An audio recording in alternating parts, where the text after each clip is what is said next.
Good morning.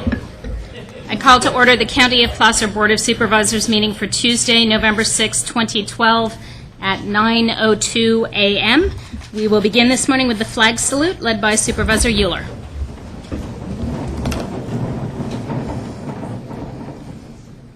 I pledge allegiance to the flag of the United States of America and to the republic for which it stands, one nation, under God, indivisible, with liberty and justice for all.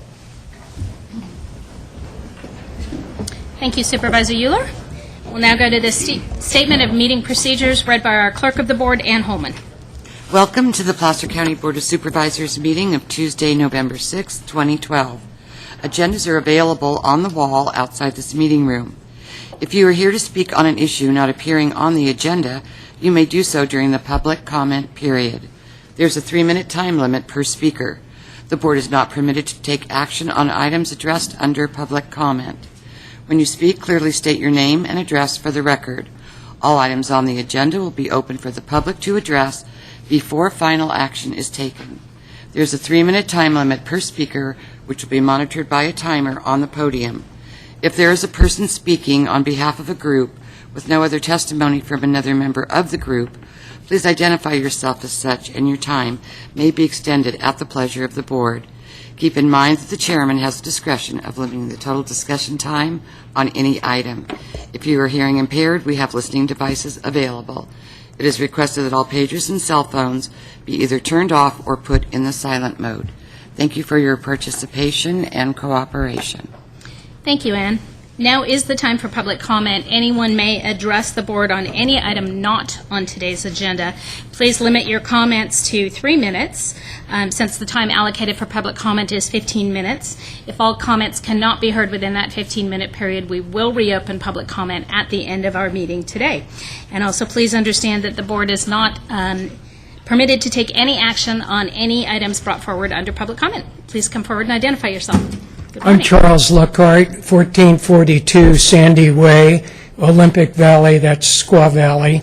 I'm here to present a letter from the Squaw Valley Municipal Council regarding a request for consistent sanding of 2 of the most dangerous, steepest roads in Squaw Valley, which are very prone to accidents and often have 3, 4, as many as 7 car multiple accidents on them. They're the only route to the streets up above, and often the accidents are on both roads. In May of this year, both roads were closed by 3 CHP units, and also that were out there for 4 hours, and a fire truck attending to some minor injuries. The problem is that once the roads are plowed and they get icy, if they're not sanded, it's impossible or almost impossible for even a good, careful driver to avoid sliding into a snowbank or another stuck vehicle, or, as happened with my son-in-law, had to go into a tree to avoid hitting a tow truck trying to pull somebody else out of it. At the MAC hearing, somebody commented that these roads are so steep they probably would not be approved today by the county. Since they were put in the 60s, time has gone on and things have changed up there. The homes are almost all built out. Some are trophy homes, tear down, and there's more people than there were, and there's a new subdivision that was built up above Summit Estates. The people that are there now are largely year-round residents. They have jobs that they have to go to daily. They have children that need to go to school daily. And again, if these roads are consistently sanded when they're icy, it is very unlikely that people will slide on them and have these accidents. Several of the houses represent or rent rooms, and some of them rent the whole house during Christmas vacation and things like that. The visitors are ignorant of the danger of these two roads, and some of them are not very good ice drivers anyway. And I've witnessed a lot of multi-car accidents on these roads. Now, as you recognize, 3 minutes isn't very long for me to ignite some action on your part in the future. I realize you can't do it today, but contrast the 3 minutes I've got to less than 10 minutes to sand these two roads. And I thank you for your attention, and if in the future you would take this up on an agenda or something, I'd be happy to come back and add to it. Thank you, Charlie. Thank you. Good to see you. Is there anyone else who would like to come forward under public comment? Please do so and identify yourself. Thank you.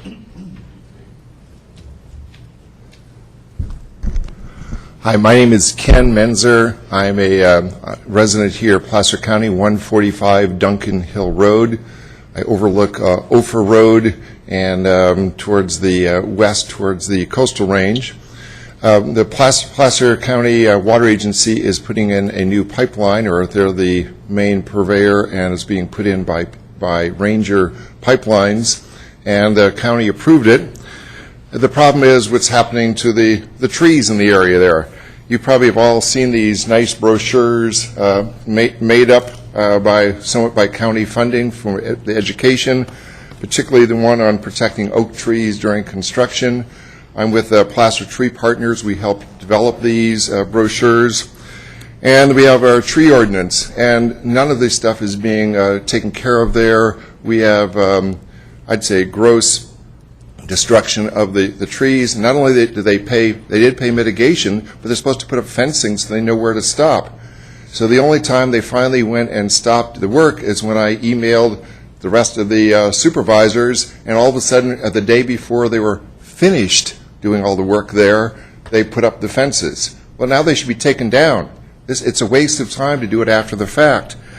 One of the planners in his notes says, I don't have the authority to red tag their pipeline construction project. It says right there in the ordinance that they do have the authority to do it, to stop the project. It's just they aren't doing the work they're supposed to do. It's horribly destructive. And so they go and they grade underneath all the oak trees, then they put up the fence on the outside of it. Well, they've already been in there ripping out the roots, smashing into trees, doing all the damage they're supposed to do. They paid $137,000 in mitigation. Sounds like a lot. The amount of trees they took down, it's not that much money. The problem gets to be that they have lots more trees that are damaged. And it says in their code, if they damage trees beyond what they're supposed to do, it's supposed to be 3 times the amount. So my feeling, they should be paying triple the amount there. And it's going on this morning. I'm still out there. There's not the appropriate signs. We have very exact language that says it has to be 2 foot by 2 foot signs. It doesn't say danger, keep out, like the oaks are going to bite you. It's for us to keep out of there. They have the signs on the wrong side. They still don't have the signs up. They don't have the fences up. They aren't doing what they're supposed to be doing. And I find it appalling. As an arborist working in the community, this is not what should go on. But it's also, you're here to protect, as far as I'm concerned, the environment that we have here. It's beautiful. But when they go through there and do all this, it doesn't work out that way. And they're still doing the work. I've gone this for 3 months now with one of the planners, and I've had basically almost been snubbed at and been told, you figure out the schedule, what's going on. I'd say being rude to, but the end result is this is not a tenable situation, and I think they should be doing something today. And I think it should be red tagged, fines and penalties, and it should happen immediately. Thank you. Thank you, Mr. Menzer. Is there anyone else who would like to come forward and speak at this time under public comment on any item not on today's agenda?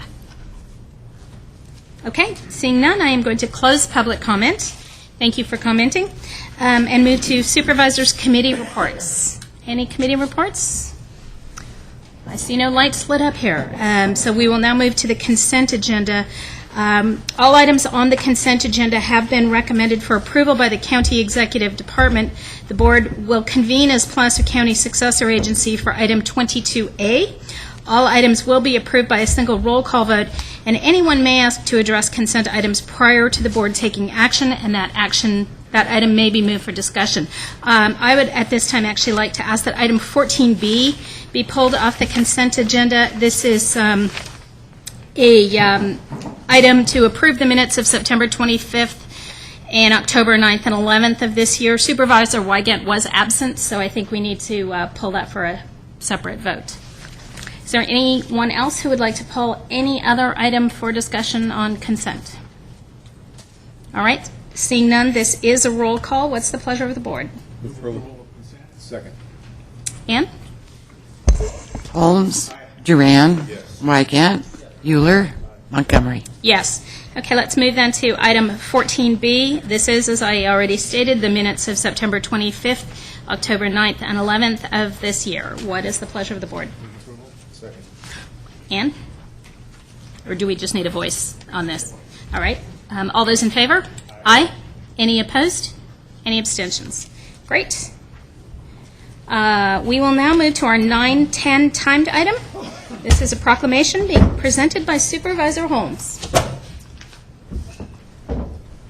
Thank you, Supervisor Montgomery. I appreciate the opportunity to present this to the Mandarin Growers Association.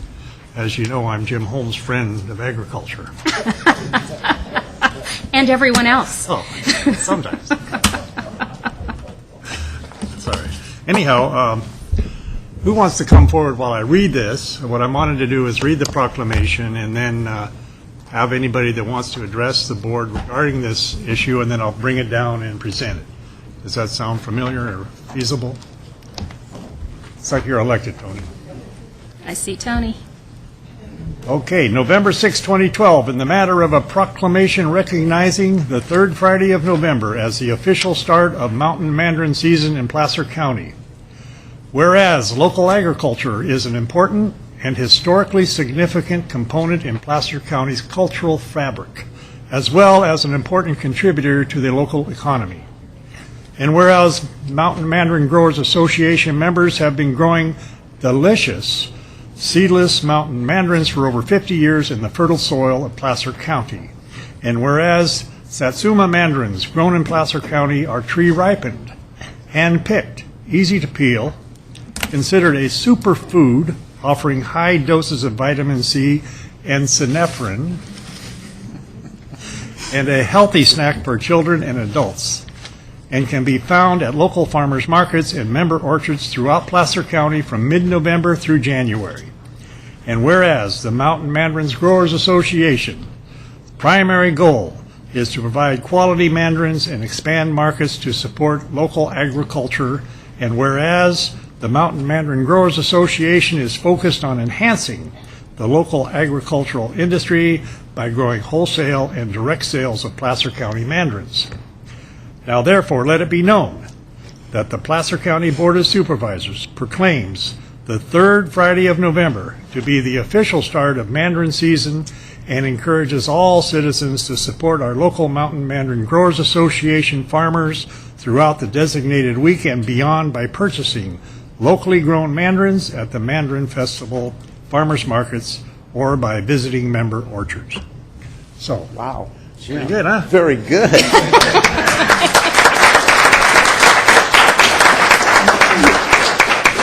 I don't think I can add much to that, Jim. Yeah. But thank you, Jim, and thank you for the Board of Supervisors for this proclamation. This is for the growers, and we have a lot of good growers here that are in the audience that are. We do a really good job up here. We have some really good growers. Yeah, So thank you for that. Also want to thank you for recognizing that the ag community adds value to Placer County. We are of a value to you. absolutely. And that this is our official start to the mandarin season. We're getting ready to start harvest here this week and next week with some of the ranches opening and the festival right behind. So the festival's about a little bit over a week away. But so this is our kickoff, And so this year's going to be a bountiful harvest. All right. Very sweet fruit, just what you said, Jim. All right. Sweet fruit, That's what I'm talking about. high sugar levels, and good color. So, and an excellent flavor. So, that we would expect from Placer County fruit. Absolutely. Well, great. I want to thank you for this nice little package of mandarins. I feel a little case of the sniffles coming on, so I'll probably have some of those for the end of the day. That will help. I provided the fruit, but Joanne did the packing and all I know, I saw that. You understand. It has her touch.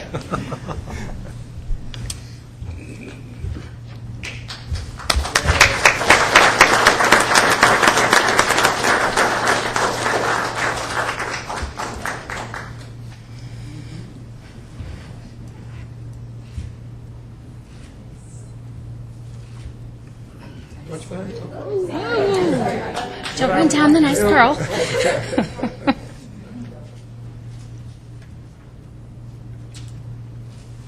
Just take all the growers outside and get a picture of all the growers. Well, actually, before you go, I just had Oh, a I'm sorry. quick comment. Tony, I wanted to really echo Jim's words and really give a major shout out to the growers and to the community who support the growers. My goddaughter lives in England, and about 4 years ago, she came and lived with me between her senior year in high school and starting college. And about 2 years ago, I got this very excited email from her that she had seen on local television in Britain our placer mandarins, and she was just so excited to see the mandarins that she'd eaten and tasted and gone to the Mandarin Festival with me. You know, so we really are getting some international recognition, and it's largely in part to the growers and the community that supports them. Joanne Neft and her Synephrine study, I think sort of people went, well, that's a little odd, but then it really pulled attention to this area, and I just am so excited that Jim took the opportunity today to give this recognition to you, and I just really wanted to wholeheartedly second all his comments. I'm so pleased that we do have a thriving agricultural community, and that mandarins are part of that, so thank you. Yeah. Thank you very much, Jennifer. We appreciate that. We really do. You're welcome. Yeah, thank you. It is my Thank- pleasure, because I get to eat them. Yeah, good. And thank all the board for this. This is very nice, especially Jean. Thank you. All right. Since you're all here. Okay. We're going to actually continue on because we do still have a quorum here. We're going to move to our departmental item, which is Departmental Item 6, Community Development Resource Agency and Planning item on the Community Plan Update Work Program Cost Estimates for the Community of Sheridan. Lauren Clark presenting, it looks like, and Jennifer.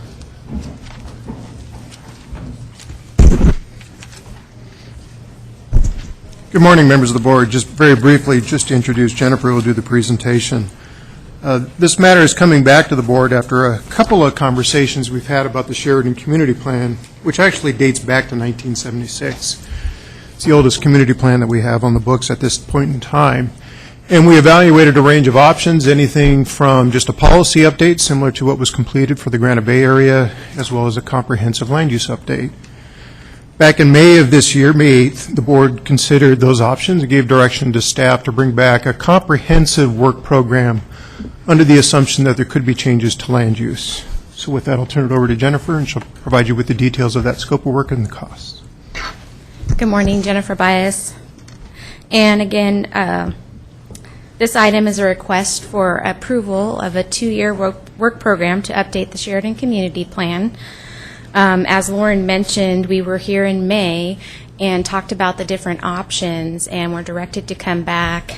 One of the issues that we talked about was the potential to relocate a fairgrounds out in Sheridan. And after our discussion in May, Facility Services came back to you in July and has a separate work program for that feasibility assessment that could, in the future at some time, provide the information we would need if the county did want to look at moving it to Sheridan.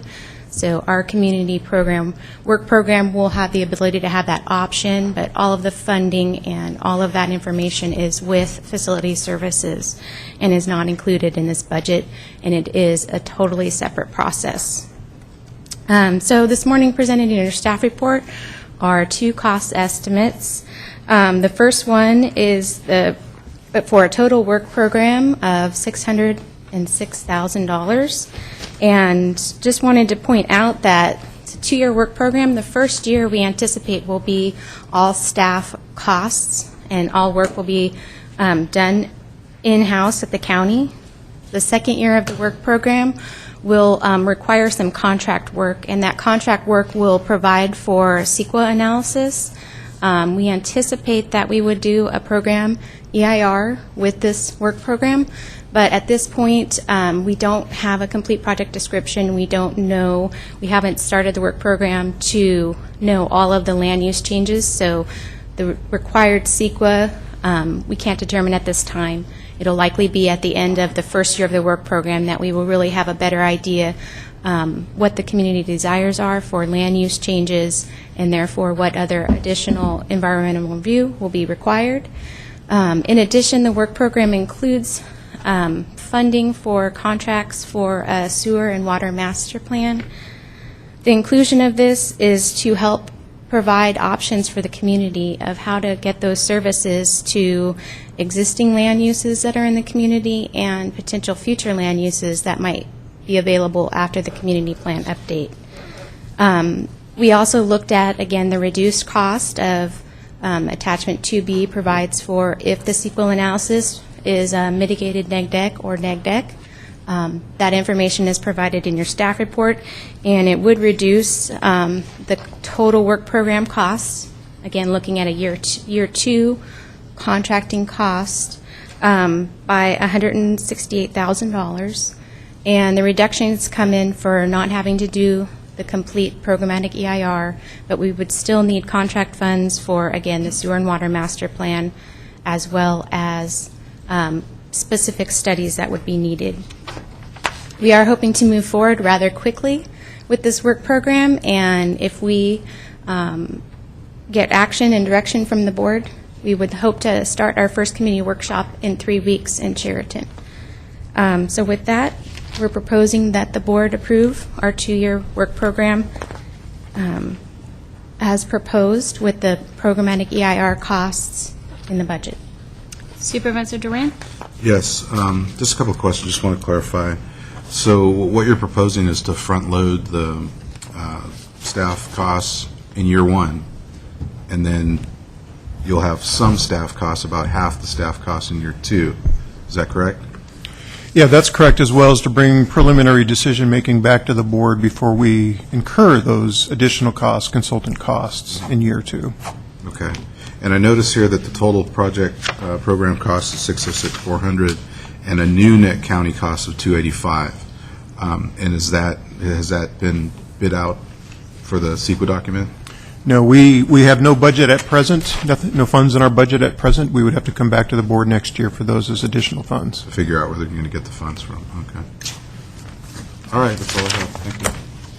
Supervisor Holmes, your light is on, but that may be from the last item. Sheridan Community Plan update. I wasn't clear about Supervisor Duran's comments, but I do have some comments. Basically, the general fund costs that are going into this, it causes me a little concern because we have a lot of general fund things coming up before us. We have the Placer County Community Plan, Conservation Plan that's going to be looked at. We're going to have to put some funding into that. Certainly the fairgrounds relocation is going to cost some general fund.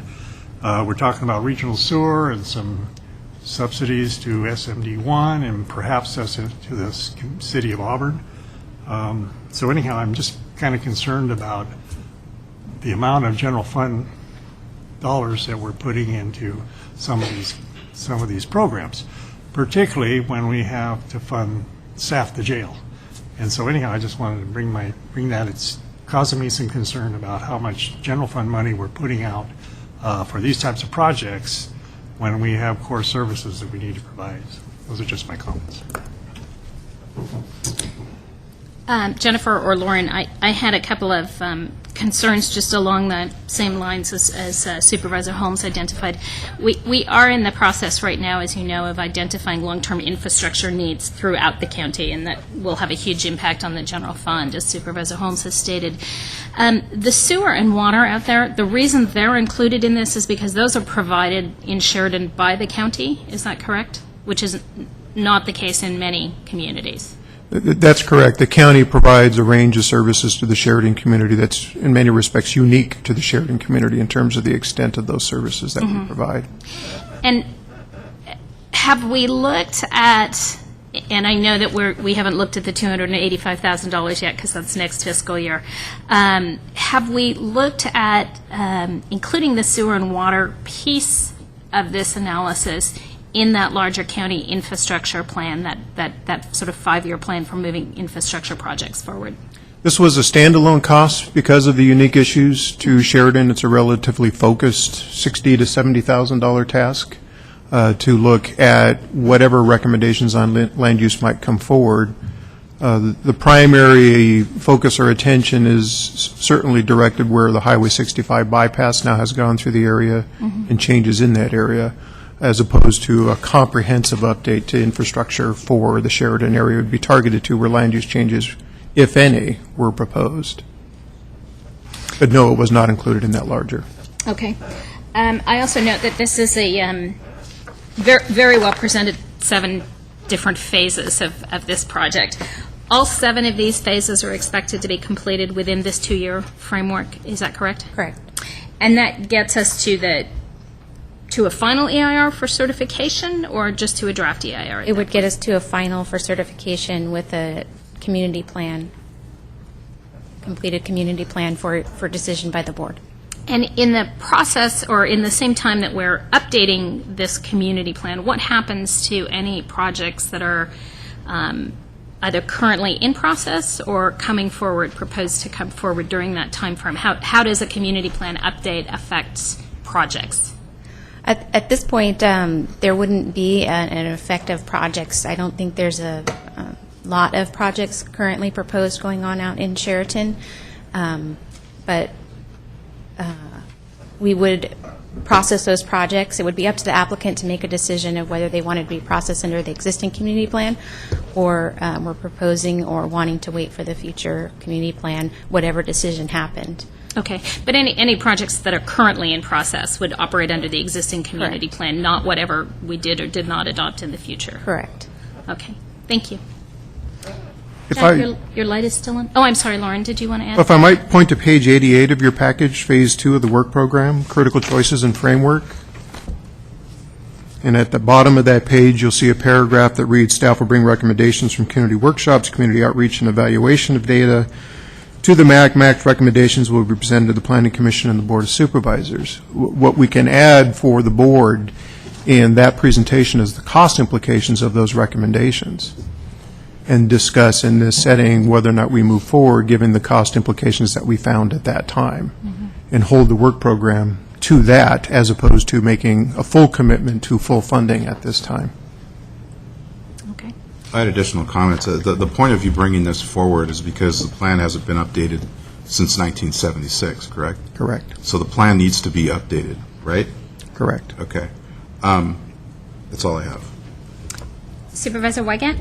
Yeah, some other background, maybe that'll be helpful. You know, Sheridan's not going to change dramatically, period, but there are some, and I don't think most people want it to change that dramatically, but we do want to uplift it to the fullest extent possible, and there are some things, actually, frankly, that are coming together concurrently that make this very timely.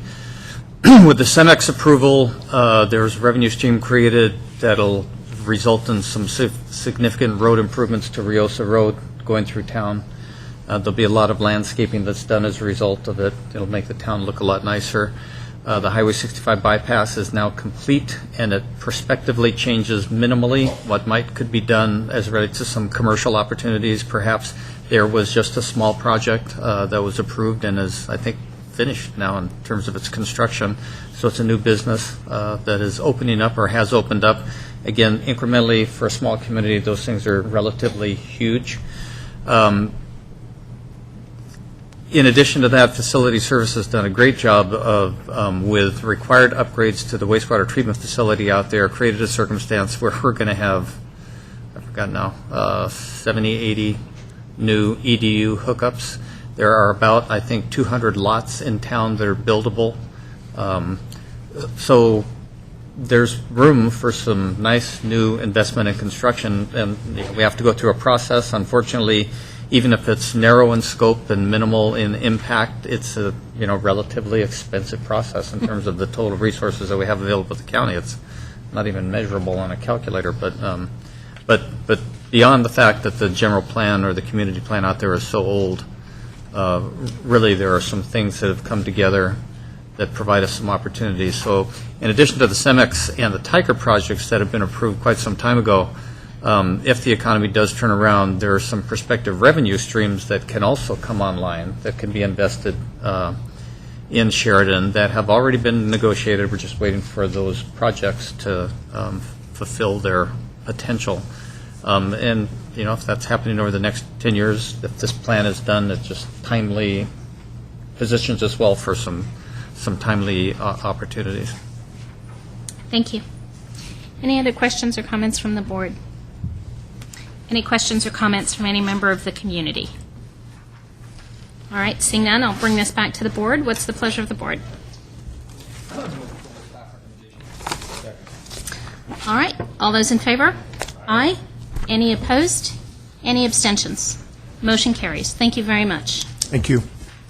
All right, we'll move to our 9:30 timed item, which is Farmworker Housing Zoning Text Amendment, presented by Lauren Clark and Crystal Jacobson. Morning again, Chairman, members of the board. Planning Services Division is pleased to present to the board again one in a series of amendments to the zoning code, largely in response to changes in state laws, changes associated with housing, and programs and policies of our adopted housing element that call for us to make these changes.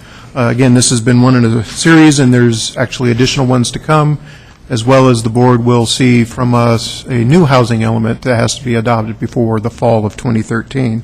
So with that, I'll turn it over to Crystal Jacobson. The focus of today's presentation is on farm worker housing.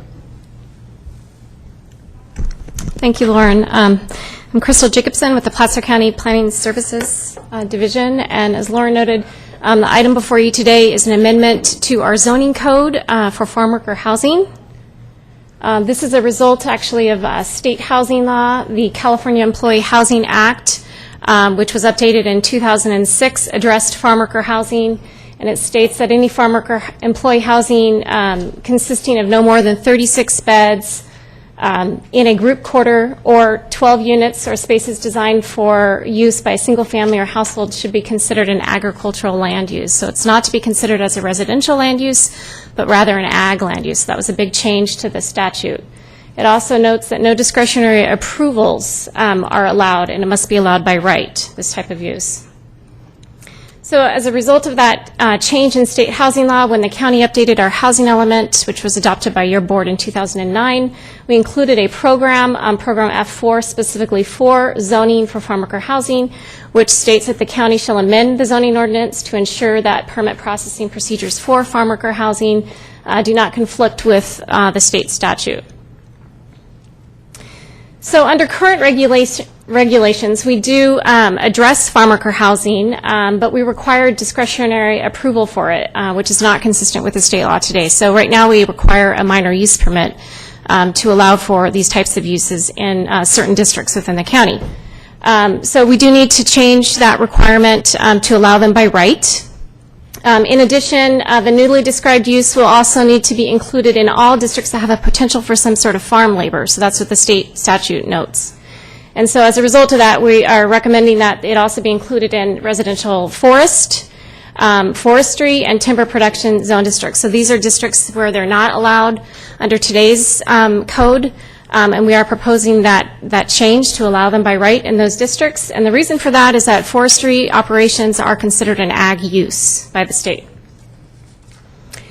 So we have a couple of, actually we have three proposed definitions. These two are very consistent with the state law. We have a farm worker dwelling unit, so this is a new definition. We're proposing a farm worker housing complex. So these are two different types of farm worker households. One would be farm worker uses. One would be a dwelling unit, more like a household. The second is a complex, which would be employee housing consisting with up to 36 beds in a group quarters or 12 different separate units. These definitions, again, are consistent with the state law. They're very similar in nature with the other definitions used throughout the state by local jurisdictions. The difference that we are proposing here is to not allow tents for long-term housing. However, we are proposing that tents be allowed in, up here on the top, you can see in this definition here, in the forestry and TPZ zone districts, tents, recreational vehicles, and other mobile camping equipment for agricultural farm employees may be used for up to 30 days annually. This was after some consultation with our ag commissioner, and we found that up in those districts, there's a lot of forestry operations happening when they're logging, and so these types of uses, temporary in nature, tents, kind of actual wall tents, are constructed to accommodate housing for the loggers. Another proposed definition came about as we started working our way through this process. We realized we actually needed to define an agricultural employee. And so we have worked with our ag commissioner to define this. I will note, too, he's in the audience today, I believe, and so if any questions come up related to that, he can answer that. So we are proposing that an agricultural employee be a person who works full or part-time, 24 hours or more per week in the service of a bona fide commercial agricultural operations as determined by the agricultural commissioner in any of the branches of farming, which includes but is not limited to the following: tilling and cultivation of the soil associated with commercial crop production, raising, production, and cultivation of commercial livestock for the production of food and or fiber, growing and harvesting of commercial agricultural and horticultural commodities, and then commercial raising of bees, fur-bearing animals or poultry, preparation and processing of farm products for market, or timber and forestry operations, as I noted earlier. And so here's just a table that would be in our zoning ordinance that would be modified. So as you can see, we've got farm labor housing is crossed out, and so we are replacing it with these two definitions, and they would be allowed in these districts.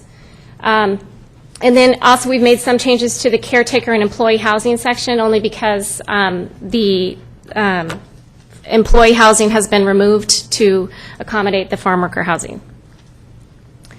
So the state statute does allow for local jurisdictions to apply development standards, and so we have done that. We've looked at other jurisdictional standards that have been adopted throughout the state. And then one of the reasons we have applied or proposing some standards is a way to deal with land use compatibility issues and just make sure that the sites that these units would be constructed on would be suitable for this type of use. So one of the standards is a minimum parcel size of 2.3 acres. And actually this came about, we had gotten some correspondence, which I believe is in your staff report package. And this was an issue that had been noted in there in terms of allowing these uses on appropriately sized parcels. And so we are proposing a parcel size of 2.3 acres for this type of use. We also, for farm worker dwelling unit, the maximum size being proposed is 1,200 square feet, and the units cannot be subdivided from the primary parcel. The reason for the maximum size of 1,200 square feet is to be consistent with our secondary unit requirement, which is mandated by the state not to go over 1,200. We're also proposing for dormitory or barrack-style housing, the standard is 50 square feet per occupant up to 36 occupants. And then this one is key. Farm workers do not need to work on the property where the employee housing is located. This is right in the state statute, very different than what we have today. So the operation does not need to be on the site. You can have farm worker housing on an agricultural property, ag zone property, where there is not an active ag operation on that site. Some other standards: we require the completion of a farm worker housing verification form. There's an attached document in your staff report packet that we have put together and working with our ag commissioner on that. That would be an annual form that would need to be completed and then verified by the ag commissioner. The farm worker housing for 5 or more workers also requires a permit to operate from the California Department of Housing and Community Development. So anything above 5 or more employees would need to go to HCD for approval. And then finally, they must meet all building health and safety codes. So any of these units need to come in, and they do. We need to ensure that there's adequate sewage disposal, water supply, and that they meet building code. I said finally, there's a couple more, sorry.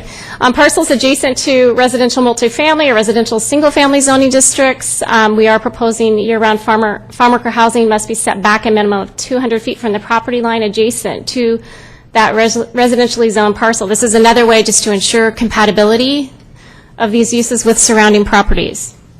The unit must be also at least 75 feet from barns, pens, or other structures that house livestock or poultry. This is actually right out of the state law. And then finally, they must be removed within 400 days or converted if the agricultural employment for which the unit is based is eliminated.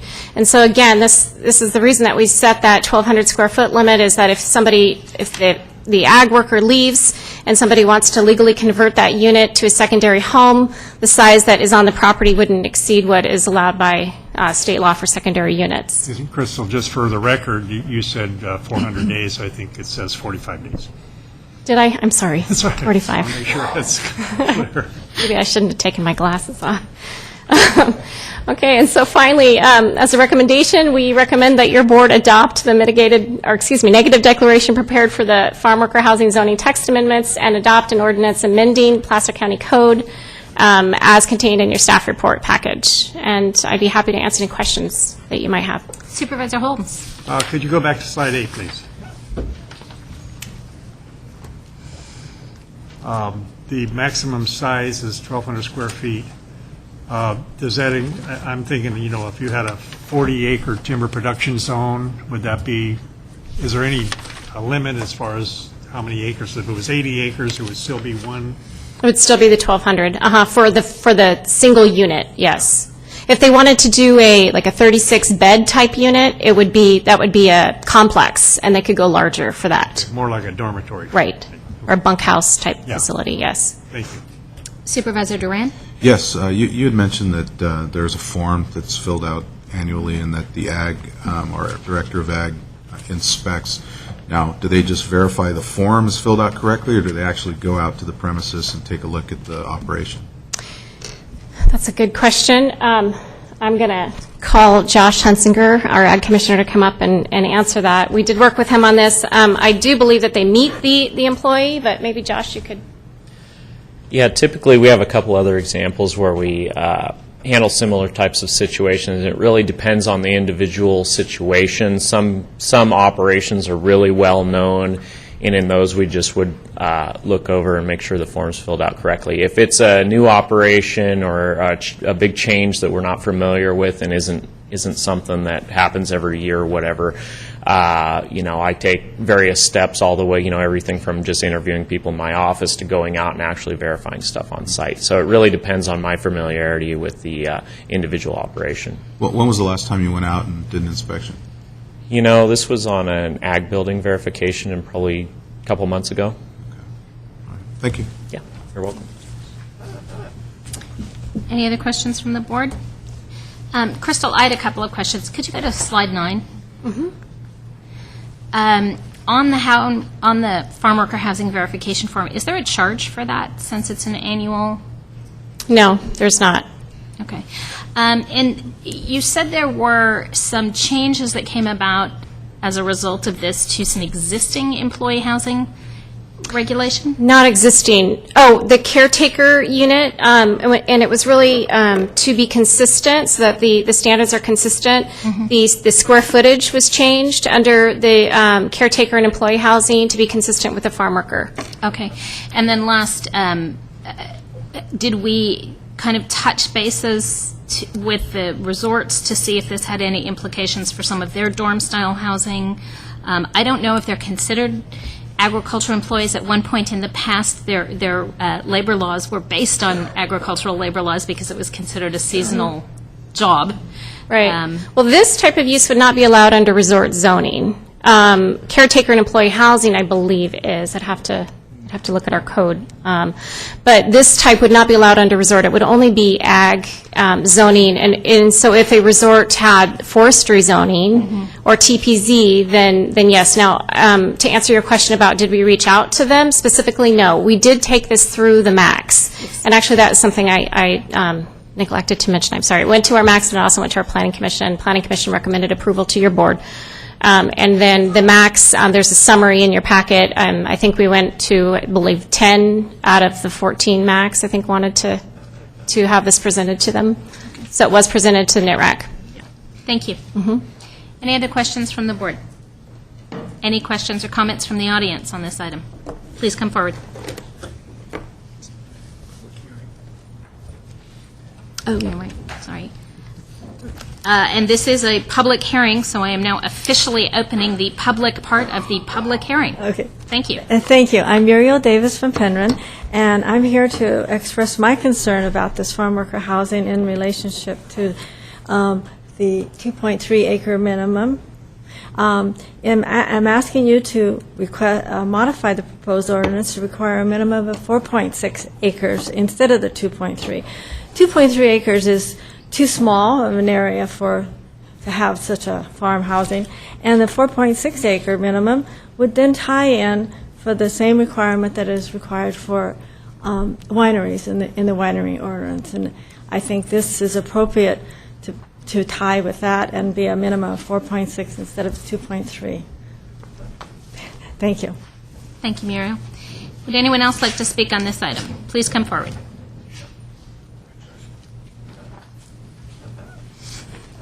Good morning. My name's Kurt Miller, and I'm a mandarin grower in the Penron area. I live in Sun City, so I'm not resident on the property, and that's Sun City, Roseville. And I'd just like to make a few comments about what we see as far as housing and stuff, because our season is so short and our labor is very temporary. I'm consider myself a high-density grower. On 20 acres, I have 6 acres of mandarins, 2,700 trees. I do a restoration of beehives for one of the other growers that has about 12,000 beehives. He puts a number of them on my property to regenerate, so I probably have 500,000 bees at any one time. I'm not organic, but I don't use any pesticides, so I'm always looking for an opportunity to increase my return on my property because it's sitting right next to the school. It's ideal for residential development, but not in this market. My concern is as I basically looking for more opportunities to sell the agricultural stuff is we were thinking to go to a U-pick operation. Well, when you go to a U-pick operation, you think about the housing for the people if they want to come out of the city for a day or two or that type of thing. And then you think, well, where are they going to stay? Most of them, if they come out, will probably stay in their own travel trailers and this type of thing. We can set up combinations because we have treated water. We've checked into the sewage thing, and we can get portable things. So what I would like to be comfortable with is if somebody calls up and says, hey, can I bring the family out for 2 or 3 days to pick the mandarins, that I'm not in violation of something like this. So I need basically, and I work well with the agricultural commissioner, so I don't, we'll discuss it with him, but my concern is not the big permanent agricultural housing, it's for the short-term people that might come to the farm. We haven't started the U-pick operation yet, but we've got a lot of material ready to go on that. Mr. Miller, if I understand what's being presented to us today, I think we're talking about 2 different issues here. What this would be addressing would be temporary or seasonal housing for agricultural workers, employees, people who are paid by you to come pick mandarins, in your case, on your property.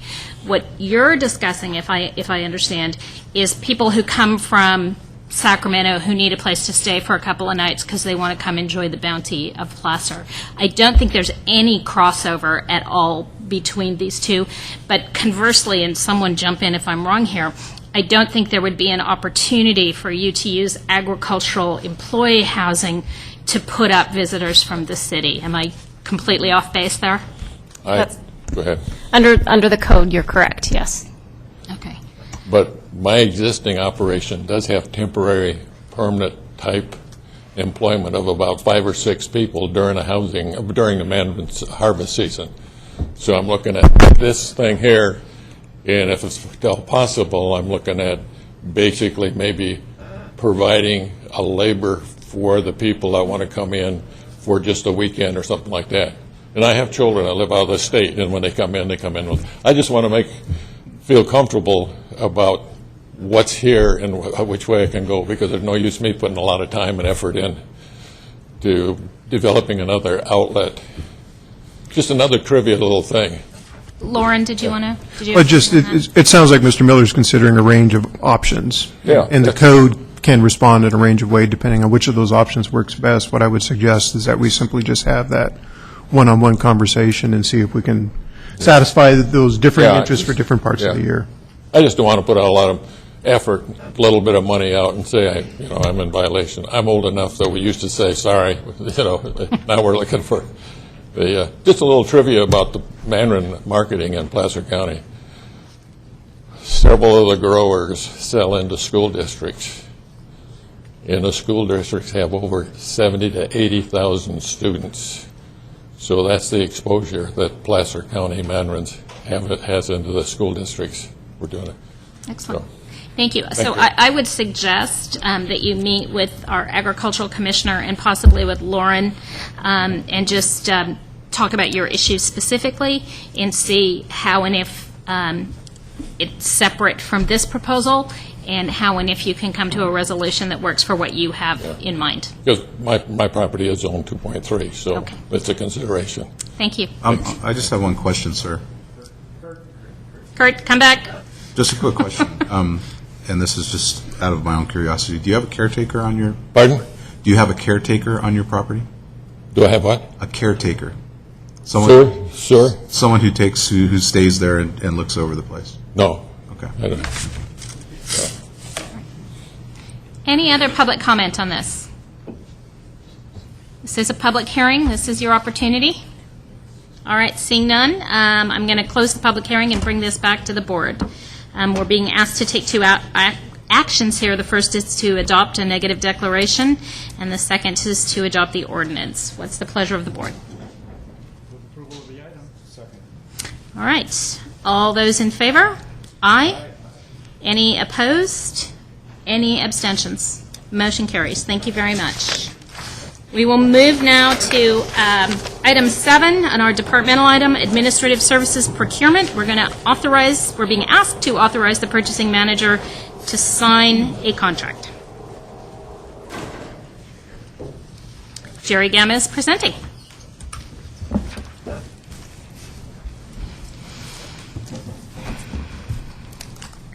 Good morning, Chairwoman Montgomery, members of the board. Jerry Gammas, Director of Administrative Services. The permit management system item before you today is requesting authorization for the purchasing manager to execute a contract with the Seller Corporation to upgrade the county's permit management system with the budgeted net county cost of $378,847. In addition, I'm requesting approval of a budget revision in the amount of $344,650 within the appropriate accounts of the Community Development Resource Agency and the Countywide Systems Fund budget units. Approval for the addition of the appropriate components to the county's master fixed asset list, and authorization for the Director of Administrative Services to take all other actions necessary to implement the project. The county's permit management system was purchased in 2003. The system is utilized by the Community Development Resource Agency, Facility Services, Environmental Health, and CAL FIRE to process, track, and manage land development functions. In 2011, Acela advised the county that the system was nearing end of life and no further enhancements would be supported. As a result of this information, a feasibility study was conducted by the Community Development Resource Agency. The recommendation of the study was to upgrade the legacy system with a solution that meets the county's current and future requirements, including workflow integration, expanded geographical information system capabilities, and mobile technology applications. Acela has supported the county's permit management system since its implementation, and as a result, the Community Development Resource Agency enlisted their assistance to identify and develop a comprehensive upgrade solution. In June of this year, Acela provided county staff with a proposal in the amount of $378,847 to upgrade the county system to their current automation platform. The proposed solution meets current county information technology standards and is in accordance with the Information Technology Strategic Plan approved by your board on November 8, 2011. In accordance with Purchasing Policy Manual Section 1.3I, information technology software, services, and maintenance are exempt from normal competitive bid process. Therefore, in order to proceed with the award of the contract to Seller Corporation for upgrading the county's permit management system, your board's approval is required and is being requested today. At this time, I'm available to answer any questions your board might have regarding this request. Supervisor Duran. Yes, thanks, Jerry. Just to clarify what's going on here, is that you're requesting a budget revision within the CEDRA accounts. You're not asking for any additional money from the general fund. You're just asking to shift money from account to account. Correct. Okay, thank you. Any other questions from the board? All right, seeing none. Any questions or comments from the audience on this item? All right, seeing none, I will bring it back to the board. This is a roll call because we're being asked for a budget revision. What is the pleasure of the board? Ann? Duran, Wygant, Holmes, Euler, Montgomery. Yes. Thank you very much. We are 2 minutes short of our 10 o'clock timed item, so we'll move to item 8, Facility Services, Sheridan Water Supply Improvements Project, mitigated neg deck.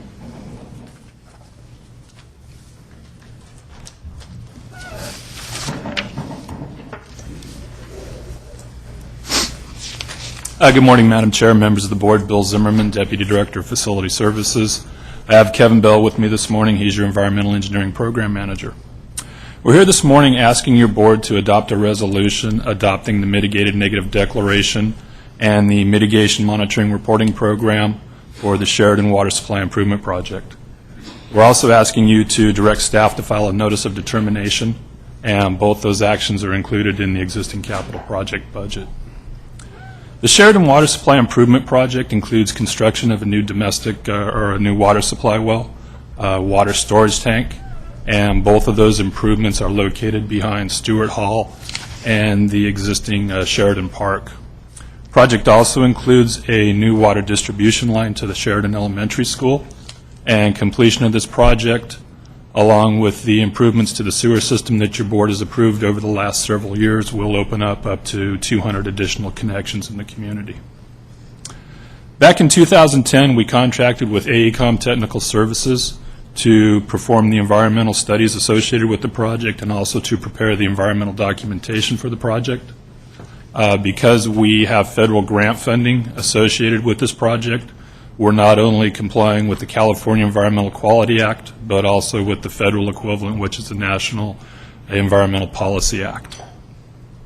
The studies performed by the consultant identified vernal pools on the site. Many of them will be able to avoid and will be using the orange construction fencing that you've seen on construction projects.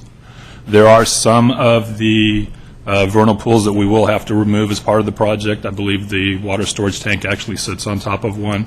And in that case, we'll be purchasing mitigation credits to offset that impact. So because the project has identified an impact and it does include appropriate levels of mitigation, we've determined that the mitigated negative declaration is the appropriate environmental documentation. We have followed all of the CEQA and NEPA noticing guidelines. We've been to the Sheridan MAC a number of times to make presentations on the project. And today we're asking your board to adopt the mitigated negative declaration so that we can move forward and complete our federal grant applications. We plan to be back before your board in December or January for approval of plans and specs, and then construction of the improvements in late spring or early summer. And with that, Kevin and I are here to answer any questions that you might have. Any questions or comments from the board on this item? All right, seeing none, any questions or comments from any member of the audience on this item? Please come forward and identify yourself. I'm Steve Starling. I live on 5140 Litchty, which is down the street north of the tank and the new well. And I kind of represent a group of us that live out there. And I've spoken with Kevin before, a couple of times, well, at least twice, I think. And also Michelle. Is she here? No? Anyway, so if, let me understand this right, if you approve this negative declaration today, that means there's no You won't be requesting a full environmental impact report, is that right? Is that what that does today? Okay. I'm looking to county council for confirmation on that. Yeah, that's correct. Well, the group of us are opposed to this. We, from the information that we've received, well, first of all, we had questions. I guess I'm sure they followed all the rules and regulations and everything and posted it properly. But when we spoke on the phone, August 31st, I guess it was, in your notes, they were going to notify us, or notify me in particular, when this meeting was going to be, and they had, Michelle had said it was going to be in December. We got a notification, I think I got yours yesterday, and I got Michelle's on Friday afternoon with our answers to our questions that I don't really feel are answered. I know that's a short notice. We don't have time to rebut anything they have done or said because we never knew the answers. And hopefully we might get, I did get a few answers out of them, but that was it. There's two real, I guess, important issues. One of them, or the first one and most important, is the amount of water that's going to be drawn out of the ground. And you just said that there was, 200 more lots that are going to be available in Sheridan? And there's 300 now, I think? We have 225 existing connections. So we're going to double the size of the community. We have a well that's going to pump, or they said it was going to pump, based on information in 2008, 2009, it was going to pump 77,000 gallons a day out of the ground there, which is equal to 28 million gallons a year. They say, or everyone says, it will not affect the water table or the amount of water available to us who are all on wells. I have asked for data that supports that statement. I was referred to that Caldwell and Brown report that I've never seen. Supposedly it was supposed to be, it's public information and it's supposed to be posted somewhere. Michelle was going to call me and let me know where I could find it. And during our conversation, Kevin or Michelle didn't know where it was or how to access it, or at least that's what I was told. And I'm sorry, sir, I didn't catch your name when you first... Steve Starling. Steve Starling. Mr. Starling, what I'd like to do... Because I'm not even close to being done. I can tell. And so what I'd like to do is just ask the board if they would be willing to continue this item due to the lateness for the notice that you received and some of these questions that you've raised. I think we could continue it to our November 20th board meeting, which would be held here as well. That would give you an opportunity to follow up on some of the answers provided to you to make sure that you either are or are not satisfied with them. Because we're not satisfied now, and well, most of it doesn't even make sense. So my suggestion is, if the board is willing, and is this time sensitive in any fashion that it can't wait until November 20th? We could wait until November 20th. We'd be happy to do that. Robert, this is in your district. What's your thought? So I'm good with that. In addition, perhaps we could facilitate a meeting with me and you and several of your neighbors, and we could sit down and go through some of that detailed, make sure that you get your questions answered. Right. And one other quick thing that's on that negative declaration is you're going to put up a tank that's as big as or bigger than this room, and it's in the middle of a field. And on that negative declaration, they said it will not affect the scenic views. I asked this question. Michelle had told me whoever it was who did the inspection or whatever they want to call it was standing at the street in front of the community building. Well, of course, you can't see it. Because the building's 17 feet tall and it blocks your line of sight, you can't see the building. But if you step off to the side, it's in plain view. Everywhere else, it's in plain view. I just can't understand how somebody could actually say that. Mr. Starling, let me bring it back to the board and see if we can get a formal motion to continue this to, I think, November 20th. Were we able to pick a time certain for that? It's not a timed item. Okay, it's a department item, so we wouldn't need to do that. Robert, what's your... Yeah, so moved, and in the interim, we'll set up a meeting so we can all sit down and walk through some of these questions and hopefully get you your answers. Okay. Thank you. All right, it's been moved and seconded that we continue this item to November 20th board meeting here at the Domes. This will not be a timed item. All those in favor? Aye. Any opposed? Any abstentions? Thank you, Mr. Starling. The second was Jim. Okay, we will move to our 10 o'clock timed item, County Executive Emergency Services. This is a Community Facilities District, Sunset Industrial Services Area. We will be conducting a public hearing, considering all protests, tabulating ballots, and potentially adopting a resolution to resolve to form a Community Facilities Service District. Rui Cunha presenting.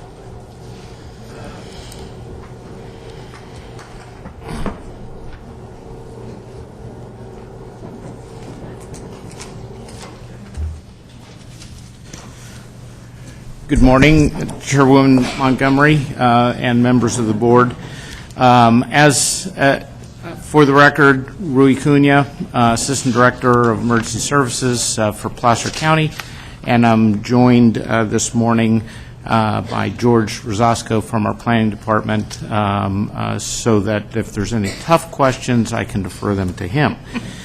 That being said, Supervisor Montgomery, you've indicated the actions requested. Again, conduct a public hearing, consider protest, tabulate ballots, adopt a resolution to form Community Facilities District number 2012-1 for funding fire protection and emergency medical services within the Sunset Industrial Area.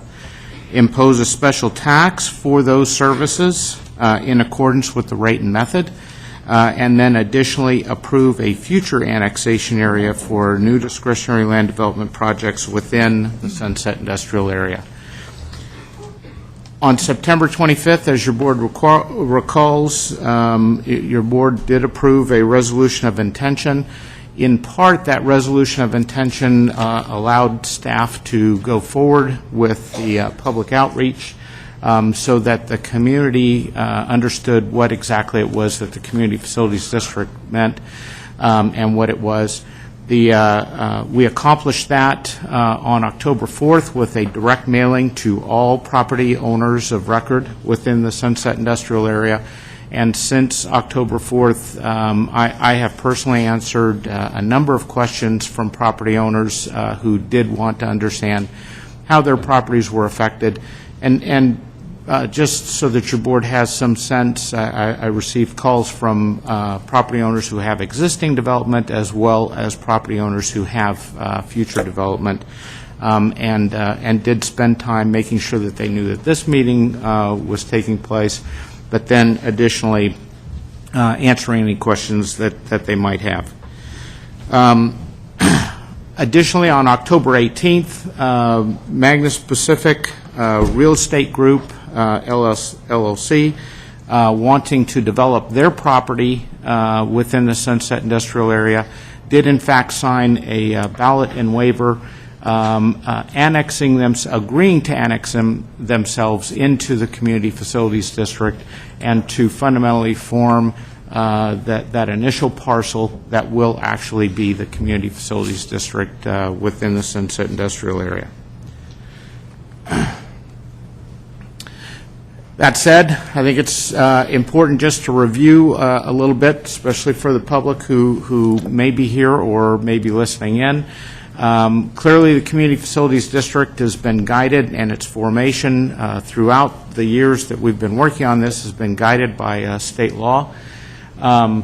We believe and that the engineered study that ultimately looked at the charge for the Community Facilities District, we believe that that was the most equitable apportionment of costs for fire service within the Sunset Industrial Area that we could consider. Those, when I mean equitable costs, that considers, the charge considers existing development as well as future development, as well as the United Auburn Indian Community and the Thunder Valley Casino specifically. So it considers all parts of the system that will benefit either now or in the future in determining the charge that is being asked for here in the Community Facilities District. The county fully funded all of the parts and pieces related to this, so there is no charge to future development. There is no delay in any projects that they may want to bring forward. Ultimately, the Community Facilities District is ready. Simply put, if a project comes forward within our Land Development Department, and assuming that it's a discretionary project, that parcel would in fact be conditioned to annex into the CFD and simply would have to sign a ballot and waiver voting themselves into the Community Facilities District, and there would be no delay, no additional engineering that would slow them down in any way. Very important in terms of how the rate and method was put together, the timing of how billing occurs as it relates to projects. A charge is not levied on any future project within the Community Facilities District until such time as there is occupancy in whatever development it is that goes forward. So there's the assumption being that if there's occupancy, then there's also revenue that is associated with that specific project. While there was certainly contemplation to have an early charge, that has gone away, and so simply put, there is no charge until there's actually revenue within any given development. We've been at this for a really long time. For many years, we've been working at trying to figure out how to get fire service within the Sunset Industrial Area.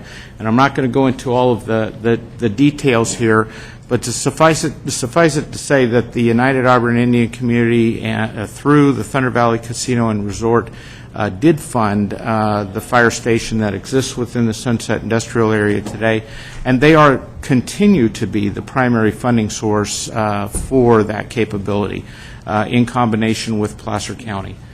It is a very high level of service. 79% of the time we are meeting a 4-minute response time or less within the Sunset Industrial Area. 98% of the time, 6 minutes or less. We would consider that, based on our general plan standards, to be an urban level of service within the Sunset Industrial Area. Additionally, as your board recalls, in 2010 we did make amendments to the Sunset Industrial Area Community Plan, and in that action what your board ultimately did is recognize the existing service that was there, but then additionally determined that a Community Facilities District was an appropriate funding mechanism in the future, and that's what staff has accomplished and brought forward to date. There is a significant need in the Sunset Industrial Area. There's light industrial, high-rise construction, large warehouses, hazardous materials, and large open fields. So there is a significant need for fire service. Today we're accomplishing that service through contract with CAL FIRE, we have 7 firefighters on duty 24/7 from November through April.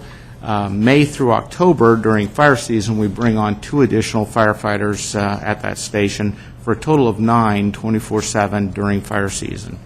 That is a significant capability. We have 3 apparatus that we run out of there: a ladder truck, a Type 1 engine, and then a smaller brush engine. Those are the 3 primary apparatus. and we're supported by a number of volunteer stations around us as well. So a significant firefighting capability within the industrial area, but a capability that's matched very closely with the risks that exist within that area. Total annual costs, and this is full costs, it's not just for the firefighters, but it's operating costs, apparatus replacement, administration, and so on. The total annual cost for that capability is a little over, is almost $3.7 million per year. Those costs are paid for by the county as well as the United Arbor Indian community through the Thunder Valley Casino and Resort. As I mentioned, the study apportioned those costs equitably between the casino as well as the future development and existing development within the Sunset Industrial Area. And then also a portion of the costs are attributed to the future regional development, as was regional university development, ultimately sharing a ladder truck cost in that development. So that's essentially how that apportionment occurred. For the future development and existing development, the total cost that was passed on and engineered for the Sunset Industrial Area, again, taking the casino out and regional university out, was $1.9 million. So that's the total amount that was apportioned. And the charge that you're looking at there, 8 cents per square foot, $757 per acre. Those charges are attributable to the $1.9 million. The initial CFD boundaries, again, will correspond specifically to the Magnus Pacific property, and then the future annexation area will correspond to the total Sunset Industrial Area boundaries, which we're looking at right here. Within that area, 8,171 acres. Of that acreage, 3,848 acres are either entitled to develop or are developed. There are 298 parcels within that area today. Of those parcels, 118 are either entitled or are developed as we speak. So, subject to any questions that you might have, I'll be happy to answer those. And again, we'll pass on the tough ones to George. Okay, this is a public hearing. I'll start with the board, however, and see if there's any questions from the board. Questions or comments from the board for clarification? All right, I will open the public hearing on this. This is an opportunity for the public to come forward, raise any questions, concerns, or protests at this time. Please come forward if you'd like to address this agenda item. All right, seeing none, I'm going to bring it back to our clerk of the board, who has tabulated ballots. And that ballot was in favor or opposed? In favor. So we had one ballot, and we received one ballot in favor. I'm going to close the public hearing, bring it back to the board. We're being asked to adopt a resolution to form Community Facility Services District number 2012-1. What's the pleasure of the board? All right. All those in favor? Aye. Any opposed? Any abstentions? Great. Thank you so much. Thank you very much. We'll now move to item 9, Health and Human Services. This is public health contract with the County of Sacramento. Pat Orm presenting. There she is.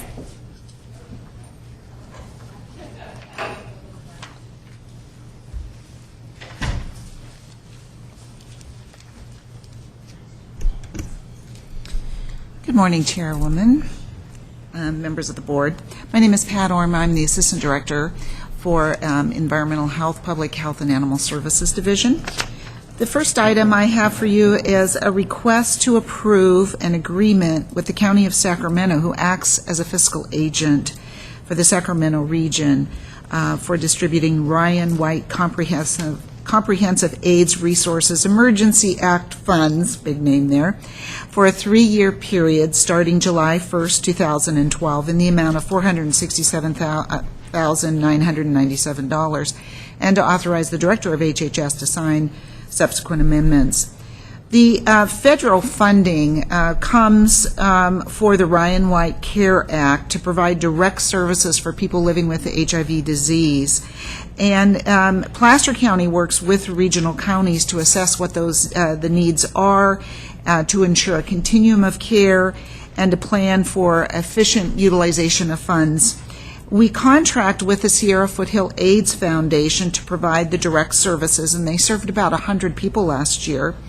The services include attendant care, transportation assistance, food vouchers, help with rent and utilities to prevent homelessness, health insurance premiums, co-payments, and the like.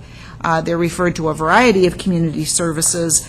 All of these services combined help to allow individuals with HIV and AIDS to live in the least restrictive and most cost-effective housing while receiving needed medical care.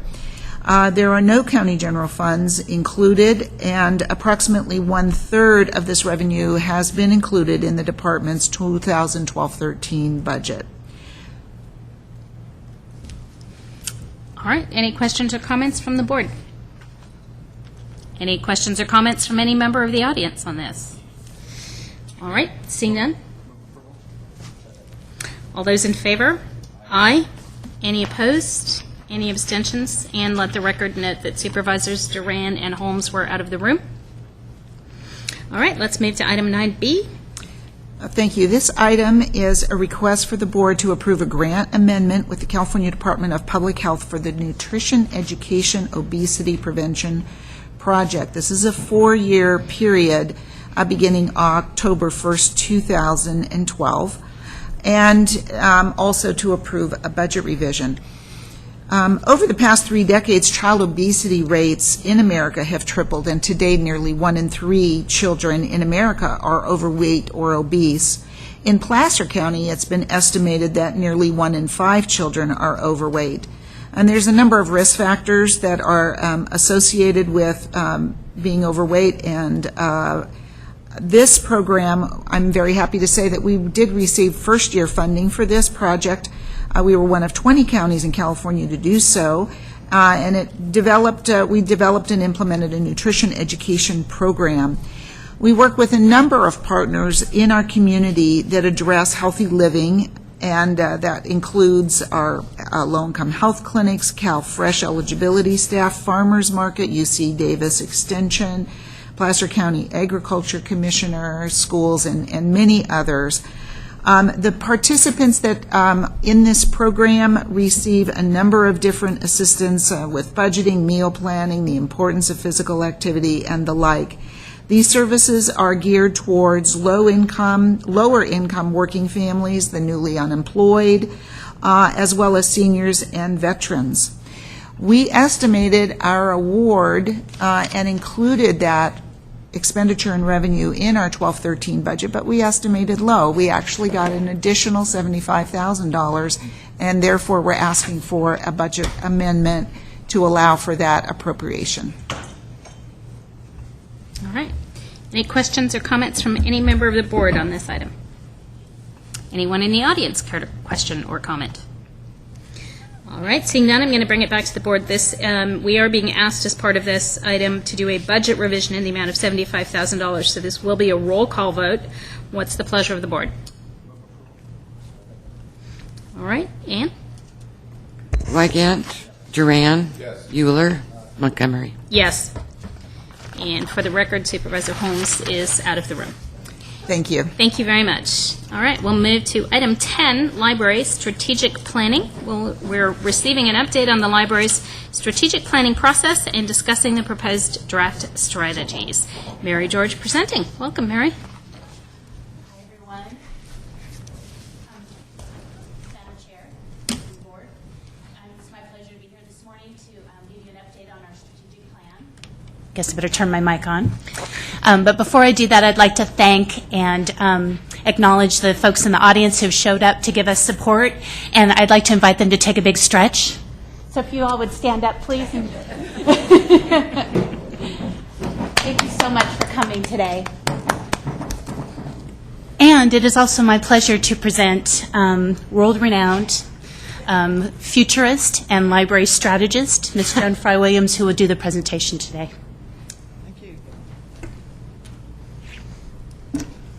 Good morning, and thank you very much for the opportunity to bring you up to date on the library's strategic planning.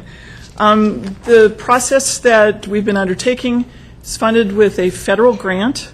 The library here in Placer County competed with many other libraries, was awarded a planning grant from the state library, not only to plan Placer County's library future, but to demonstrate to other libraries throughout California what's possible, what's modern, what's progressive, and to develop a planning approach that could be replicated in many places.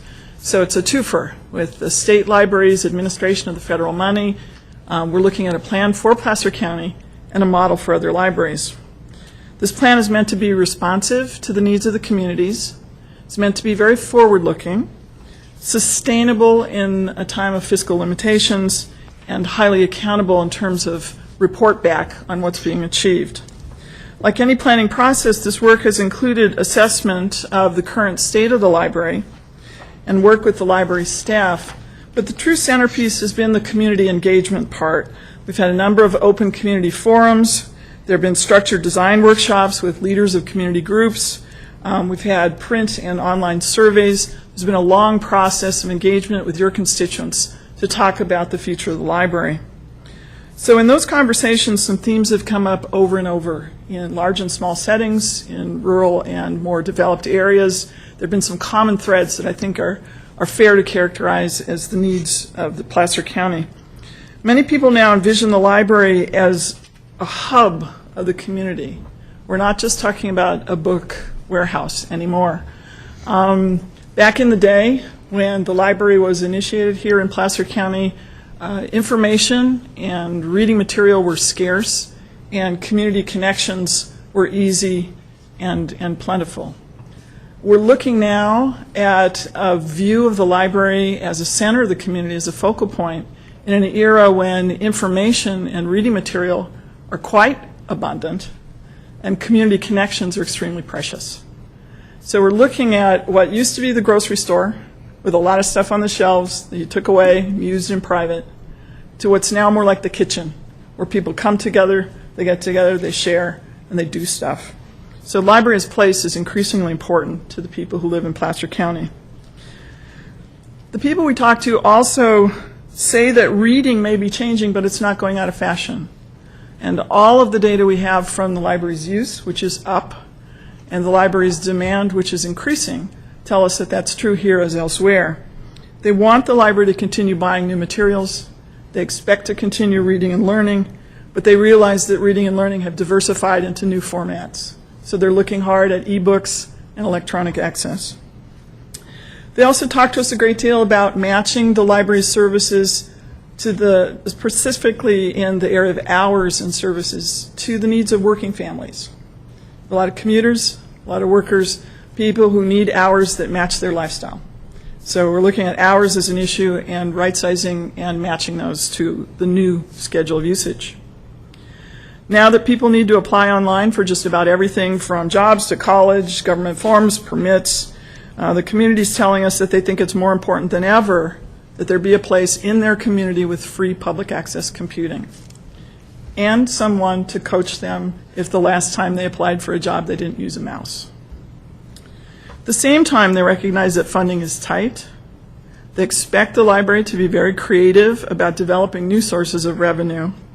And they think that partnering between the library and other agencies to get as much bang for the buck as possible is an important part of the library's future. They are not looking to restore the library to some bygone era. They are looking forward, and they realize it's going to be different from how it's been in the past. But they see it still as an important service, and they recognize that the challenges that this service faces must be met creatively and collaboratively. So out of all this has come the draft document that you have in your package. At this stage, we're recommending the library pursue three main strategies, three big areas, and there's nothing fancy about any of these. We're talking about reversing the erosion in services. We're talking about modernizing the library and their internal operations to be more efficient and to lay the groundwork for possible expansion of services. and to build new capacity for the future to continue to meet the demands that are being placed on this service. So I'm going to speak very briefly about each of those. We talk about reversing the erosion. I think it's fair to say that the residents love their library, but they notice that they might be loving it to death. And they see that the library's lost some ground in recent years. They know there's been deferred maintenance on the facilities, which are looking kind of tired in some places. There are far fewer new materials than in the past, and there's been some loss of hours. They see this as a counter trend to the fact that demand is increasing, use is increasing, need is increasing. I want to acknowledge, and I don't know if you can say this, but I certainly can, this library administration has done a tremendous job of spinning gold out of straw. They have scavenged, they have partnered, they have gotten grants, they have been out there beating the bushes, they have raised money.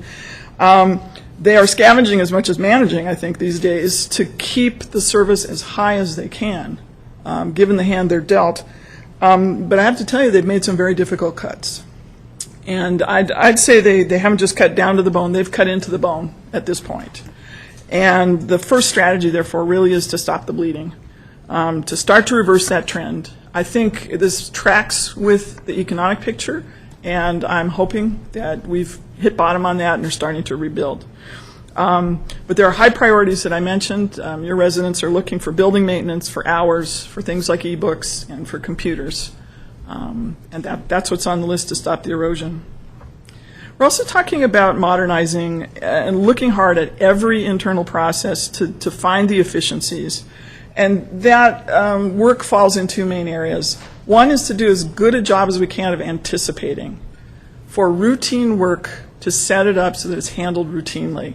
To have the professional staff design services, pre-mediate, pre-design services that can be delivered by line staff economically. To put more stuff to do, not just stuff to read, on the library's website so that it can be accessed from remote locations and used 24/7 without additional staff intervention. And to work ahead to the extent we can. To move from a just-in-case staffing model to a more just-in-time, to get the routine stuff handled, but be available to support when we're outside the routine. We're also looking, because this is a large inventory management operation, at modern automated inventory controls. The library has been automated for quite some time, but their systems can be updated to take better advantage and do a little more predictive modeling of the movement of this large inventory. This means redeploying some staff, it means automating some processes that are currently done by hand, and it also implies some upfront investment in the tools that are needed to make that happen, but those investments have a very good short payback period, given the staff efficiencies we think can be realized. And then finally, we're looking at building new capacity for the future. We're looking at library opportunities because of their qualifications to expand into subsidized broadband and to share that with other agencies. We're looking at repositioning this library to be a more active part of improving Placer County's economy, particularly with support to entrepreneurs and new business, small business owners. High-speed internet connections in small communities make all kinds of interesting business possibilities happen. So resources for small business creation are part of the thinking about the infrastructure here. And we're also looking at identifying new revenue sources, very candidly, at augmenting the sources that the library has now, exploiting new foundation, developing other matching opportunities, bartering with other agencies to exchange in-kind services, and generally broadening the resource available in as creative a way as we can. Where we are in the process is with this initial draft of how we'd like to move forward, what the strategies need to be. We're talking about a fully developed plan back to you after the first of the year. In the meantime, the county has contracted with the Goodwin Consulting Group. They're doing a service and revenue analysis of the library. I'm coordinating with them to match their fiscal assessment with the service assessment so that you'll have a complete picture when it comes back at the beginning of the year. So that's my part of the presentation. I'm happy to answer questions. Any questions from the board? All right, seeing none. I do have a comment. I just wanted to comment on your presentation that all of the things that you're talking about are things that I think that are necessary to address the use of a library in the future, and I think you're on the right track. And my reference point is while I was a member of the Roseville Joint Union High School Board of Trustees, they recognized early on that there was a shift in how the libraries were being used by their students, and they weren't necessarily, librarians were not folks that were focusing 100% on books. They were focusing now more of their time on processes and access and information gathering and those kinds of things. So I'm happy to see that you're moving in that direction. Supervisor Holmes. Thank you for your presentation. First of all, I want to thank all the Friends of the Library boards that do such a tremendous job in promoting our libraries, keeping them functioning properly, and reminding board members of the importance of libraries in our communities. I've seen the changes at the Auburn Placer Library. I go there quite often. They even have places where I can check out a book by myself, which is kind of, for me, that's pretty important. So anyhow, I just want to recognize the tremendous progress that the libraries have done. I see those computers being used all the time, not only in Auburn, but in Loomis and in Rockland, the ones that I visit. So we're going in the right direction, but it's important to pursue the strategic plan that you're planning to bring forward to us, and I look forward to seeing that. Thank you. I had a question. I think the suggestion that hours be changed to match the needs of working families is really important, because I hear that as a complaint from folks all the time. Would love to go to the library, but just can't get there. Got to work, got to get the kids, whatever. Have we looked at having more service electronically? So, for example, it's 10 o'clock at night. I decide I want to drive by the library and download a book onto my iPhone. Have we explored those possibilities and charge me 50 cents or $1 or whatever it is for that service? Have we considered that sort of a model? Yes and yes. And in fact, you actually don't have to get in your car. You can do that at home without internet connection. You can do that now. Okay. And how is, if you wouldn't mind turning your microphone on there, and what has the response been to that? Is that something that we're seeing as a growing resource for people? Absolutely. Demand is higher than we can keep up with. I think it is fair to say that the amount of electronic content that we put out there is immediately absorbed. Publishing is changing, and the conditions under which libraries are free to offer such material are still in a state of flux in the publishing industry. But to the extent that it's available, it's an extremely popular service already, and as we heard from the residents we talked to, more would be even better. And I know that it's kind of anathema because we want our libraries and the resources in our libraries to be free, but have we considered a payment for provision model, particularly for the electronic? I'm going to back up and sidestep on that one Okay. and remind us all that it's a prepaid service already, and that the cost to circulate an ebook is lower than the cost to circulate a print book. Yeah, understood. So the question is, do we charge for the thing just because it's new, or do we say we roll to the new technique to reduce our unit costs generally? We're looking more at that as an initial approach, trying to keep the access as free as possible. If it turns out that convenience factor adds a premium, that can be looked at. But Yeah, and I know, speaking for myself, that convenience factor is a premium. I mean, I download books to my Kindle constantly and pay for them all. I would be thrilled to be doing that through the library and paying less to the library, but knowing that you were getting that revenue.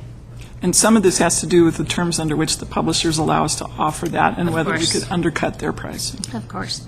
Any other questions or comments from the board? Any members of the Friends or anyone else like to come forward and bring anything up, raise any questions on this item? Mr. Stevenson? Steve Stevenson, Post 584. God bless you for supporting all the veterans. And I'm also on the Friends of the Library in Forest Hill. And under the stewardship of all of our members here, there are two items up there that the public goes to. One is the Forest Hill Veterans Memorial Hall, and the other is the library, which we're bursting at the seams. And when that PCWA site is developed, that will be absolutely hands down linchpin for the whole, the whole community. I just wanted to thank you for your attention to the veterans and the Veterans Memorial Hall. We love it. Everybody else does, and they love the library. We're just bursting at the seam. Can't wait to see that new site. Thank you. Thank you.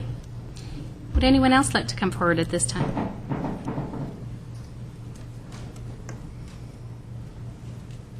Good morning. Morning, Madam Chair, other supervisors. My name is Susan Prince. I live in Dutch Flat. I just want to say how important the library is and has been in my life in Placer County. I started going to the library when I was in second grade, walking from the Auburn School over to the old library, and I have used this service continually as a Placer County resident.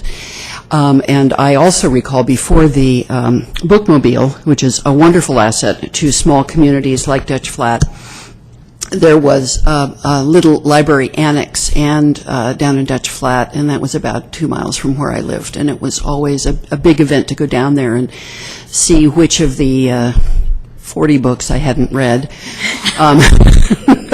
Well, Auburn was an hour's drive away, and so we only went down there infrequently. This was before the freeway was in place.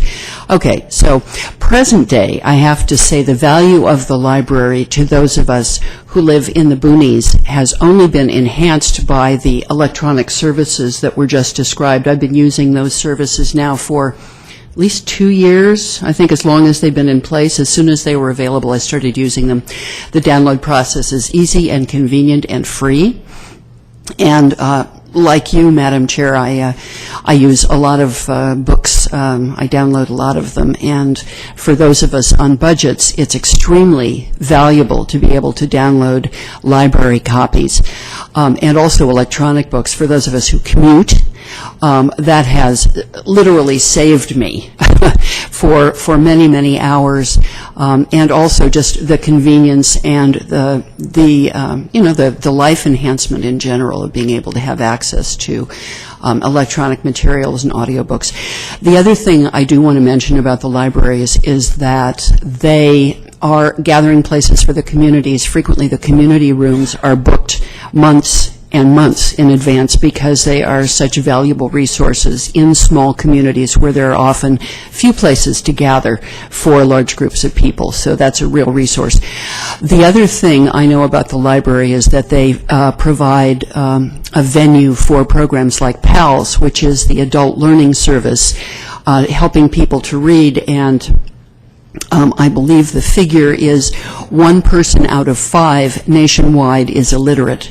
And if we are really going to grow this county's economy, I think we need to address the fact that our residents need to know how to read to be valuable income earners and valuable employees. So I would encourage you to accept this draft and move forward with it, because I think the library is a real resource that will only enhance the value of the library in Placer County. Thank you. Thank you, Susan. And I appreciate your note about 1 in 5 people in the U.S. having problems with reading. I think a more germane statistic for us as a county moving into the future is the 2/3 of the people who are incarcerated in our country have problems reading. And I think that's an issue very clearly related to the library, but a very much larger issue for all of us to think about as custodians of our county and our state and our county or country. Right, any other questions or comments on this? Please come forward. It's like old home week here for me. It's great. My name is Michael Otten. I'm a past president of the Friends of the Auburn Library, and I currently serve on the Library Advisory Board. And I think in reference to your 5-year planning ideas and to follow up on the good work that was done here is to work out a 5-year implementation plan on how you can build the good ideas that were presented here. And I also would like to take note that we're probably one of the most, and the population here is probably among the most literate in the state, and you're probably, for as rich a county as we have, you're probably getting the biggest bang, or one of the biggest bangs for your buck in our library system. And we've had a series of great library leaders, including Susan Hildreth, who's now the top librarian in the nation, in effect, and former state librarian, former Seattle librarian, former San Francisco librarian. And so we had a lot of good expertise to build on, and I think we should keep building on that. Thank you. Thank you, Mr. Otten. Anyone else want to comment on this agenda item? All right, seeing none, I'll bring it back to the board. This was just an update on the library strategic planning process and open discussion of the proposed draft strategies. I think from the sounds of it, the board's pretty supportive of what you've presented to us here today. I don't think we need to give any specific direction on this. Any final comments or questions from the board before we move on? Okay, I guess we'll see you back at the beginning of the year with our final draft. Thank you. Thank you very much Excellent. for the opportunity today. Thank you, Mary. Very much appreciated. And thank you to everyone who came and showed up. We really appreciate you taking the time to show your support for the libraries. Okay, we're about 10 minutes short of our 11 o'clock timed item, so I believe at this point I'm going to turn it over to our county council. The board will now adjourn to closed session to cover as many of the items listed on the agenda as possible before the next item. There are two matters: conference with legal counsel, two matters of anticipated litigation, a conference with real property negotiators, a conference with labor negotiators regarding the Deputy Sheriff's Association, and the board will adjourn as the Board of Supervisors and convene as the public Placer County In-Home Support Services Public Authority to meet with its labor negotiators before reconvening as the board. Okay, so we will be back here at 11 or shortly thereafter, so don't go anywhere. Thank you.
counsel. In item 1A, initiation of litigation, the board gave direction to counsel. In item 1B, the board amended the contract for the attorney retained to represent the county by increasing the amount of $100,000.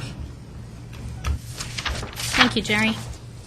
All right, we're now going to move to our 11 o'clock timed item, which is a proclamation expressing Placer County's gratitude on Veterans Day to all our resident veterans who have served so honorably and have contributed to national security and protected our inherent rights and freedoms. Before I move to that actual proclamation, I wanted to welcome John Melrose, who is our new Placer County Veterans Service Officer. John, would you mind standing? For those of you who have met him, John is stepping into some big shoes, but as you can see, he's a big gentleman, so he will fill those admirably. And I wanted to just give a little bit of background on John, who I had the pleasure of meeting last week. I was up in Tahoe for a coffee, and he made a point of coming into the coffee, introducing himself to the community, and also to some other staff at Placer County with whom he'll be working very closely in the future, and it was just a wonderful opportunity to sit down and get a chance to know him a little bit more. But let me tell you about him. John served in the U.S. Navy from 1990 to 1996. He specialized in fire control, which is near and dear to my heart because you probably all know I'm married to a firefighter. During that time, 90 to 96, he was deployed to the Persian Gulf in support of Desert Storm. He's a graduate of the University of Wisconsin, and after graduating that university, he was hired by the Pension Maintenance Center in Milwaukee, Wisconsin, where he worked from 2001 to 2006. He worked with veterans at the center, evaluating and administering pension claims, and he gained extensive experience in the process of veterans benefits and making sure that you all get what you're entitled to. He also volunteered to provide homeless veteran outreach, which is important to us here in Placer County because we do have a fairly large homeless veteran population. And again, he made that outreach to make sure that they were aware of the care and benefits available to them. One of the things John and I talked about last week when we sat down was the fact that we have a lot of veterans in our county who chose to move to some of our more remote areas because they didn't want to be particularly connected to the larger world and the larger community. And so John and I have agreed that part of our outreach is to make sure we get the message out to those veterans that if they want them, we are here for them, to help them identify the care and the benefits and the services available to them, but we will not track them down in their homes. We will not turn their names into any organizations, but we really want to make sure that they get all the opportunities that you all get as fully participating members of the community. John moved to the VA regional office in Reno, Nevada in 2007 and worked with veterans benefits and reimbursement claims there. He was hired just here at Placer County in August as a client services program specialist working in the Rockland office. And most recently, just last week, in fact, I believe, he was appointed to the Placer County Veterans Service as Veterans Service Officer. John lives with his wife in Tahoe City. And is connected to one of my favorite spots in the county, which is the Tahoe House Bakery and Cafe in Tahoe City, so be sure to stop in because you'll be supporting veteran family. But please join me today in welcoming and congratulating John on his new appointment.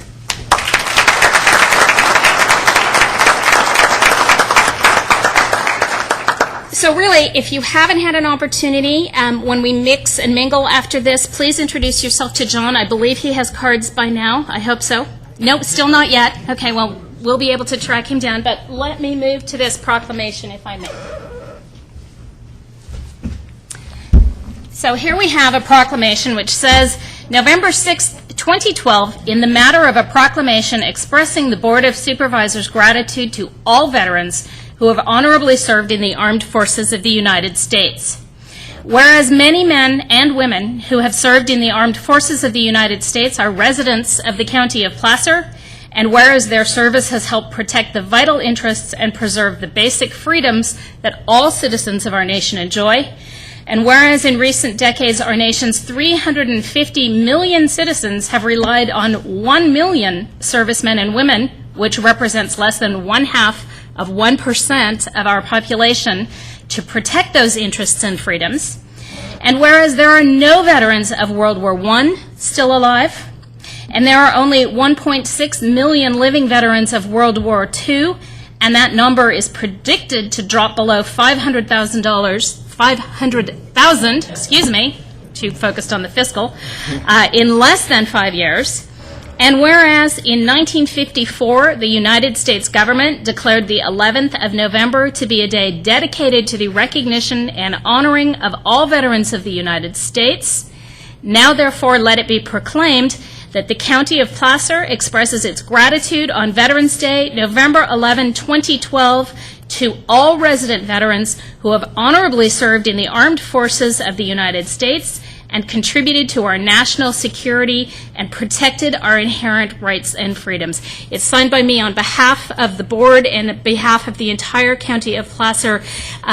I don't think there is one individual who is going to be accepting this today, unless you've all voted amongst yourselves. It is Election Day, so voting would be probably the appropriate move.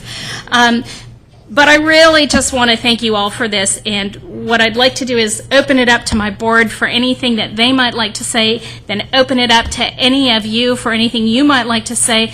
Then we'll have a photo and have some cupcakes and mix and mingle and just get to know each other a little bit more. So I'd like to open it up to my board for any comments. Supervisor Duran. Sure, I'll get this started. As the son of a mother and father who were both in the military and served in the first Gulf War, I'm very proud to be part of this presentation to you. Each and every one of you have provided a commitment to our country that is unparalleled. Your ability and your willingness to put your lives on the line to give us the things that we have and to have us endure as a country. I'm lost for words when I say that. So I want to thank you very much for your commitment and your sacrifices and the continued sacrifices that you make to us and our country every day. And if there are services that you need, please let us know what they are so we can point you in the right direction and give you those services that you do deserve. Thank you. Thank you, Supervisor Duran. Supervisor Holmes. Yes, thank you, Madam Chair. I too want to echo the words of Supervisor Duran. I have family members that have served in the armed services. One of them standing in the back there, Captain Holmes, U.S. Navy. Thank you for being here. And then my father-in-law, who is still with us, served on the USS Indianapolis. He traveled, took the bomb to Tinian, or is that the word of the island, Tinian, where they took the bomb off, went to Guam, and he had leave, so he got off the USS Indianapolis in Guam.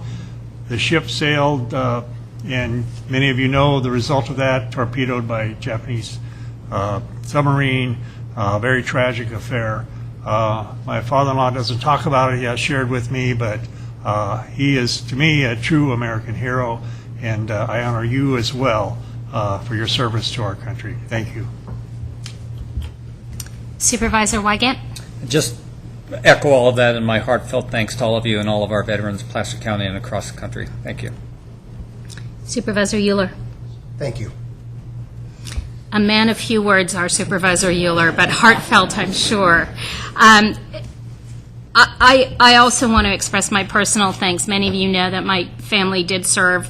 My father, my stepbrother, and my stepsister. My stepsister was killed in the first Gulf War, so I understand how important it is that you are actually all here with us today. When you go to protect our country, you truly do put your lives on the line.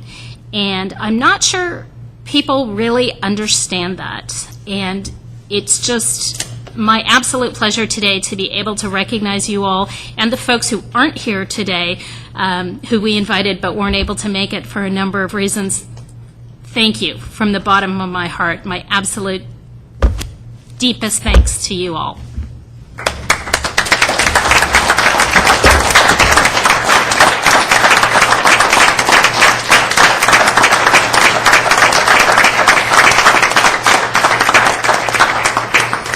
And I would like to take this opportunity, if anyone would like to come forward and say anything about your service, about what it's like to live here in Placer County, how we can do a better job for you, how we've done a great job for you.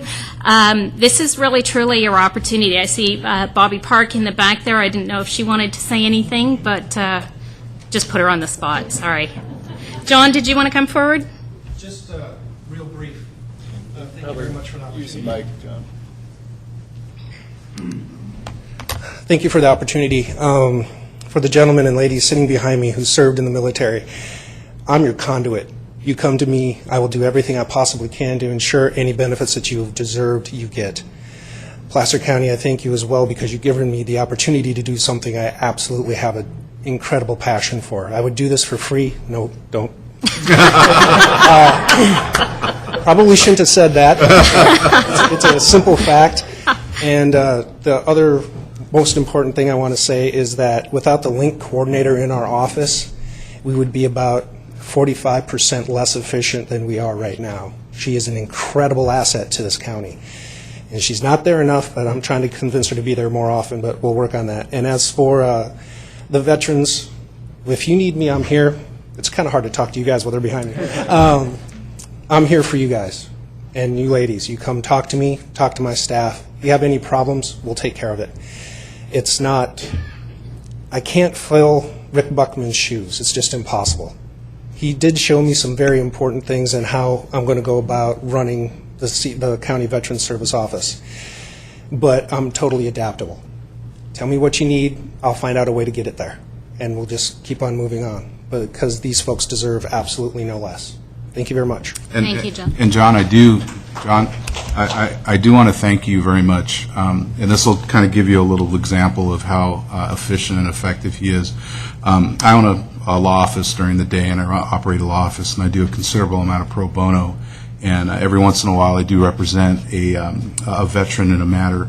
And I had asked Rob for some specific information with regards to doing some pro bono work for veterans, and he got back to me within 24 hours. So this is the kind of man that you're dealing with, and he's going to get your results. Thank you. Thank you, John. Thank you. Thank you very much. Is there anyone who'd like to come forward? Hello, my name is Greg Sultana. I'm actually with the VFW post up in Colfax, and I also represent the 17th District. I'm 17th District VFW chaplain, and I am also the service officer for Colfax, and I do a lot of work with all of the homeless veterans up there. I go down and try to search them and try to find out what they need and everything. I worked real close with Rick Buckman, and I look forward to working close with John here. And I want to thank you all for, doing this for us. I don't know if some of the Vietnam veterans out there, we didn't get a very good welcome when we came back from Vietnam, and this is very appreciative.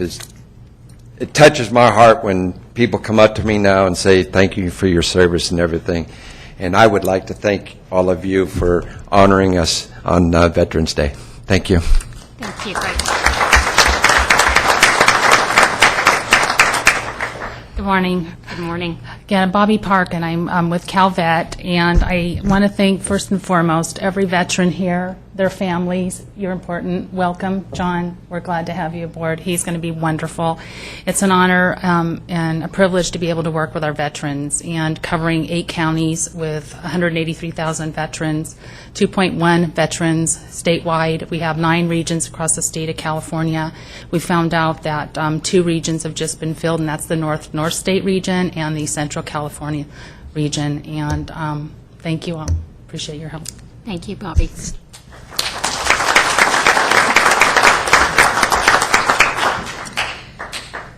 All right, if no one else would like to come forward, oh, here we go. Mr. Stevenson. You knew I would say something. I knew you would say something. He can't resist. Steve Stevenson, Post 587, the American Legion in Forest Hill.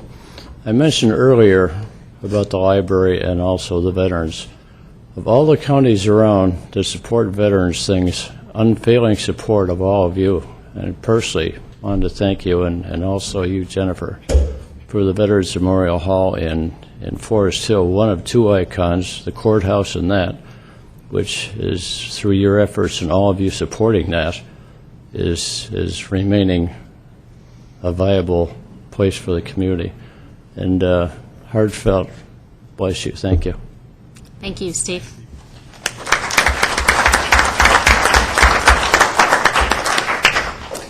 Anyone else have anything that they would like to say? If not, we will adjourn temporarily. Out in the courtyard, we do have some light refreshments, some cupcakes, and some punch, and I'm not quite sure what else. But what I'd like to do is get the whole board out there with all of you, get some photos with the proclamation, and just take the opportunity to meet each other face-to-face if we haven't, and just make those introductions. So please join us out in the front courtyard.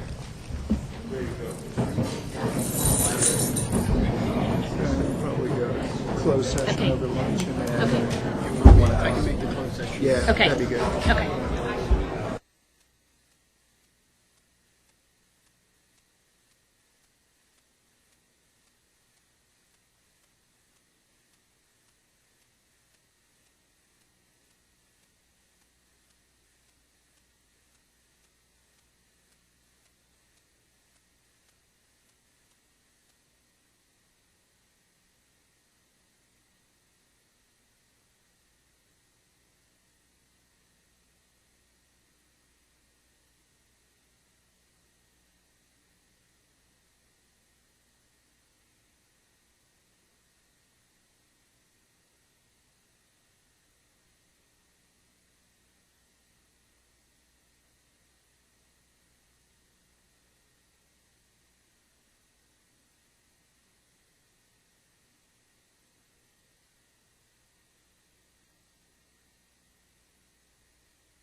the immediate right is a conference room with a video monitor and seats.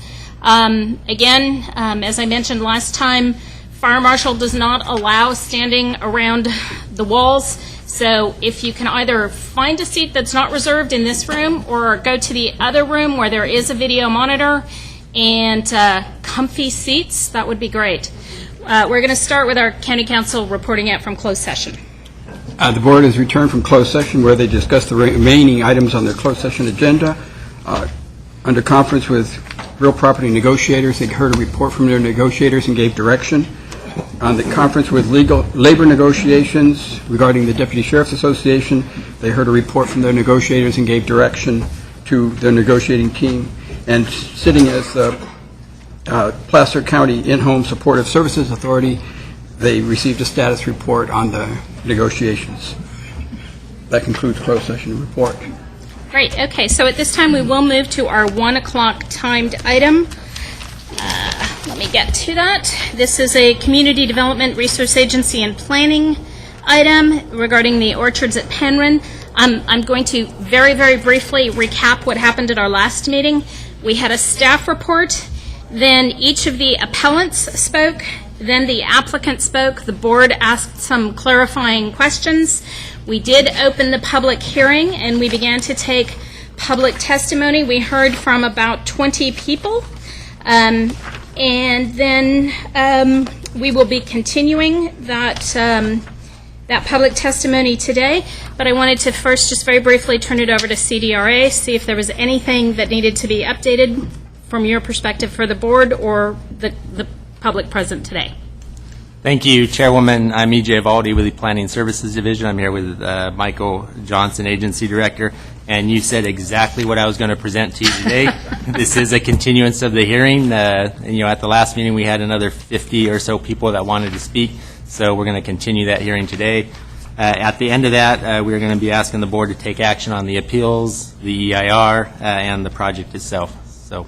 Okay, thank you. Thank you. And then at this time, just so it's very clear for the record, I wanted to ask Supervisor Wygant, were you able to take the time to review public comment and the last meeting?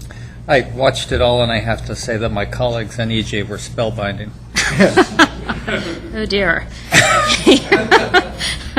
All right, thank you. In that case, we are going to move directly to continued public comment on this. This is a public hearing. The next individual who had signed up to speak is Laurel Long. Is Laurel here? And then after that, we have, I'm sorry, Supervisor Euler? Yeah, I just a question. Would it be appropriate at this point to ask a question of staff about communication that's been received since the last hearing? That probably would be appropriate. Have we had all additional communications received or included and updated in today's board packet? Is that correct? I meant specifically questions I have about a particular communication that we received. And if you identify that communication, we'd be able to answer that, I think. It's the email that was forwarded to board members, I believe it was yesterday evening, from Michael Johnson, which was an email from our former planning director, Fred Yeager. Yes, as the board is aware, I did forward to you an email from Mr. Yeager highlighting some of the questions and concerns that have been raised previously regarding the Penron Parkway and the term that is used in the community design element of the community plan regarding development shall be of a relatively low density, low profile type. In his response, Mr. Yeager did highlight, as was provided in the email to you, that the purpose of the Penron Parkway was to recognize that despite the fact that much of the plan was rural, the plan intended to keep it that way, and that there was an area that had some existing commercial development. The Penron Parkway had good road access, a freeway interchange, and both public sewer and water available. For that reason, it was created to allow future development of a small urban village with a mix of commercial and residential uses that would be supported by those services. As it relates to the community design element comment regarding relatively low density and low profile, Mr. Yeager stated that this was an attempt to guide the future development to be designed in a way that would fit in with, or at least not conflict with, the predominantly rural land uses that surround the area. Building design, site design, architecture, and landscaping were all seen as community design issues that would be addressed with all new projects in the area in an attempt to implement these policies. And for anyone who may not know, Mr. Yeager was the planning director at the time the Penron Parkway designation was adopted. My apologies. That's fine. Thank you. And after Laurel, just it's going to be David, Zior, Patricia Art, Gary Liss, Jazz Uppel, Jim Bunting, Joan Hess. And if the speaker immediately preceding you has made your points, we'd be happy, just in the interest of making sure we move through this process quickly, of having you say what that last speaker said. Yes, I agree with all of that. Thank you. So, thank you. Laurel. My name is Laurel Long, and I'm a resident of Penron. I've been here for 25 years.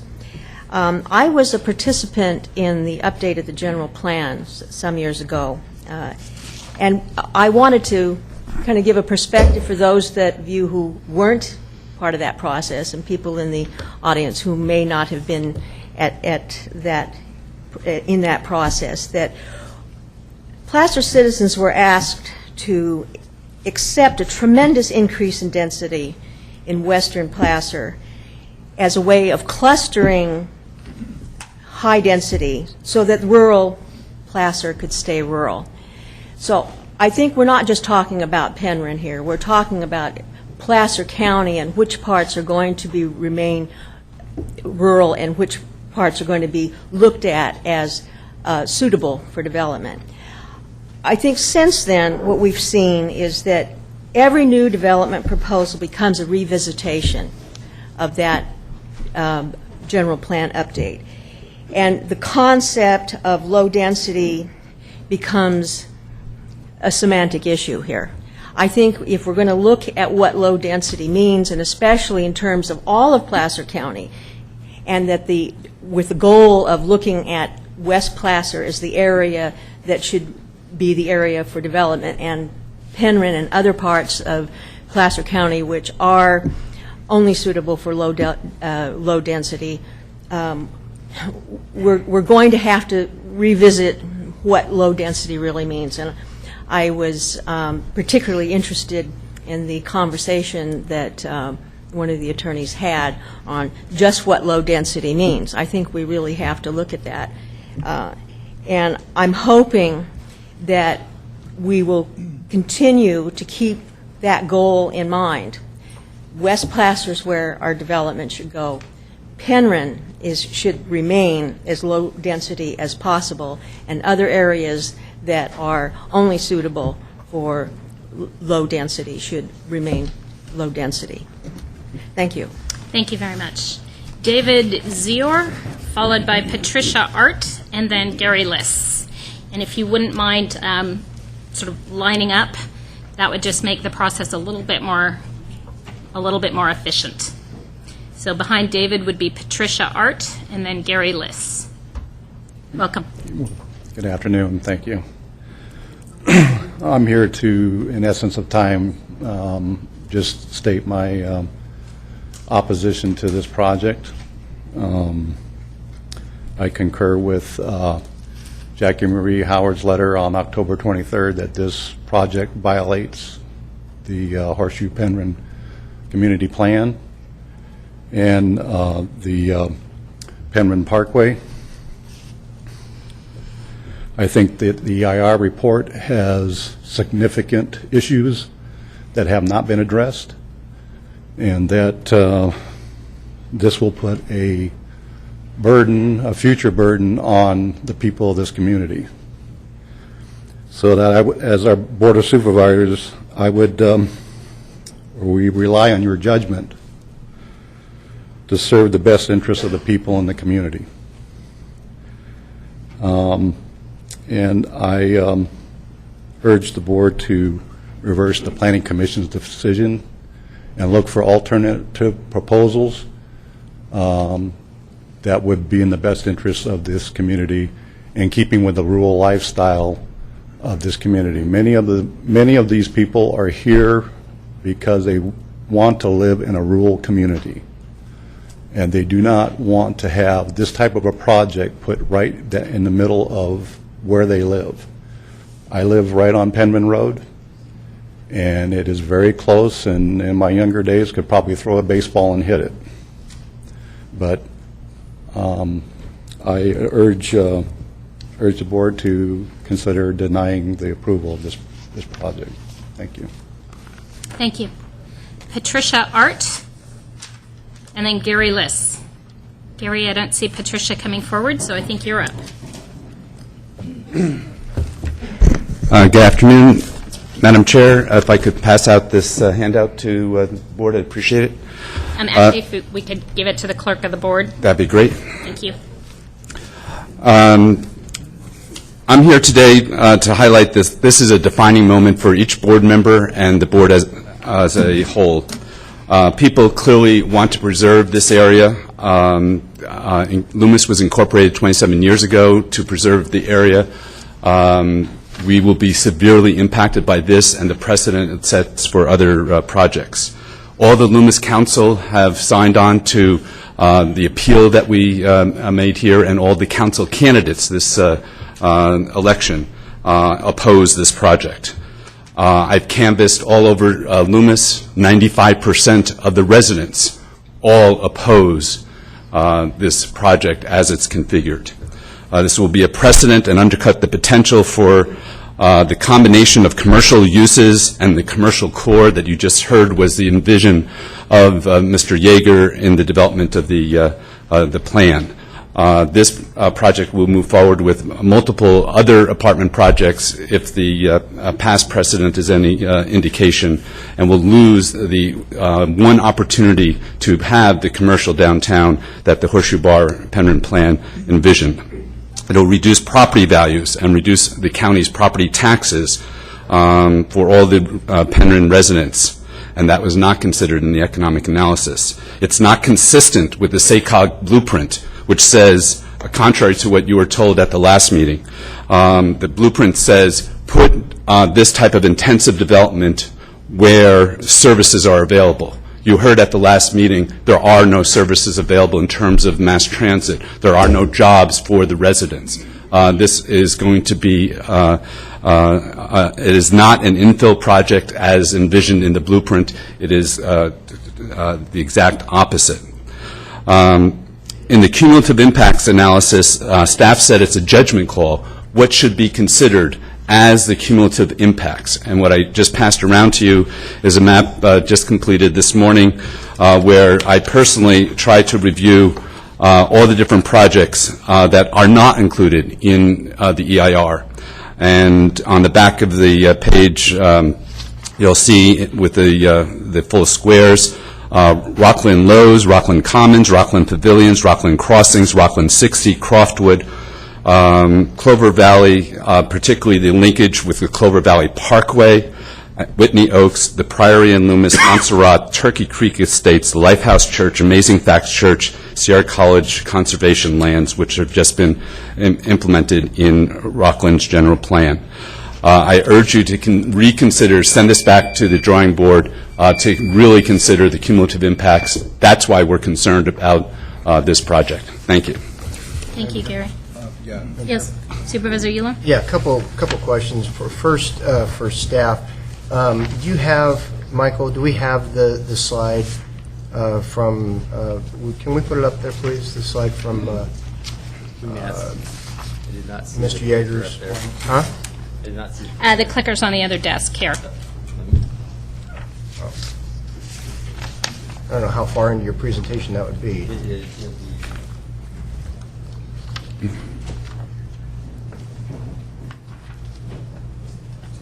Thank you. I just want to, because Mr. Lissa, you emphasized the commercial component, but I think it's important to point out what Mr. Yeager wrote. And what he wrote was, for that reason, it was created to allow future development of a small urban village with a mix of commercial and residential uses. That's what Mr. Yeager wrote, the mix of the commercial and residential, and this obviously being a residential use. You indicated that you're here representing all of the council members, and... No, I did not. Okay. I'm here as an individual. Okay. I just highlighted that all the council members and the candidates have opposed this project proceeding as designed. Okay. And I appreciate that. As you indicated, Town of Loomis was formed in '84. This particular property, it's been submitted by staff, and nobody's ever disputed it. This particular property was zoned for this kind of use in '81. So when the town was incorporated in '84, you incorporated the town adjacent to this zoning being in place. And so obviously, that being the case, certainly nobody from Loomis would have shown up in '81 because Loomis didn't exist. But then in '88, this zoning was reaffirmed and the parkway designation was applied, and we don't have any record of the town of Loomis objecting. 6 years later, in '94, when I made the motion to approve this plan, nobody from Loomis objected to the zoning, which allows for the project at this density, and in fact created the opportunity for additional density beyond this with the overlay of the commercial side of it. And so now that this project is actually coming forward consistent with the zoning as laid out in the plan, why now, as opposed to the opportunities that were presented back when we were actually deliberating about whether or not that would have been an appropriate use? Because I wasn't on the council then. I've been fighting for Loomis residents on this issue of slow growth that the town was founded on. I'm not here representing the town. The town manager in his closing comments can perhaps address that, although he wasn't here at that time either. But the reason we're addressing it now is because there's a specific project that is beyond not the zoning, but beyond the plan.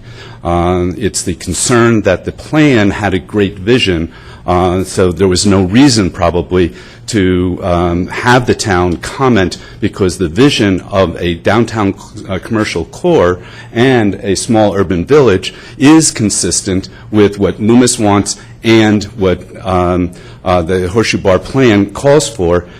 That's not what this project does. What this project, tied together with the other apartment projects and townhome projects that have been approved, and the potential for other apartments right next door going forward, that you will be in a very difficult position to deny if you approve this one, will mean it'll be apartment row, not a small urban village. There won't be the small downtown businesses like Loomis has, or Auburn has. That's the vision that I read a small urban village to mean, that it is, yes, a combination of residential.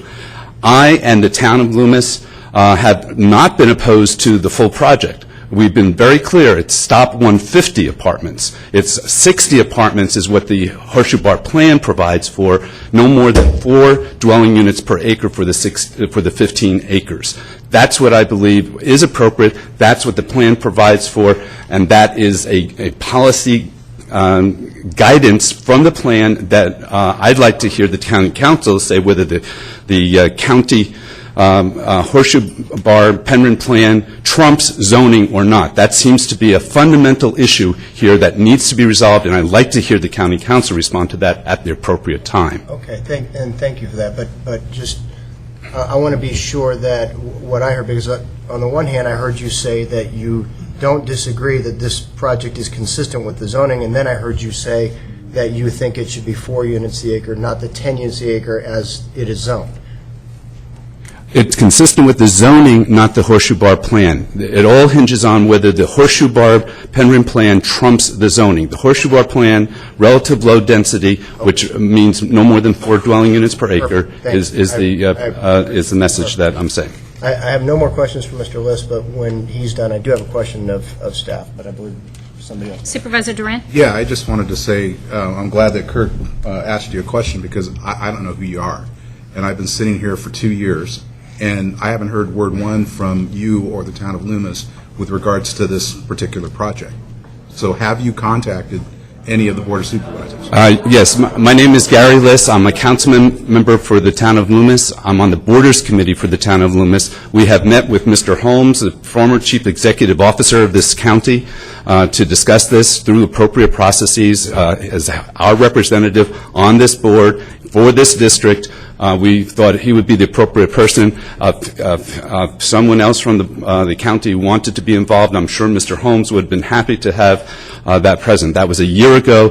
One of the first actions that we asked our town manager to set up during the transition from our old town manager to the new town manager in about October of 2011. The town has been active. Again, I'm not here representing the town. I'm representing people that I've talked with throughout the town that are very upset about this project and the traffic implications. And it's not just this project. It's looking at all the traffic in the whole region. When you look at Sierra College Boulevard, 1 million square feet of retail about to be built this year, by 2014, Rockland Crossings, Home Depot, Walmart, Target. It's all about to hit the fan. And if this project goes forward in that same time frame, we're going to be slammed by traffic one side and the other. Thank you very much for clarifying that. And just in the future, there are 5 board members that sit on the board. And if I had an issue in Loomis, I would make sure that every board member understood what my position was. That's the only point I'm trying to make. Thank you. Under Brown Act, I've been trained only to talk with no more than 2. We didn't meet with Mr. Wygant this last week, partly because he wasn't here the last time. We had figured he was most important to get our perspective that wasn't communicated previously. Thank you, Gary. Supervisor Euler? Yeah, if I may, just a question for Michael, along the lines of what Mr. West, thank you, Mr. West, appreciate it. Along the lines of the question that he asked the question, does the plan trump the zoning? And my question for you goes to something very fundamental, and that is, how does one read a community plan? When somebody moves into an area and they want to know what's going on around them, or they see a piece of property with a for sale sign on it, the way that in, 10 years now as a county supervisor, the way that I've been trained that we read community plans is the first thing we do is we open up to the community development element, which lists land use. And conveniently enough, it's first in the table of contents. We deal with land use first.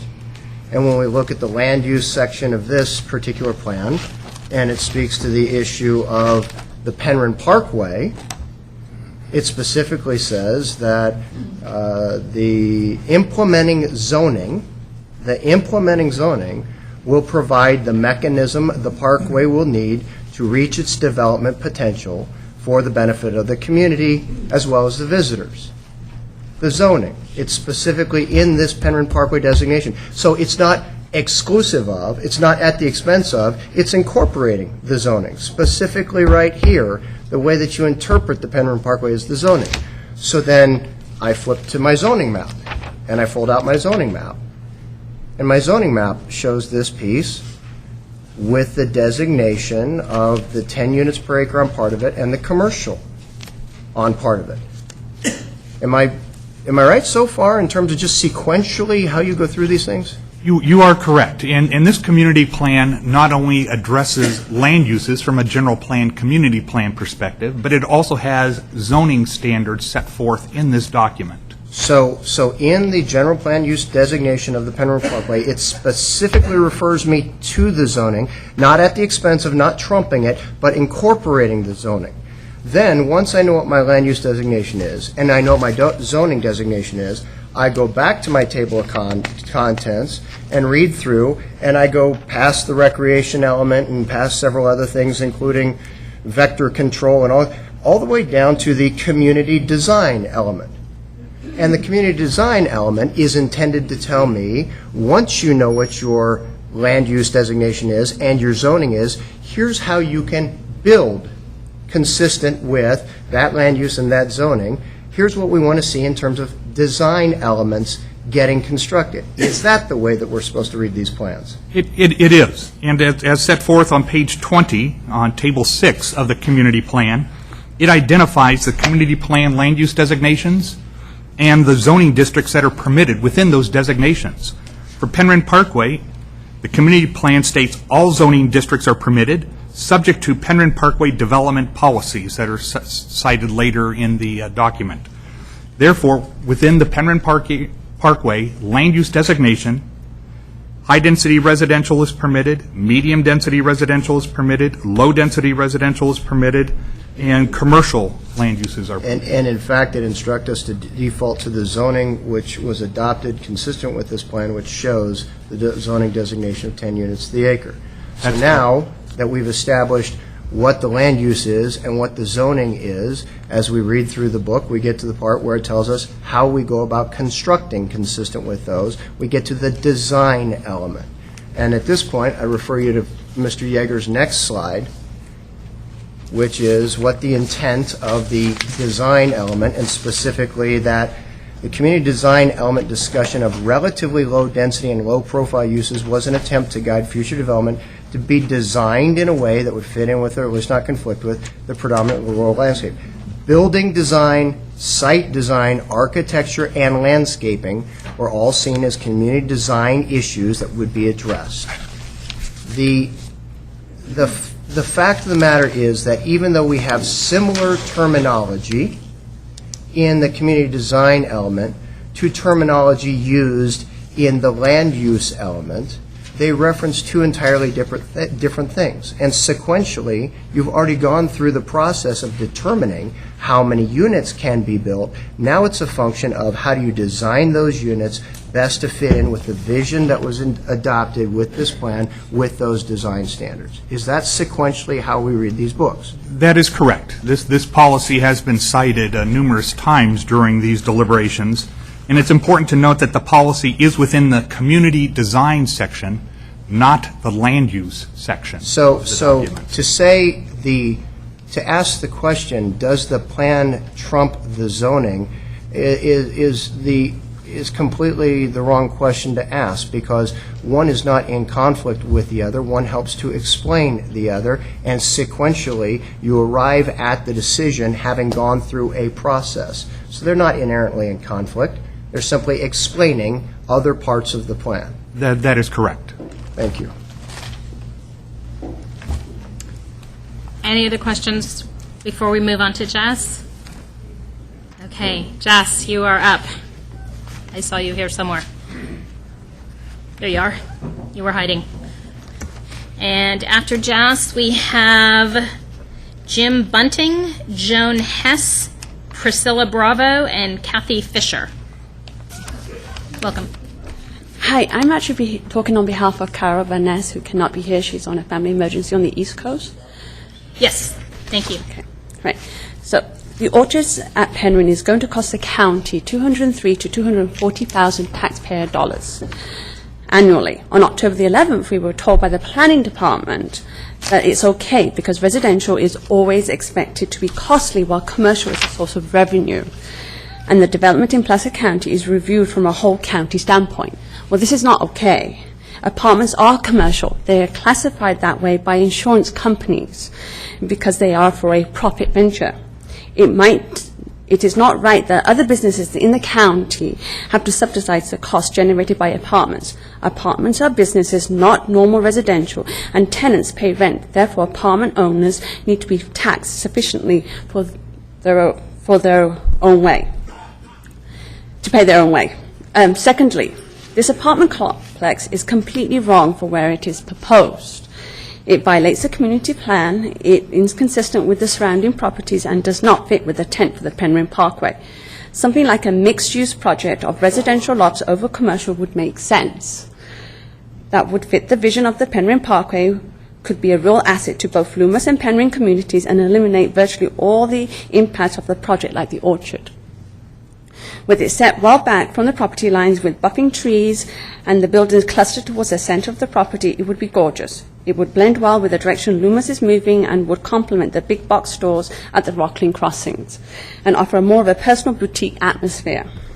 This has been a very successful concept in many areas. Windsor, over by Sonoma, is a perfect model. Penron Parkway has the opportunity to do something great, something that would only serve the local communities but would be a jewel and an inviting entrance to the area. We do not want the opportunity squandered on an urban North Highlands apartment complex that only damages our rural small town atmosphere. A development like you'll see in these pictures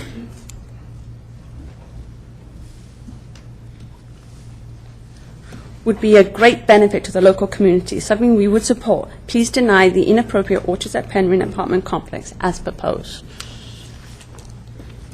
Thank you, Jen.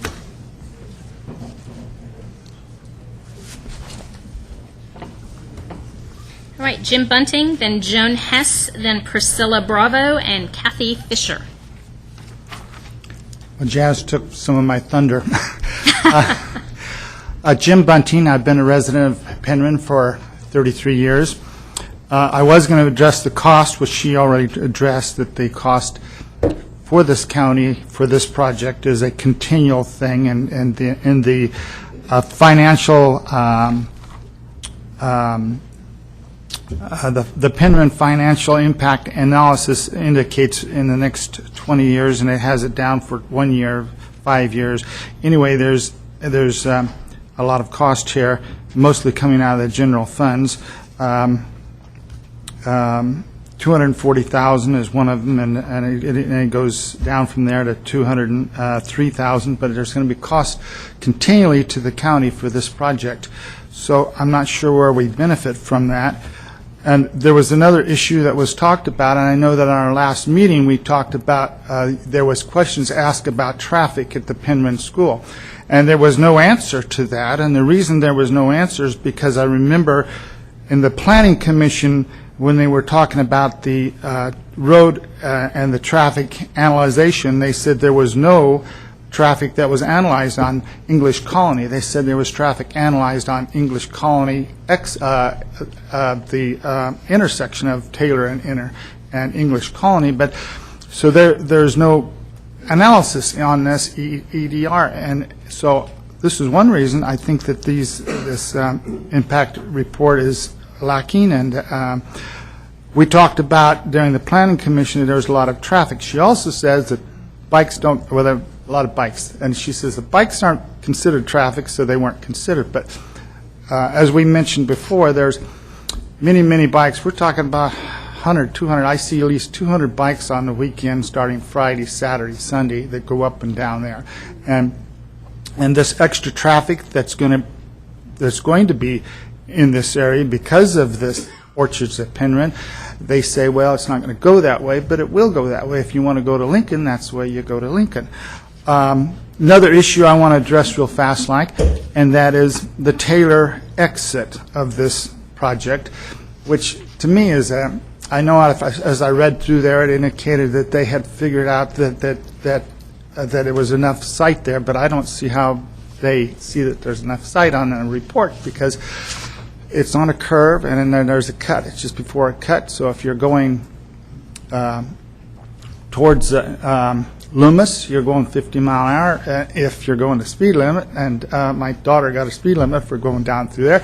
But anyway, if you go the speed limit, I don't see that there's a lot of time to react to people who are coming towards Loomis and people who are turning out into the traffic, and I really think that needs to be worked on. One more thing, and then I'll sit down, and that is the commercial aspect. This project is taking away from commercial land that should be used for commercial. That's what this Parkway, Penron Parkway was set forth. If we keep using this for apartments, there's not going to be any income to the county or to anyone else. Thank you very much. Thank you, Mr. Bunting. Joan Hess, then Priscilla Bravo, Kathy Fisher, and Sue Allen. Joan Hess. Okay. Priscilla Bravo. Priscilla Bravo. Kathy Fisher. We have a winner.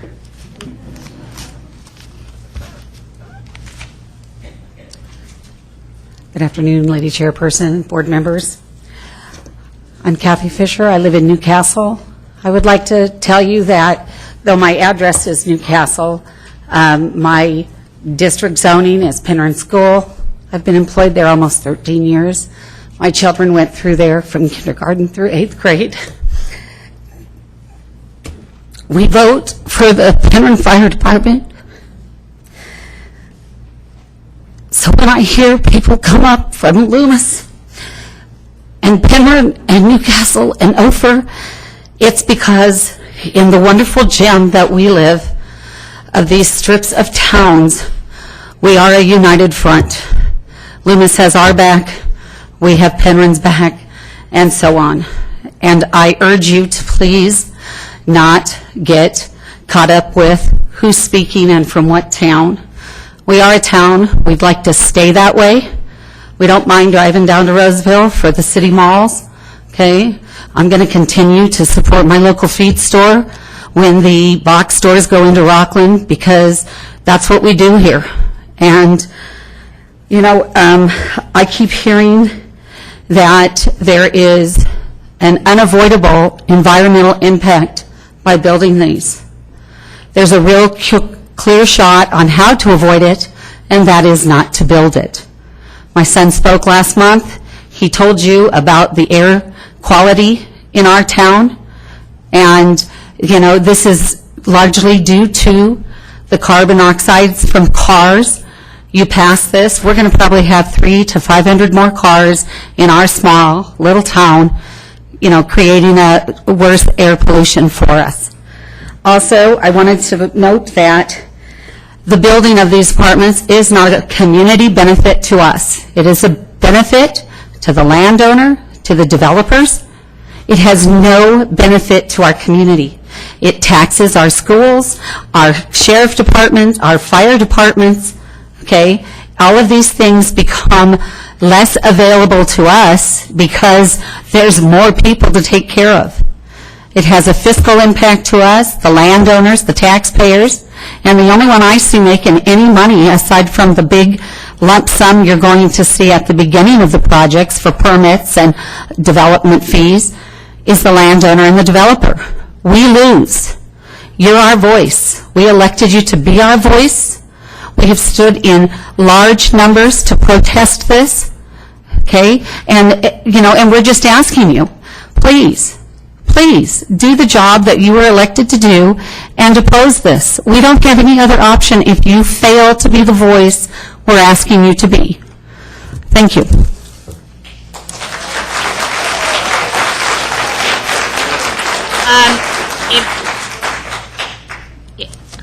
I know the temptation is to applaud when you hear something you like and hiss when you hear something you don't like, but just for civil discourse, if we could not do that, I would very much appreciate it.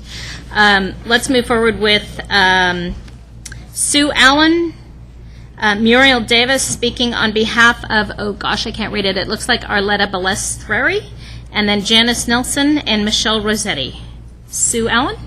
That's it. I hate speaking in public, but I've lived here for 33 years, and I'm imploring you to please turn this project down. I've raised my children, my grandchildren, and our rural way of life is what we moved here for. And once it's changed, you can't go back, and it's not what any of us want. So I agree with everything that's been said. Thank you. Thank you, Sue. Muriel Davis, Janice Nelson, Michelle Rossetti, Chris Thompson. Thank you. Muriel Davis for Arietta. I have a hard time with her name, too. She's very ill. Okay. Arietta wanted to make sure her point got across. She is very concerned that this project does not follow the community plan because the number of units per acre is too high. That is, the density is not relatively low density as required by the plan. She lives close by the project and wants you to know that this project does not fit our rural environment. The loss of many oak trees and the loss of habitat for the wildlife does not fit with the county's goal to preserve the land that the Placer Land Trust is designed to create. She asks that you vote for the appeal. Thank you. Thank you. Thank you, Muriel. Janice Nelson, Michelle Rossetti, Chris Thompson, Tara King, or Tara King. Sorry if I'm butchering your names. My name is Janice Nelson, and I live at 7660 Logan Lane in Penron. I've lived there since 1996. And at the last meeting, I was here and listened to the response regarding allowed densities for the multifamily residential. Roseville is 20 to 22 dwellings per acre, Rockland 15 dwellings per acre, up to 20 dwellings per acre, Loomis 10 plus dwellings per acre. And I don't disagree with the figures, and I acknowledge that these are the facts for those areas. But I'm just surprised it's such an unfair analogy. These density figures are for cities and urban areas, and not a rural area like Penron. The Horseshoe Bar Penron Community Plan makes clear primary goal is to preserve the unique rural environment of the area, even while providing a mixed-use commercial core for local residents and highway travelers. The cities of Placer County are incorporated and with infrastructure and can handle higher densities. Penron is unincorporated, and a logical comparison I don't feel can be made. County staff seems to be comparing these loud densities in the bigger cities to the orchard at Penron. It's also important to note that these same surrounding cities are concerned about keeping their higher densities within their own city limits, such as the Lincoln General Plan, which says the city shall urge Placer County to maintain low-density rural land use designations and large parcel zoning in areas outside the city limits. There are many issues with this project as proposed. It jeopardizes our children's safety walking to what will be overcrowded schools. My daughter attends Penron, and that English colony, Swetzer Road, is pretty exciting at 220.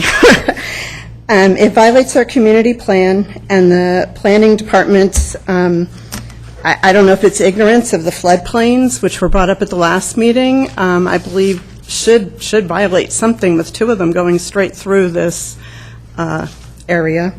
I implore you to join 7 other board appointees, the Penron MAC and the Planning Commission, which is an overwhelming majority out of 10 people who have already voted on this, and reject this as proposed. Thank you. Thank you. Madam Chair, question of staff, please, if I may. Michael, on the issue of densities in the cities and how dense, high-dense residential is these days and is getting, Placer County is subject to a regional housing allowance requirement from the state of California, correct? That is correct. Okay. So under the regional planning scenarios largely set forward in things like AB 375, we as a county are being dictated to by the state, and the state says you must make allowance for a certain number of units, many of them within the affordable category. Is that correct? Correct. Okay. What is the density that the state is telling us, the county, that we have to make allowance for in our high-density residential designations now? Based upon the 2010 census, which was just completed, Placer County is now designated as an urban county, and therefore, for its housing element requirements, needs to achieve a density of 30 units per acre for its low, very low, moderate, and above moderate income categories. So in the future, when we look at updating community plans like the Penron plan, unfortunately, what we're going to be faced with is pushing back against a housing requirement dictated to us by the state that says we need to make allowance for up to 30 units the acre. It is a challenge the board will be facing. Based upon the current numbers that were given with the regional housing needs, the county needs to accommodate an additional 5,031 units, which at 30 units per acre would equate to rezoning of 167 acres of land. As the board is aware, this is in its early stages. We're just starting into the update of the housing element, but this is a challenge that your board will have to address in the coming month and year.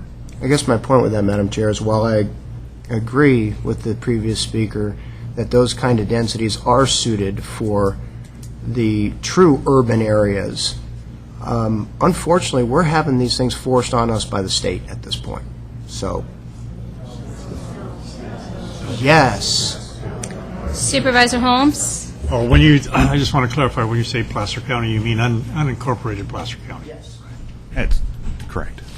And just again for clarification, does does this project fit into the very low, moderate, or above moderate housing framework? As proposed by the applicant, this is a market rate project. So it does not fit into any of those categories that the state mandates we meet? That's correct. Thank you. Michelle? Yes, hi. Michelle Rossetti.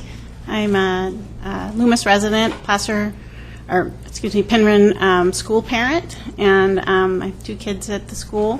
And I am against the apartments coming in because I did move here away from Rockland to be in a rural situation and environment, and I fear that the apartments would ruin that. And someone else had spoken about Pandora's box. I feel this is kind of a good analogy that all the previous speakers have put in there, all the reasons why we shouldn't have this. And I think it would be wonderful if you could keep the lid on it and don't let that open up and ruin our community. Thank you. Thank you, Michelle. Chris Thompson, Tara King, Cece Stevens, Daniel Sanchez. Do we have Chris Thompson? Tara King or Tara King? Are you Tara? Excellent.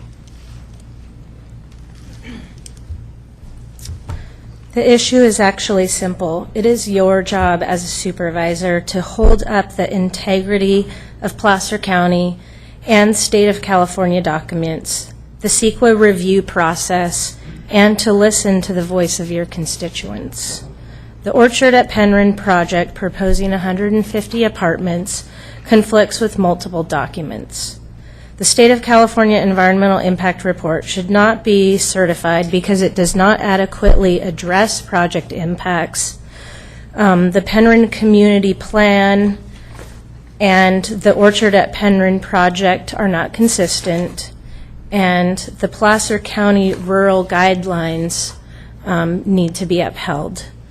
The Horseshoe Bar Penron Community Plan was designed to encourage preservation of the area within the boundary by minimizing the environmental impact of new developments, and physical development will only occur with minimal impact as it's written in the document.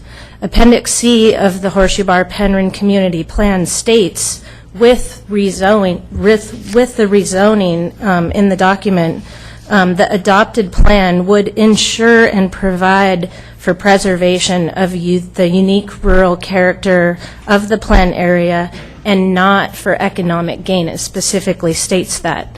And then page 75 of the Horseshoe Bar Penron Community Plan, it states various goals. Goal number 1 is to protect and preserve the rural and unique character of the community, to maintain and identify the plan area as scenic, tranquil, rural, residential, and goal number 2, to preserve and enhance the native species along the scenic corridor circulation routes, to maintain the existing scenic qualities of the area and provide natural noise buffers.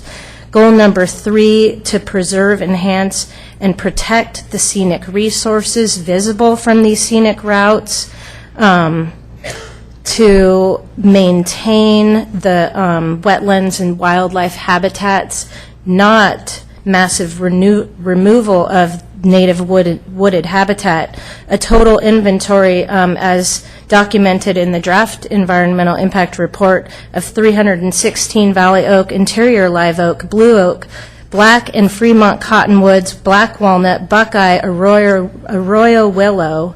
And then, so the Penron Parkway is an area within the community plan project, or the Penron Community Plan boundary, which is different. And although the community area specifies high density, the Penron Parkway document specifies that it is to maintain a relatively low density while enhancing the infrastructure that supports the community and the tourism or travelers through.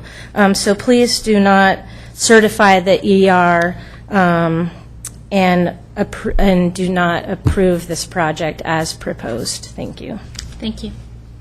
C.C. Stevens, Daniel Sanchez, Roy Molino, Helen Brillant, and then Ann Hendrickson Pantos. C.C. Stevens? You're coming. Excellent. All right. Then Daniel Sanchez and Roy Molino. Good morning, people. I'm not a big person on words and such like that, but I would really love for you guys to oppose this Penron project because, you know, Penron is a very rural area and we'd like to keep it that way. And as it is now, I live off the English Colony Way, and now I can't even drive up and down that road anymore without seeing at least 1 or 2 dead deer every day on that road. It's because it's getting too much traffic in it. And if you allow this project to go through, it's going to impact that road majorly because it's a road that everybody will use to get over to Lincoln or to the other side of Penron. And I really don't want that to happen. And the whole reason we moved up to Penron was because it's rural. And I live in a place now that is a very awesome place, and I finally live in a good place. And I would love to die at that very place. And English Colony Way is known as the Mandarin Trail, and that will no longer be once it becomes commercialized, because this project is not only going to impact the community with more people, but it's just going to impact the area with, well, hey, we want to build, you know, a Sears and Roebuck here. We want to build something else here and here and here. And now, when we moved there was 10-acre limits, and now it went down to 5, and now we're down to 2.3-acre limits. And they just want to keep squeezing us all in there, and it's just not right to be impacted in that such a way. We live up here because it's freedom, and it's a lot freer than it is living in a city. And if it becomes a city, then, you know, the only way to get out of it is to move again, and I do not want to move. And like I say, up and down that road every day, like I seen 1 dead deer on my way here this morning. It wasn't there last night because I drove home last night. And when we moved up there, like I said, there was a 10-acre limit, and then it went to 5, and now it's 2.3, and that is not right. And, you know, it needs to be considered for all the children that run up and down and play there on English Colony Way. There are no sidewalks on it, and I very strongly do not want that place to ever become a city, because you will see every city winds up with a lot of crime, and then they got to have all the police force, and, you know, they're going to want a bigger fire department and this kind of stuff, and we just can't afford that because we don't want to afford it. We don't want the town to be big like that. So I would love very much if you would deny this project, because this room right here is filled with the town of Penron that wants to stop it, and there's one man right here who wants to go through, and he could go down to the middle of the desert and do the same thing, and there's nothing in the desert to stop him. So I would love very much to keep Penron the way it is. Thank you very much, and remember. Thank you. Thank you, Mr. Stevens, and I have to say, for someone who says you're not a very good speaker, you were quite eloquent. Thank you. Daniel Sanchez, Roy Molino, Helen Brillant. Good afternoon, Board. I live on Tumble Lane, which is directly behind this project that they're trying to put through. And well, not directly, probably about 400 feet south of it. They're 2-acre parcels. I have 2 acres there. When I bought it in '74, I thought it was the greatest thing. Had my 2 acres, then a neighbor came in, bought 2 acres, and there's 1 2-acre parcel left. This project here that you're talking about, what you got to vote on, I think it's not good for the community at all. You don't have I think you will disturb the rural atmosphere. And I think all the people that bought property around this 15-acre parcel, they were anywhere from 1 to 5 acres that they purchased. And what I see there, the homes are real nice, and they still got the rural atmosphere. This project is just going to kill that. Like the woman said earlier, if you pass it, it's going to open up Pandora's box. One of the things I think that you should be aware of, I think it's 15 acres. I think that's what it is. Why, I don't know if it's one owner or just 2 or 3 owners. You can divide that thing into 2-acre, 3-acre parcels. If you went 2 acres, you would have 6 and then 1 3-acre parcel. Now, that there in itself is probably at the most 14 cars. This apartment they're talking about, you're talking 200 or 300 cars. That's not good for us. The atmosphere is just shot. So I think that really, hopefully, that you will vote this project down. Thank you. Thank you, Mr. Sanchez. Roy Molino, then Helen Burlant, then Ann Hendrickson Pantos, followed by Michelle Romero. Madam Chairman, members of the board, my name is Roy Molino. I live on Taylor Road. I've been here for 18 years. I've raised 2 daughters through Penron Elementary and Del Oro. And my daughters expressed that they want to be able to come back to this town and raise their own families here when they get done with college. And they want to do that because of the type of town that we live in. And I just want it to be preserved for them also. Thank you. Thank you, Mr. Molino. Helen Burlant, and then Ann Hendrickson Pantos. Helen, last chance. Ann Hendrickson Pantos, followed by Michelle Romero, Stephen Fournier, and Ken Hunt. Welcome. Thank you, and thanks for the opportunity to speak. I've lived here in Penron for 30 years. I'm sorry, would you identify yourself for the record? Ann Hendrickson Pantos. Thank you. And I'm representing myself and my husband, Christopher Pantos, Colonel, retired.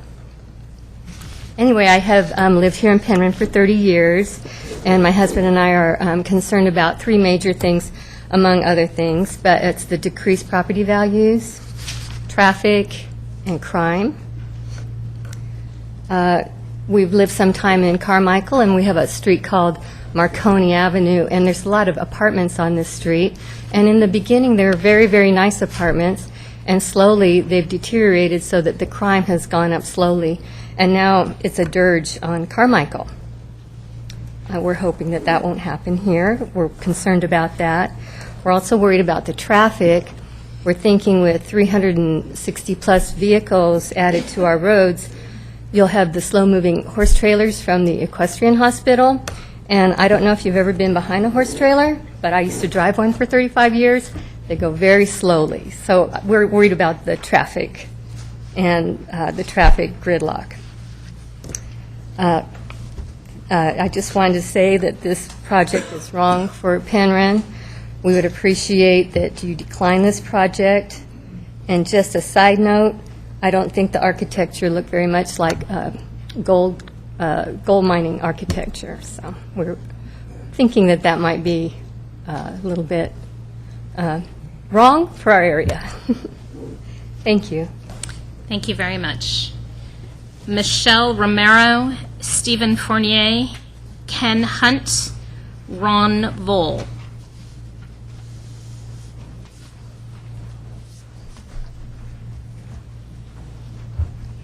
I am Michelle Romero. I live in Loomis, represent my family.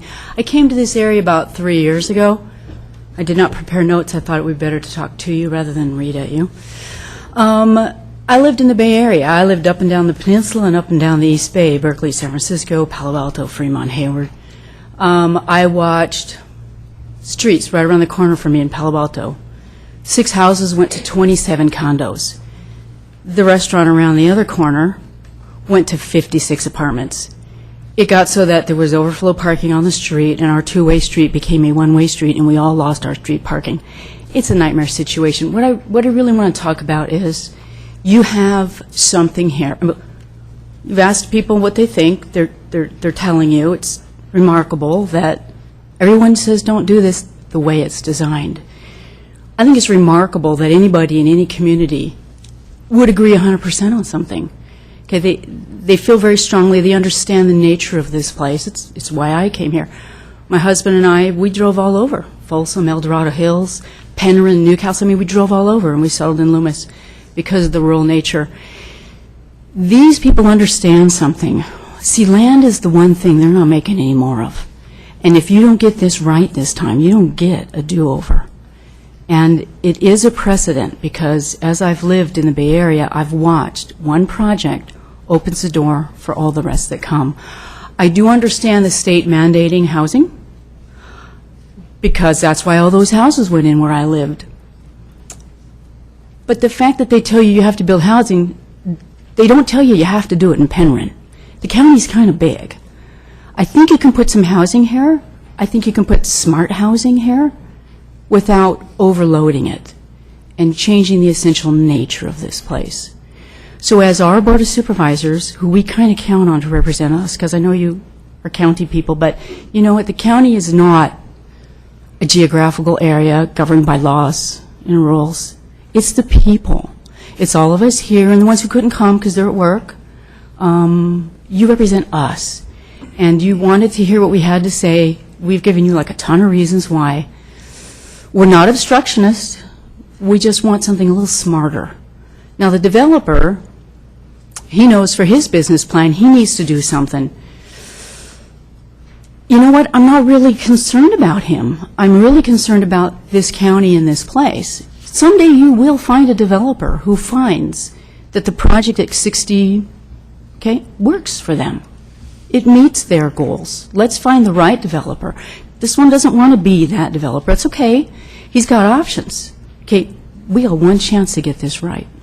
So, thank you. Thank you, Michelle. Stephen Fournier, Ken Hunt, Ron Vole, Paul Scheiss. And again, I apologize if I'm massacring your names. I'm Ron Voley. Foley, thank you. Thank you, Ron.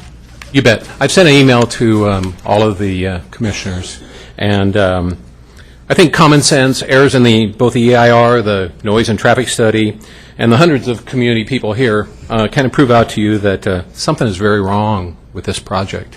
You can't just go by a few words and something that was done many years ago.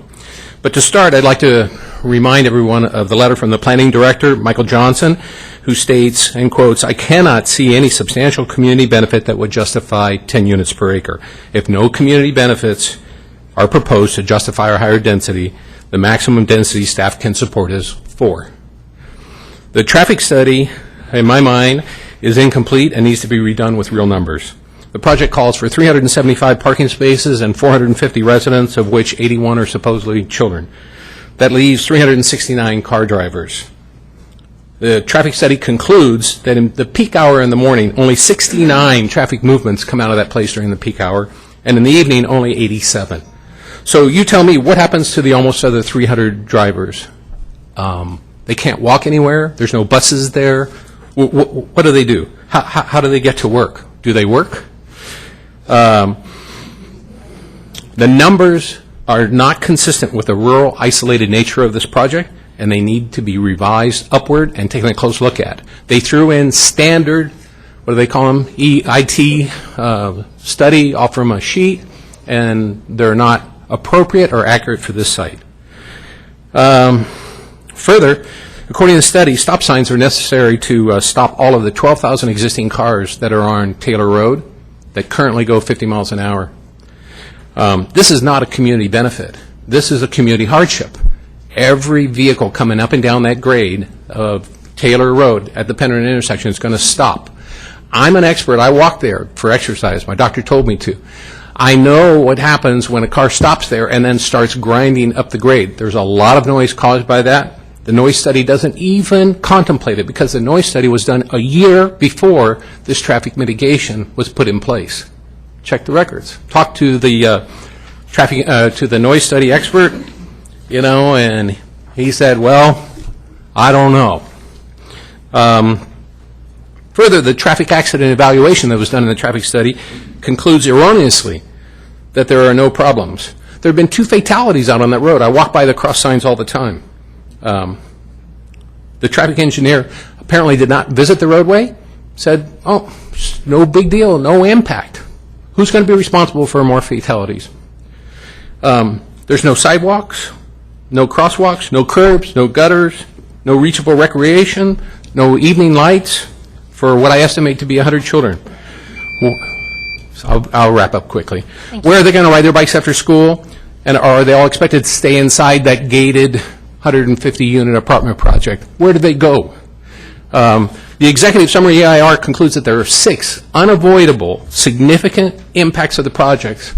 That's not a community benefit. It's not. That's a detriment to our community. And the only mitigation is to pay the county money, as far as I can see. Supervisor Euler, you touched on the issue at hand when you asked about the density in Roseville and Rockland for apartment projects there. Those cities have the infrastructure to support high density of a big apartment project such as this. They have buses, they have street lights, they have sidewalks. Mr. Valet, if I could ask you to wrap up, please. They have crosswalks, they have parks, they have bicycle paths, they have all those things. This has none of it. So I conclude that if you approve this project, you put not only all of these people at risk of future accidents, you put the children there, the residents there, the developer there, and probably even the county representatives at risk of liability. Thank you. Thank you.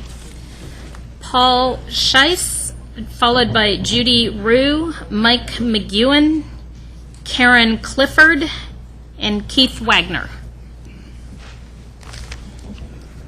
Good afternoon. I'm Paul Schees.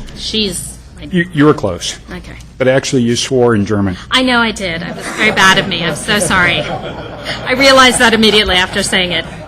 Maybe you should strike that from the record. We need one of those delay buttons. I represent Legacy Lane Homeowner Association in Loomis. I have been the president of Legacy Lane for the last 6 years. We have been there for 7.5 years. And I did a survey of our 54 homes, which encompasses single-family homes, and it is 115 voters. We have 58 plus or minus children living there, depending on boomerang effect and what have you when they're going to school. So we have a microcosm of what you're looking at here, what everybody else has said. I don't want to bore you with repetitive information, but what amazes me, and I sat through the last meeting, I took that day off work, I took today off work to be here again, we've heard from one force that says this is a great idea, that's the developer. The landowner, I don't believe, has spoken, but you've heard from, well, I'm number 45, and we've heard of umpteen other people that haven't been here. We had some of the Legacy Lane homeowners that were on, they're the missing people today because they couldn't get off work. Some of them anyway, and we have a lot more people behind me. So I find it interesting that you have the developer proposing this saying, wow, it's wonderful. The developer is, their spokesperson is from Roseville. They're from San Diego. All the money is going back to San Diego. They're going to do nothing in the benefit of the Placer County residents. I know all of you on the Planning Commission have different viewpoints on it. Some of you are pro-growth, pro-development. Some of you are more conservative and probably fit my criteria. But what concerns me is what we experience in Legacy Lane. Legacy Lane, I suspect, was not welcomed with open arms when it was proposed back in the early 2000s. It was higher density development, but it was proposed as single-family homes. We have homeowners that are permanent residents. We aren't transient. We bring value to the community. We buy things in the community. We have set our roots down. We're raising our families there. What I see in a project such as this, all the money flows out.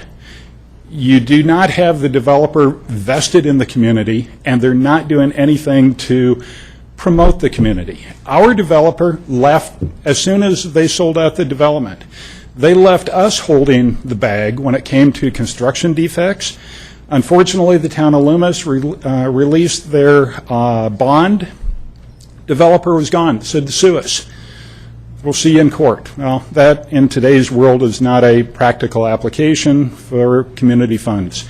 So what I'm concerned at is that was a homeowner development. This is a apartment development. It's going to be even worse. So I encourage you, as does our other 115 voters in Legacy Lane, to oppose this project as it's proposed. Thank you. Thank you. Judy Rue, Mike McEwen, and that's spelled McGuigan, so I'm really taking a stab at that one. You don't look like a Judy, so you must be a Mike. You did pretty good. Okay. My name's Mike McWigan, and I'm a resident of Penron. And somewhere I heard "we the people." I don't know where I heard that before, but I've been to all the meetings, and so far I heard from one gentleman that wanted to make a lot of money that opposed this. And I'm thinking, this gentleman here on the end, you were asking the questions, that's the lawyer? Planning director, to him to let us know what the other side of the story is, right? I was asking questions of our planning director in terms of how we as a board, as a deliberative body, have over the years, in the 10 years that I've been a county supervisor, how we have utilized these tools called community plans in order to determine Right, whether... so we would all understand this too, right? I was asking for clarification that I was making sure that I was reading this correctly. Okay. And that helped us understand. So I live in Penron. If you take Penron Road from the freeway and it dead ends on Taylor, if you went up on the side of the hill, that's where I live. Well, when I come out to try to get on Taylor Road during school, going to school in the morning or coming home, I can hardly get out. The people can't even make a left-hand turn to go down to Del Oro High School. They have to make a U, which is illegal, and come, that way. So I think there's a problem with the traffic. You're going to have a big problem with it. And I'm going to make it real short because everybody else has said something about it. I think that the people, we the people, except for one who wanted to make money on the deal, have told you what we feel about it. Thank you. Thank you. Karen Clifford, followed by Keith Wagner, Andrew Radakovitz, and Cord Lamfer.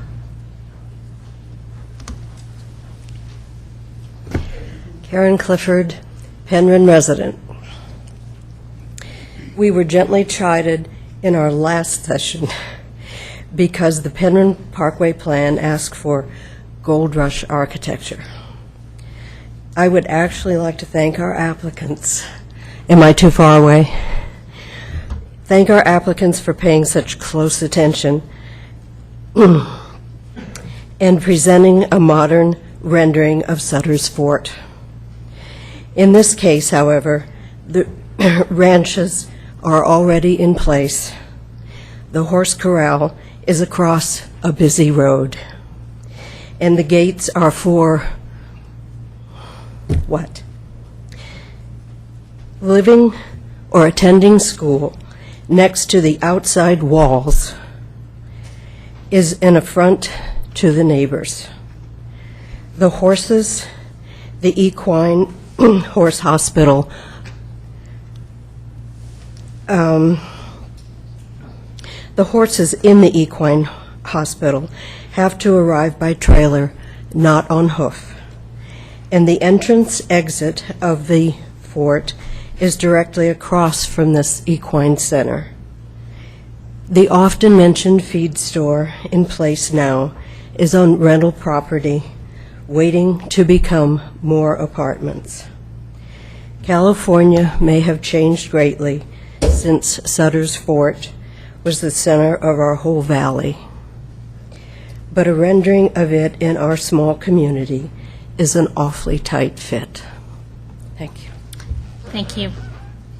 Keith Wagner, Andrew Radakovitz, Cord Lamfer, and then Scott Sanders. Madam Chair, members of the board, Keith Wagner. I am the attorney for the Stop 150 group. I just put a speaker's card in to the extent that we have time for rebuttal here today, so I'll reserve my comments until the public comment. You will have time after public comment. Thank you. Andrew Radakovitz, Cord Lamfer,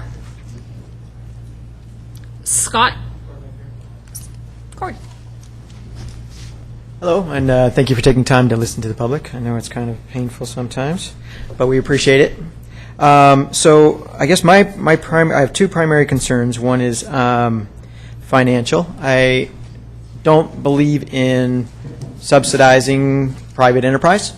So my plea to you is you're giving $250,000 a year to this guy to develop this property.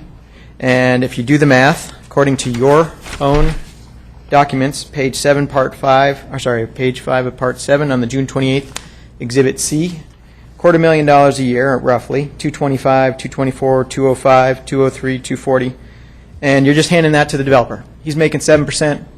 He can make 6.3% and still do the project, I believe. I could be wrong, but if it's that close, he shouldn't do the project. So my opinion is don't take money from all the residents of Placer County and give it to this developer. I don't think that's the right thing to do. I think if it doesn't fly on its own, don't do it. That's my first point. So just to break that down a little further, on June 28th, Part 7 in the appendix, you also broke it down per capita. So every paying resident, every taxpayer in Placer County for the rest of this time period, 20 years plus, is going to pay $856 a year for this project. Why would I do that for a project that nobody here wants? Hundreds of people have come here and told you they don't want this project, and you're going to make them pay $850 a year for a project they don't want. I don't understand the logic. So, and then the last question is for your expert here on community plans. Sir, I'm sorry, I've forgotten your name. If you I'm sorry. address the board, please. Okay, so for the board, my question is, because zoning comes before land use in the community plan, does that mean land use is thrown out? Why does zoning trump land use in the community plan just because it comes before it in the community plan?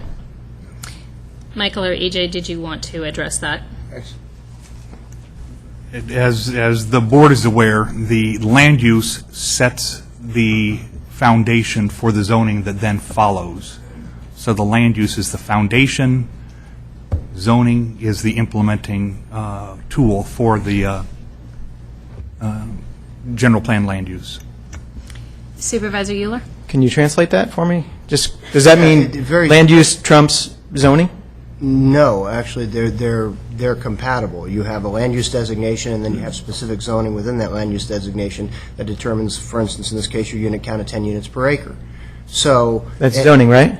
That's the zoning. That's okay. And that's what the zoning map in the plan shows. Yes. My reference was then to the issue of what then sequentially comes down the line after that, and that is once you determine the land use and then the subsequent zoning within that land use, you have your design elements. And your design elements dictate how you can build. In this instance, as the testimony from our previous planning director, who was planning director at the time that I made the motion to adopt this plan, states the reference to relatively low density has nothing to do with the land use component. It has to do with how you design the project aesthetically, specifically referencing height, signage, those kinds of things. So it's part of the design part of the plan. That reference is the design element side. Okay. After you've established the land use and the underlying zoning that rides with this particular parcel. So they all apply. If I read what you're saying right, then you go through this sequentially, but they all apply. Yes, but you cannot read the words relatively low density as written in the design element to all of a sudden somehow have a land use / zoning application. The words are similar, but they do not dictate or trump anything having to do with zoning. It is a description of how you design the project. Excellent. So they all have to be applied is what you're saying. I apply the zoning, then I apply the next section, then I apply the next section, and when I get all the way to the end, I have all of my constraints. Yes. So they all apply. Yes. Excellent. Thank you very much. Thank you. And if I may, Madam Chair, to the gentleman's question, I'm a little confused about your assertion that we're taking money and giving it to the developer to the tunes of over $200,000 a year. $250,000, yep. What that study shows is that residential land uses, and this is true for multifamily and single family, and we know this as a county. Okay. Residential land uses, from an overall cost of service standpoint, cost the county money. They don't generate revenue. It's the commercial land uses, the industrial land uses, those are the land uses that actually generate revenues to the county. And so whether it's single-family residential, multifamily residential, all residential land uses, from an overall service delivery standpoint, and our costs to do business as a county, actually cost money. We're not handing money to anybody, but that's why we try to achieve this jobs housing balance. That's why that's so important. That's why we try to create these opportunities for commercial and industrial in addition to the various residential uses that we do have and have to have. Okay, but it's still true that you're going to spend this money, and where does this money come from? Is there some service we have to give up to get this $250,000 a year to fund this project? Where does it come from? No. New taxes? It is simply an absorbed cost that the county incurs on a daily basis right now in providing services that is then offset by the commercial and entrepreneurial activity that is also associated with having more residents in the county. That's not what your report says. Your report says that even when you include the sales tax revenues, the library funds, the road funds, all those other things that people put into the community, you still lose $250,000 a year. You're right. So I don't understand why the county would choose to spend that money unless they have extra money. Do they have an extra $250,000 a year? That's great. I've got lots of projects I'd like to propose. Thank you. Michael, Supervisor Duran. we addressed this the last time that we had this hearing, and could you go again very briefly about why it is that, and how we can justify providing this type of a multifamily unit vis-a-vis the county's overall goal to absorb those costs? It'll almost be a repeat of what Mr. Euler just stated, but every residential project, it's highly uncommon to see a residential project that's fiscally neutral. Almost every residential project ultimately costs more than it provides. And that's why the county provides land uses across the breadth of the county, commercial, industrial, that balance the residential land uses. So just as Mr. Euler stated, the intent is that the commercial and industrial uses pay more to offset the long-term costs that the residential land uses have. So at the end of the day, if we were to have everything pencil out, we wouldn't be building any residential, right? Ultimately, that's a decision the board would make, but if you went strictly on the fiscal analysis, yes. But that's the end result, correct? Correct. I challenge that because if I'm sorry. Yeah, I think it is at least a fair statement to say, if housing was expected to pay fully for its costs, it would be a whole lot more expensive than it is today. That is correct. Okay. Scott Saunders, Joe Kelly, Bob Grigas, Deanne Pellegrin, and Doug Gordon. Scott Saunders. Scott Saunders, 35 years, Penron resident. Would you agree with everything my Okay. Thank you. Brief and to the point. Joe Kelly, followed by Bob Grigas, Deanne Pellerin, and Doug Gordon. Good afternoon, members of the board. Appreciate the opportunity to testify before you. I've been a resident of the Penron area for a number of years, since 1974, with the brief exception of a period in the late 1970s. We came here because of the nature of this area. A beautiful area, bucolic. Rolling hills, oak trees, pastures, dotted here and there with a few cows, 1 to 5 acre properties, a small historic town, a small store or two. It's a wonderful area, and it's by nature rural. This apartment building is not at all consistent with the nature of this community. Now, I'd like to address Supervisor Euler for a minute and express appreciation to you for bringing out that point with regard to the designation by the state of the county now as urban and the significance of what that means. The bottom line to me, however, is this. While that's true, and I know that it poses problems for you, the members of the Board of Supervisors, you have to think about everything in that context. One thing it does not do is mandate this project at this location. It mandates these kinds of projects, but I would suggest that there are better places to put things like this, in areas that are already semi-developed and not as rural as this area. These apartments are totally inconsistent with the nature of this area. Now, you've heard a lot of discussions and some disagreements at this hearing and the one last month. You've heard discussions between experts, attorneys, planning department, with regard to the impact of the county zoning ordinance, the Penron community, the horseshoe bar plan, et cetera, and how they interact and how they don't. You've had a number of other disagreements with regard to the fiscal impact of this project. It'll bring money, it'll lose money, etc. But one thing you have not heard disagreements about is the unanimous voice of the people. We don't want this. You have not seen a single resident of this area, unless perhaps they work for the developer, who's come to this microphone and said, build it. We are unanimous. We don't want this. This is totally inconsistent with this area. And I'll tell you right now, it's not the first one. People may say, oh, it's just this project. Well, that's the nature of urbanization of California all over the state. First one, then another. 25 years from now, you won't recognize this area if you approve this project. You, the representatives of the people whom we elect to govern in our place, consistent with laws, also have a duty to reflect and honor the will of the people. The people here have spoken with one unanimous voice. We don't want this. Vote to kill it. Thank you. Thank you. Bob Grigas, Deanne Pellerin, Doug Gordon, Christine Ludwig, and L. Paul Phillips. Welcome. Thank you. Honorable Supervisors, Chair, thank you very much for taking the time today to listen to your fellow citizens of Placer County, and especially on Election Day today. We request that you return this project back to the planning staff for 3 reasons. Fiscal responsibility. We need it fiscally responsible. We want it to follow the rule of law, and we want to do it for our children. Let me explain each of those. Fiscal responsibility, you just heard about the $250,000 a year in tax dollars that is going to be spent. In our county budget, we didn't have money for the Newcastle Fire Station, so we had to raise taxes. We didn't have money for sewer improvements without raising fees. We didn't have funds, or we have challenges with funds in the Roseville Jail to get that completed. And we even have a mosquito abatement district because we can't spray for mosquitoes without raising fees. Yet we're willing to spend these dollars. This is a commercial project by definition. It may be houses, but it is a commercial project. We have tools at our availability to us to offset and mitigate some of these costs. I don't know which ones apply, not my job. For example, Melrose, bonds, fees, assessments. Just some examples, there's probably others. Return this to the staff so that they can figure out a way to make this fiscally responsible. Item number 2, for the rule of law.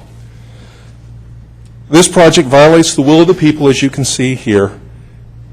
The people don't want this. It's been expressed over the last year through many different forums.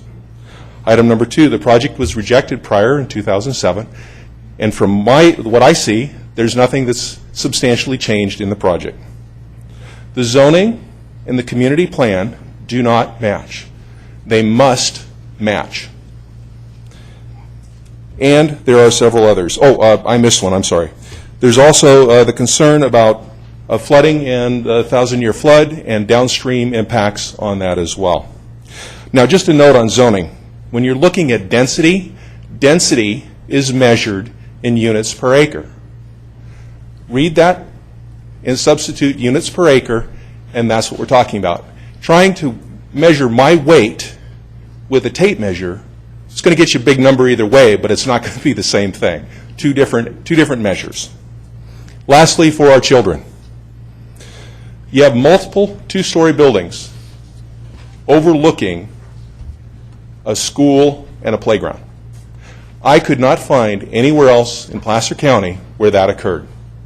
Now, I don't know if it's a law, but common sense tells me there will be a problem downstream. I would think I would rather walk through hell with a gas can than predict the problems that are going to happen with that particular issue. Again, return this project to the staff to protect our children. In summary, we have 3 reasons you've heard from everybody here: financial, good fiscal responsibility, the rule of law, and for our children to return this project back to staff and have these issues addressed. They can be fixed, but it needs to be addressed. Thank you. Thank you.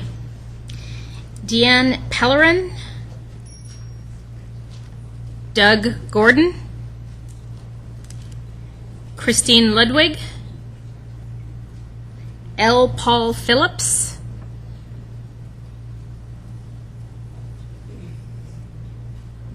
okay, I thought that was an L. Paul Phillips, sorry, Dale McCoy, Greg, Bushong,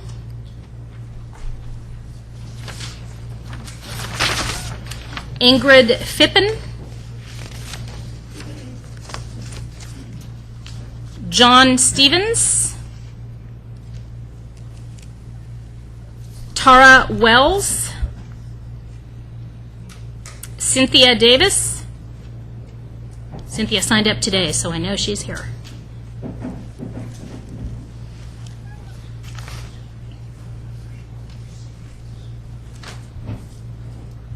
Good afternoon, Jennifer, Jack, Jim, Supervisor Euler, and Supervisor Wygant. I'm Cynthia Davis. I live in Penron.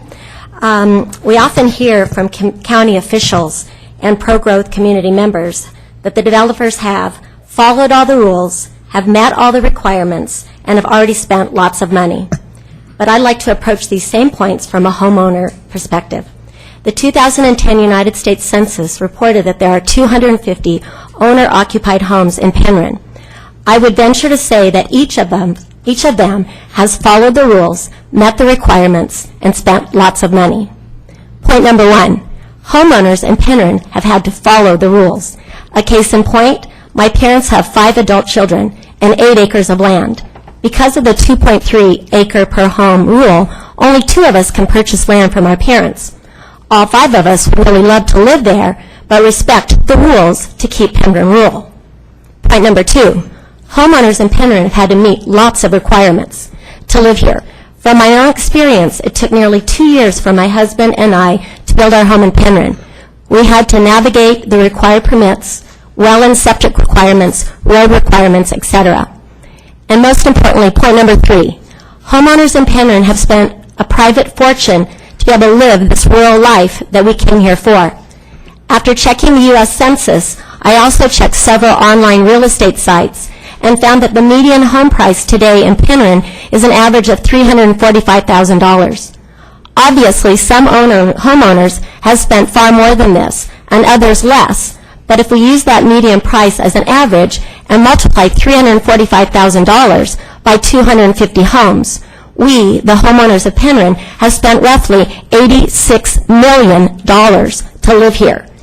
And of course, that does not include all of the extra costs to maintain our wells, our septic systems, our dirt roads, our irrigation systems, our fencing, or the additional monies we have put into improvements and upgrades like solar, energy conservation measures, outbuildings, etc. In conclusion, we, like the developers, have followed the rules and have met the requirements and have spent small fortunes individually, large fortunes collectively. But the big difference is that we live here because we love Penron. We embrace the challenges and the costs of living in the country because we love living in the country. Most of us will live out our lives in Penron. On the other hand, the developers will build their 150 apartments, will make their money, and will move on to their next big development, leaving the county and the rest of us to deal with the mess of 150 apartments in our rural backyard. I represent not only myself and my family today, but the 5 Cities Democratic Club as well. 3 of you were elected by the hard work and contributions of people like the members of this club. It is my hope that you are who you said you were when you were campaigning, and that you will all stand up for the homeowners of Penron and not for an out-of-area developer. Thank you very much. Thank you, Cynthia. Louis Muller.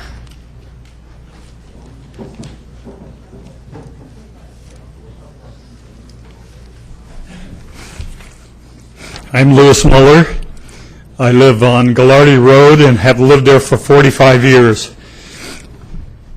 I have repeatedly heard over the last few years the argument for this project and others that commercial development just isn't viable in Penron Parkway. High-density housing is needed. All the vacancies in the Penron Business Park, called the Outlets, is cited proof. Let's look at some history. When there were far fewer people in the area, the Ground Cow restaurant was a booming business in exactly the same building now used by cattle barons. Few regular interstate travelers didn't know about the Ground Cow. It was a destination, a desired stopping place for people traveling to the mountains and ski slopes. It was well maintained, had an upbeat atmosphere, a desirable menu, and excellent quality food. People wanted to stop there.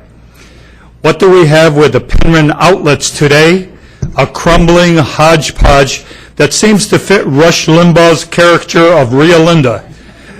Derelict cars sitting around and construction debris in the parking lot. It looks like a place nobody really cares about. You are greeted at the entrance by a sign with letters falling off announcing happy hour. You would think you were on the seedy part of Auburn Boulevard in Sacramento. Nothing desirable about that. It is a place people naturally avoid and are not attracted to. Even with gasoline always priced significantly higher than the Valero station at the outlets, the 76 station across the street is always busier. For all its problems, and there are many, the 76 station is an inviting, pleasant place to stop for gas. The problem isn't that commercial isn't viable in Penron Parkway. The problem is that shabby, run-down-looking commercial isn't going to do well anywhere. The location and terrain of the outlets has terrific potential. It just needs to be made attractive, and people will come. The Orchard at Penron apartment project is not needed to support existing commercial in the Parkway. Given a choice, apartment occupants will avoid it also. The apartments are not needed for housing in Penron or Loomis area, and there aren't jobs here for the occupants. I ask that you deny this project as proposed. Don't permanently damage our rural area with this out-of-place project. Thank you. Thank you. Chuck Davis, followed by Gordon Robbins and Charles Nag. Greg. Thank you. Mine was an easy name. Yours was easy, yeah. I'm Chuck Davis. I'm a Penron resident for close to 30 years. I have an invested need in Penron as I have children going to Penron, grandchildren going to Penron school. It's going to be for 18 consecutive years if there's no new grandchildren. Anyway, and I would like to talk to you about today is Con Air a good neighbor? Having heard claims of what a good neighbor Con Am is, how they are very responsible community members running quality operations that are kept in excellent condition, I was encouraged. I was encouraged until I did some checking.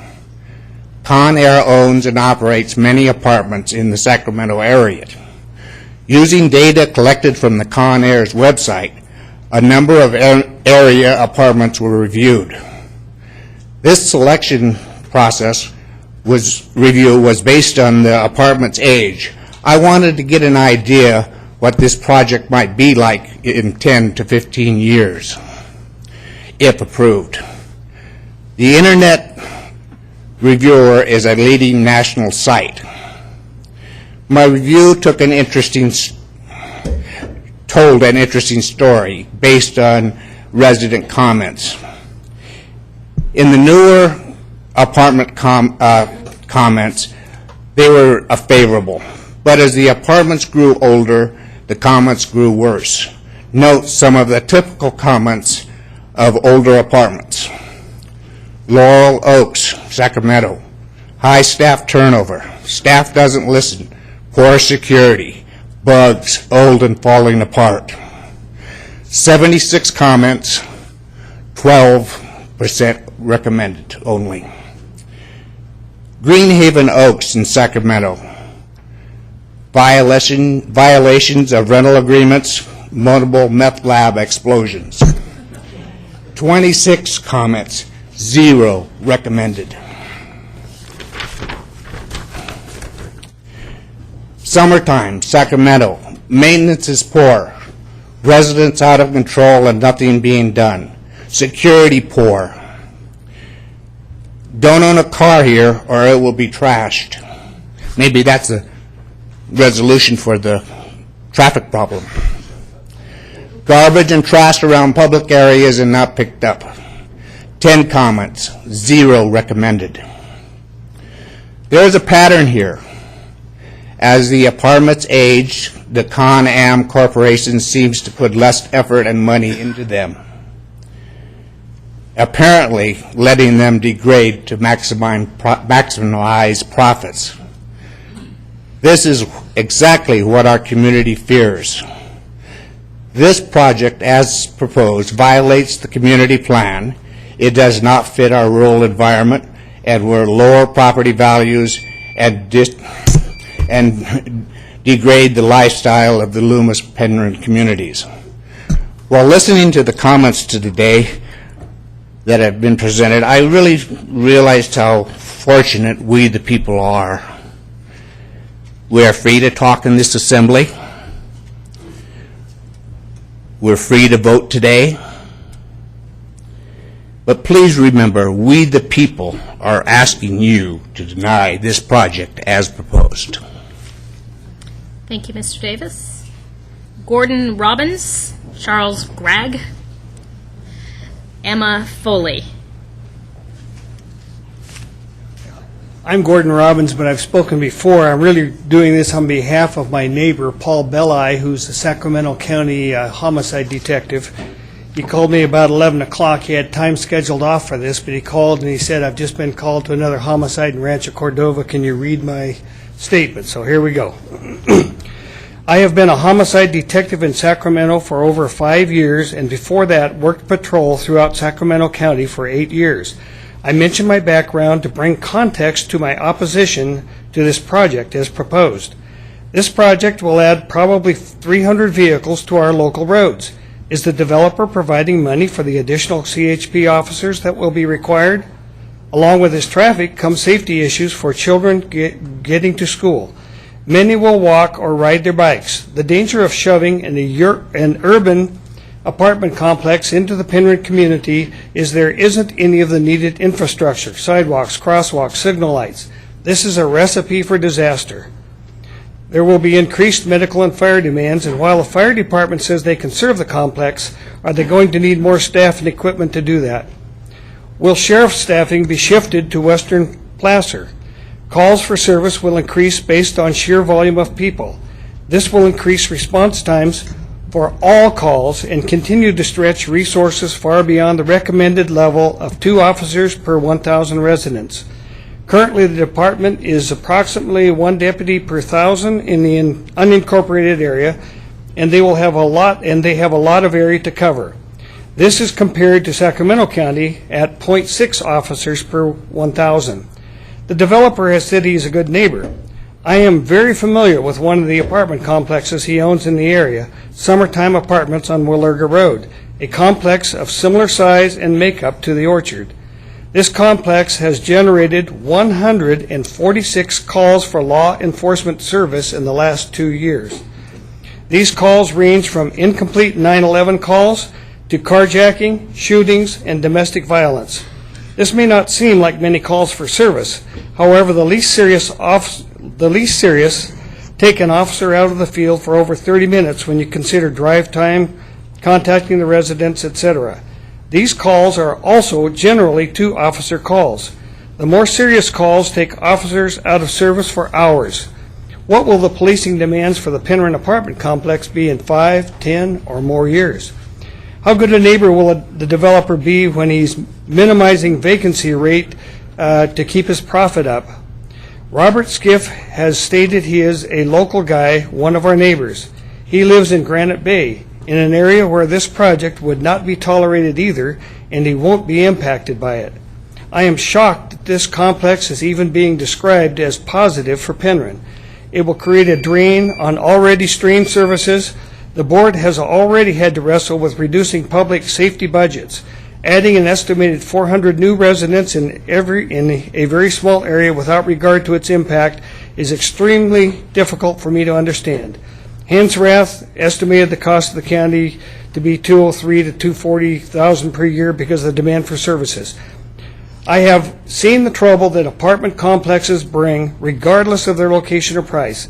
I moved my family to Penron because of its quality of life and specifically because there were no large apartment complexes. Mr. Robbins, if I could ask. Just one more sentence. Okay. Thank you, ma'am. I can't read as fast as he did. Yeah. I encourage people to buy homes and raise their families here. I urge a no vote on this project as it is proposed. Thank you. Charles Gregg. Thank you. And I know, I got it right that time, sorry. Well, my poor handwriting. Emma Foley and Ken Hansen. My name is Charles Gregg. My wife Cheryl and I are 31-year residents of Penron and Placer County. We, as well as many of our other residents in the community, realize that some level of change is inevitable. However, we also firmly believe that any change being considered must be measured before it is approved in order to protect the citizens from unbridled change. Now, I know you've heard probably more than you wanted to this afternoon about density issues, but I'm still somewhat confused about the issue of 4 dwelling units per acre versus 10. In Michael Johnson's November 9, 2000 letter to Forum Consultants Incorporated, in which, when referencing density issues, he states, as provided for in the Horseshoe Bar Penron Community Plan, and goes on to state, quote, if no community benefits are proposed to justify a higher density, the maximum density staff can support is a density of 4 units per acre. That is the base density range for the high-density land use designation, unquote. In making the above statement, Mr. Johnson was clearly attempting to adhere to the Horseshoe Bar Community Plan, Penron Community Plan, as the controlling document. Then in Mr. Johnson's memorandum to the Board of Supervisors dated October 11, 2012, he supports the 10 dwelling units per acre proposed by the developer, stating, and I quote, the Penron Parkway is actually a separate and distinct community plan land use. The community plan also has separate land use designations for low, medium, high densities, but these land use designations have no relevance for purposes of determining the permissible land use within the Penron Parkway designation, unquote. So in 2007, staff references the density definitions in the community plan as if they were the controlling, as if it were the controlling document, but now they seem to be saying that those same definitions have no relevance for determining permissible land use within Penron Parkway. Confusing to me, and I think to others as well, and an issue that cries out to be defined before the project moves forward. Finally, we are all painfully familiar with the phrase used by county staff, and I quote, project will bring substantial benefits to the county and that the project benefits outweigh the project's unmitigated adverse impacts, unquote. How many more times must we as citizens see and hear this phrase without also seeing the so-called benefits clearly defined? Just saying it's so doesn't make it so. And besides benefits in the county area are one thing. What we are concerned about are benefits to the community. Thank you very much. Thank you, Mr. Gregg. Emma Foley, followed by Ken Hansen and Stephen King. Hello, my name is Emma Foley and I'm 11 years old. I'm growing up in the Newcastle area and I'm very fond of living in the country. I think it would be a shame to build 150 apartments. It's almost like taking out is twice as many trees, plants, animals, and especially baby deer. I also want to talk about the population. The countryside is supposed to have fewer people. I did some research of my own, and in the olden days, your closest neighbor was 2 to 3 miles away. I think it would be disappointing to have so many people and buildings around, and cars, which would make pollution. That's why they have places like San Francisco, Roseville, and Granite Bay. So that's why I say no to 150 apartments. Who knows, if they put those in, we could get 500 more. So think about the baby deer, the birds chirping, the woodpeckers pecking, the ground squirrels digging, and the owls hooting. Thank you for listening to me. Please agree with me. And remember the baby deer. Thank you, Emma. Ken Hansen, then Stephen King, then Gary Cheris. Hi, I'm Ken Hansen. I'm a very proud grandparent of that 11-year-old. I'm a retired school administrator, and I'm on the school board in Newcastle. We moved to the country to enjoy the space, fresh air, small town atmosphere that you can find in Penron and Newcastle. The research I've done shows that a 150-unit apartment complex will increase the population of Penron by over 10%.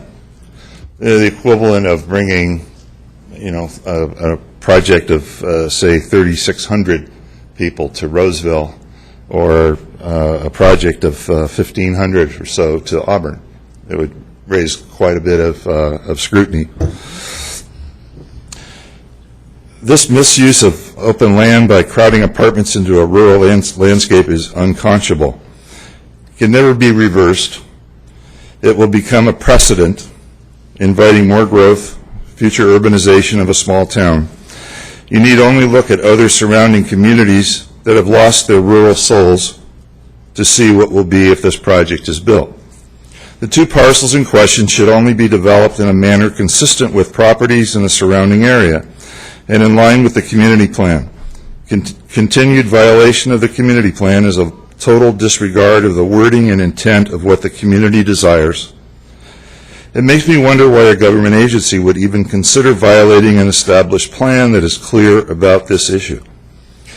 It seems that this is just another chapter in an ongoing battle between developers and slow growth advocates.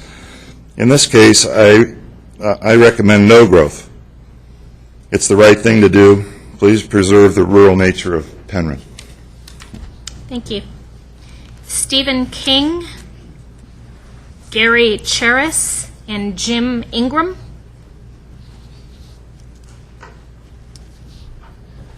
Yes, Stephen King, and just for the record, I don't write books, but I do live. I was going to say I loved your work. So. But I do live on off Penron, or on Penron Estates Drive, which is on Penron Road, about 500 or 600 yards from this proposed development. And that I think it was Congressman or Councilman Liss, Mr. Liss, that piece of paper he had, can that be brought back up on the screen here? I don't believe we had a copy of Gary's document. Well, I saw. Well, it was. I don't have much time here, but it wasn't this. But it looked like from a former commissioner, Yeager. Not Chuck Yeager. But There's this, and then EJ, can you go to the other slide?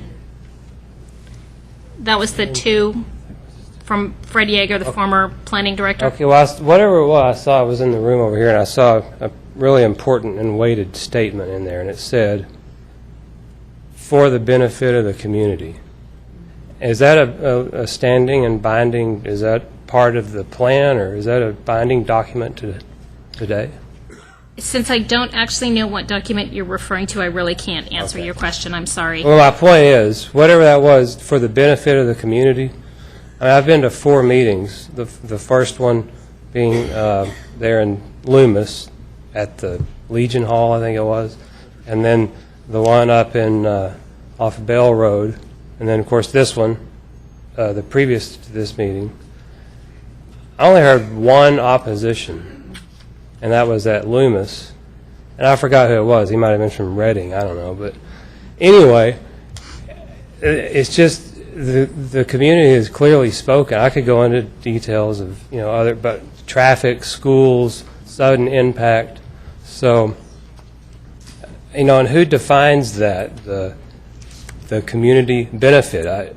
If it's the city, state, or city, county, or state, then we've lost our democracy, and what's the point? But I think the community must define that, and it's been clear here that the community has spoken. And I just ask you to honor that, and that the PCP stating from what I'm hearing, the 4 units per acre. I don't have all the technicals on that, but I remember Attorney Wagner being pretty clear about that.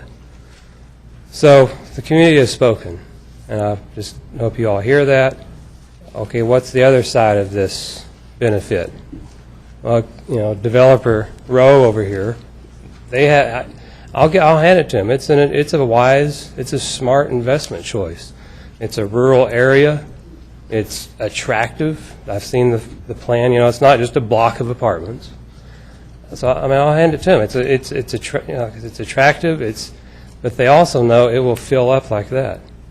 People will move there. It's a rural setting, and we will feel that sudden impact. So, a decent design, Gold Rush era. I'm not sure. Maybe it should be Gold Rush error. But anyway, I just ask you here, just hear the passion that the community has spoken.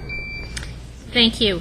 I'm going to call for about a 5-minute break here so that we can give the clerk of the board and the stenographer here the opportunity to address any needs they might have, glass of water, whatever. So let's come back here at about just 5 minutes after 3. Thank you.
Okay, we last heard from Stephen King, so we are moving to Gary Cheris, followed by Jim Ingram, Dana Egan, and Paul Leifer.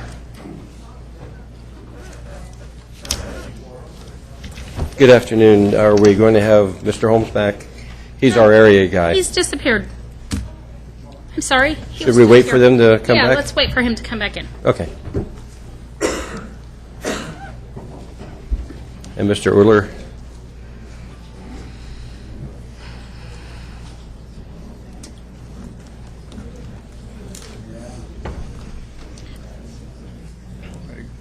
Robert, would you mind popping your head out and seeing if Jim's out there somewhere? Thank you.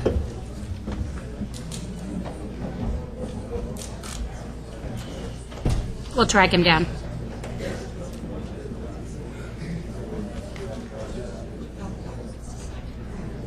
Yeah, they're all in there. I haven't signed a darn thing. I'm sorry.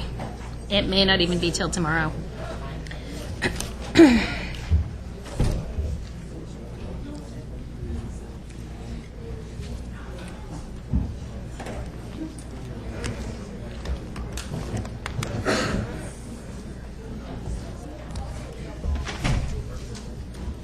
All right, if everyone could find a seat, please, and just settle so we can all hear.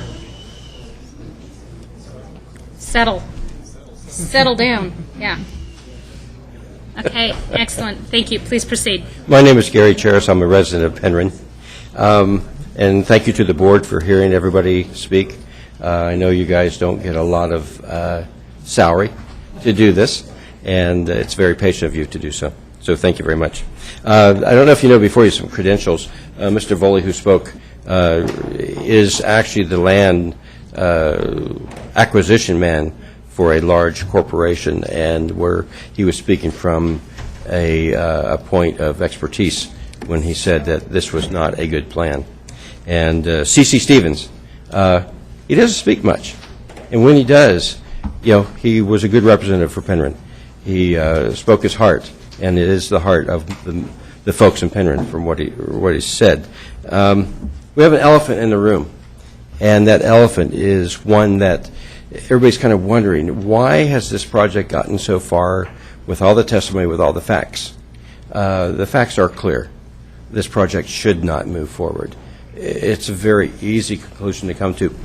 My expertise, 31 years for Sacramento County Sheriff's Department, over half in management, commander of Civil Division, chairman for the State Sheriff's Civil Committee, investigator, heading the investigators for high-tech crimes, financial crimes, et cetera, et cetera, et cetera. In other words, I had the responsibility to look at the facts to make sure they were correct.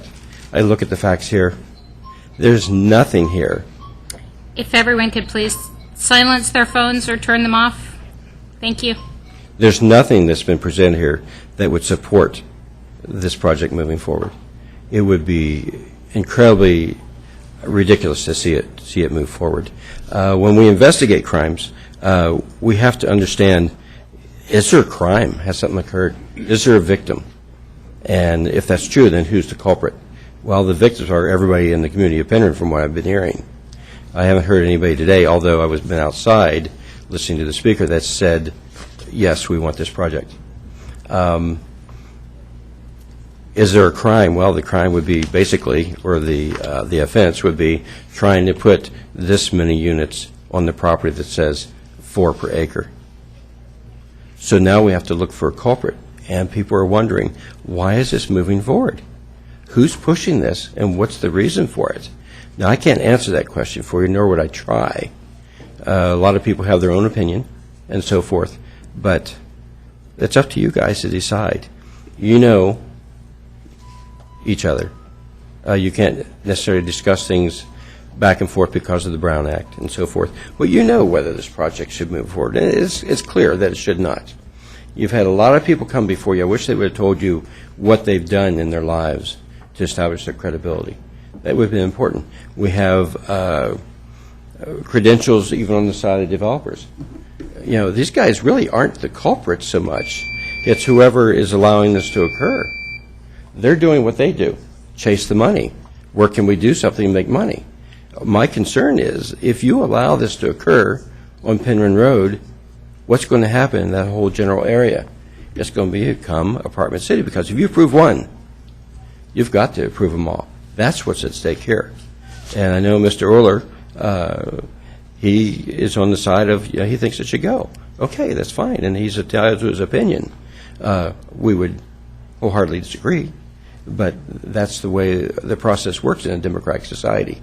So again, I would ask you to vote no on this. It's ridiculous. Push it back to the drawing board. Bring it forth in such a way that it meets all the criteria. Do a good EIR. Thank you very Mr. much. Chair.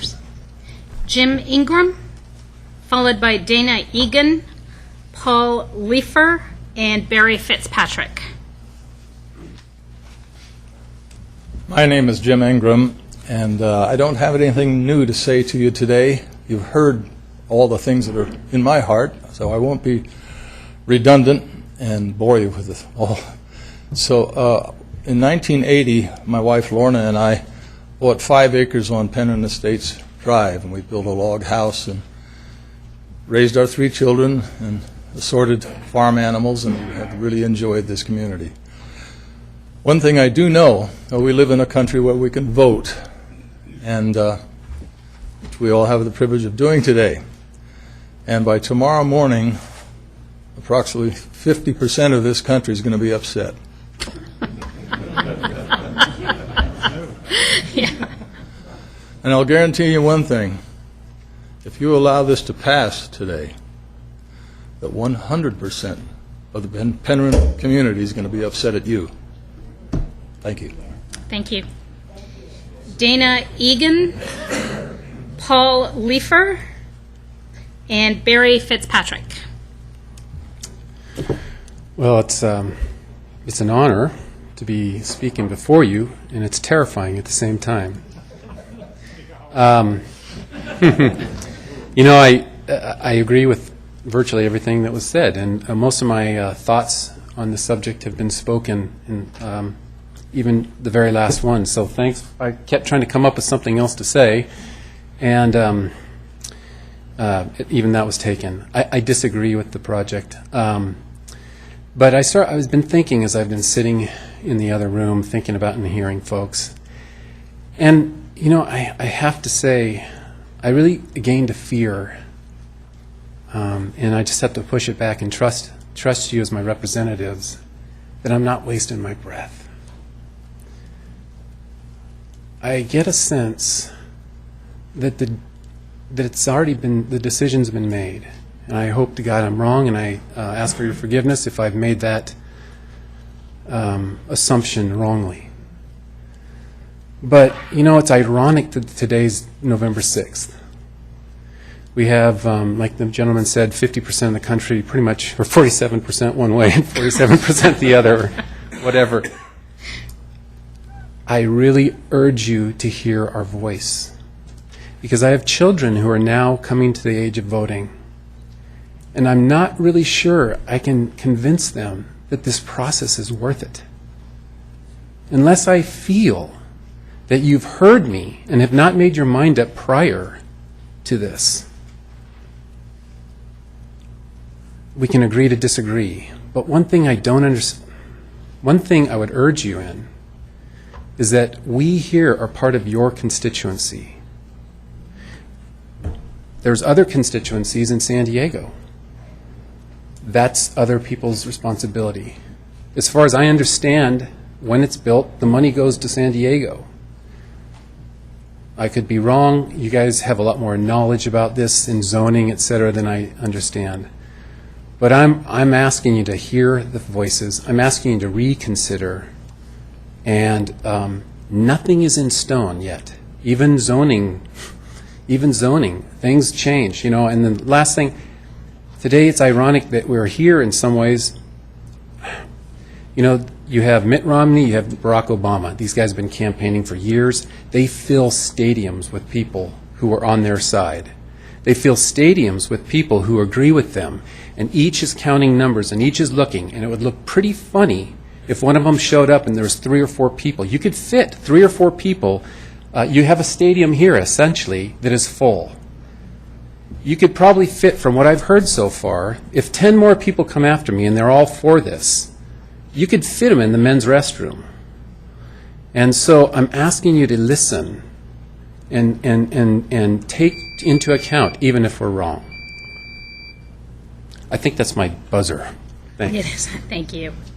Paul Leifer, Barry Fitzpatrick, Ingrid Rice, and then Lauren Spitz. Good afternoon, Supervisors. Thank you for the opportunity to come and speak today. My name is Paul Leifer. I actually live on the property right next door to the project. I've actually emailed a letter to all of you before. Rather than sit here and read it to you, which would make me a lot less nervous, I wish I could do that, but I don't want to repeat many of the same sentiments that have already been spoken. So let me try to add something that maybe hasn't been said.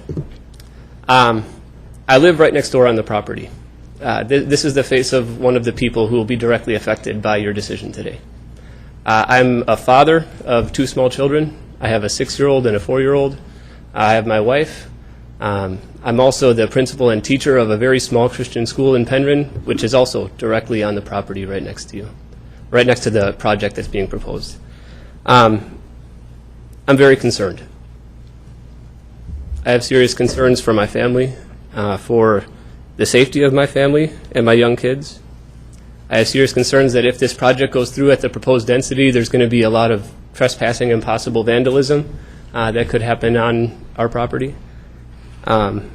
Secondly, as principal of our school and as teacher of the students that I'm lucky enough to have parents place in my care, I'm concerned for their safety.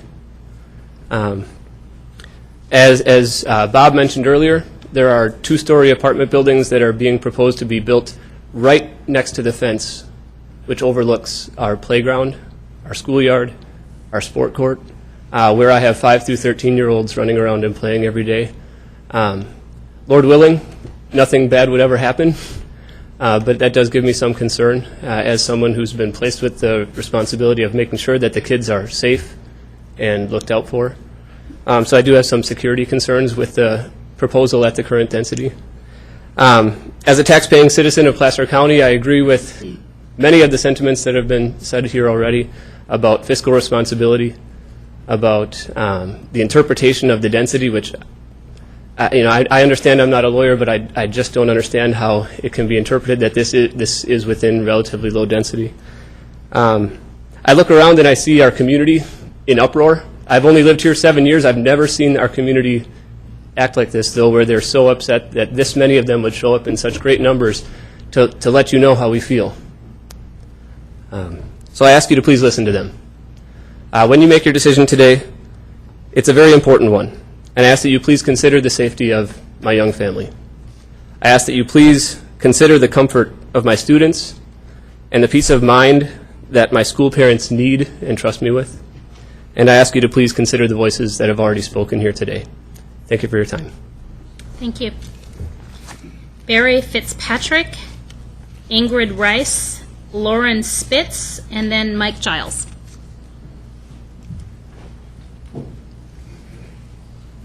My name is Barry Fitzpatrick. I live on 1400 Taylor Road. I've lived there for 30 years, retired Army, as you can see.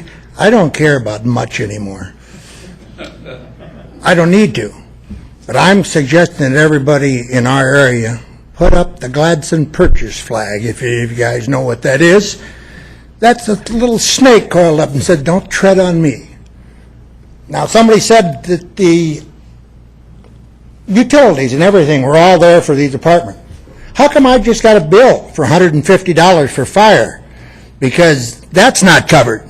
What's this apartment unit going to be assessed? Well, I got $150 for my house. That's from the state, right? Fire. So what are they getting? Does anybody know what the assessment is for them? They would get $150 per habitable unit. And who's paying that? I'm sure that would be passed down to them in rent. Okay. Well, I'd like some answer on that. That would be nice to know because, well, I'm glad you guys aren't career politicians, because if you were, you'd be cutting off your own face. But I would like to know from you, the ones that are approving this project, because I'm paranoid as hell. I left pieces of me all over Southeast Asia, and I resent it when I get government in my toilet. So, and it is because they tell you how much water to use to flush. So I want to know your personal reasons for saying yes on this project. And I always say follow the money trail. So the ones that are voting for it, I wish that you would make some statement why you are approving it, because as you can see, nobody else wants it. So I'll just be out checking on things. Thank you very much. Thank you, Mr. Fitzpatrick. Ingrid Rice, followed by Laureen Spitz and Mike Giles. I'm Ingrid Rice, and I'm going to read this for my husband, Bradley Rice. He's in New York right now restoring the utilities, so he couldn't be here today. In 1993, we moved to the northern community of Antelope. But then back then there were several housing developments with lots of grassland surrounding them, as well as ranch lands with cows and horses. It was a quiet, desirable community to live in the time. The country way of life continued this way until 1995. Developers wanted to build apartments in the cheap grasslands between the subdivisions. So began the process of getting it approved through the Sacramento Building Department. I remember my neighbors telling me to go to the meeting to oppose the project, but I thought it would be nice to see new buildings and families move in the area, so I didn't go. Boy, I was wrong. Once one apartment building was built, another one was started. First it was 2 stories, ones, and then came 3-story ones. Alberta Road was 2 lanes each direction back then, and it had to be converted to 3 lanes in each direction to handle heavy traffic it caused. Then came stores like Winco, supermarkets attracted lower income families, more flooded into the area, Walmart soon followed. It wasn't long that the county police helicopters began circling Walmart and surrounding apartments in the middle of the night with loud speakers booming. Come out with your hands up. Their spotlight would shine in our window, scaring us to death. This happened several times a month. We finally had to move out of Antelope to keep our sanity. We moved to the quiet community of Penron. Now it seems we're back in northern Sacramento County in 1995, facing the same situation. If one apartment building gets built, history shows that others will follow. We can't let this happen. Thank you for listening. Thank you, Ingrid. Lauren Spitz. After having mangled your name twice, I think I got it right this time. Lauren Spitz. Here she comes. This looks better when you're sitting from the chair. I want to thank you. You've done a wonderful job of running this meeting today, and thank you all for allowing us to be here.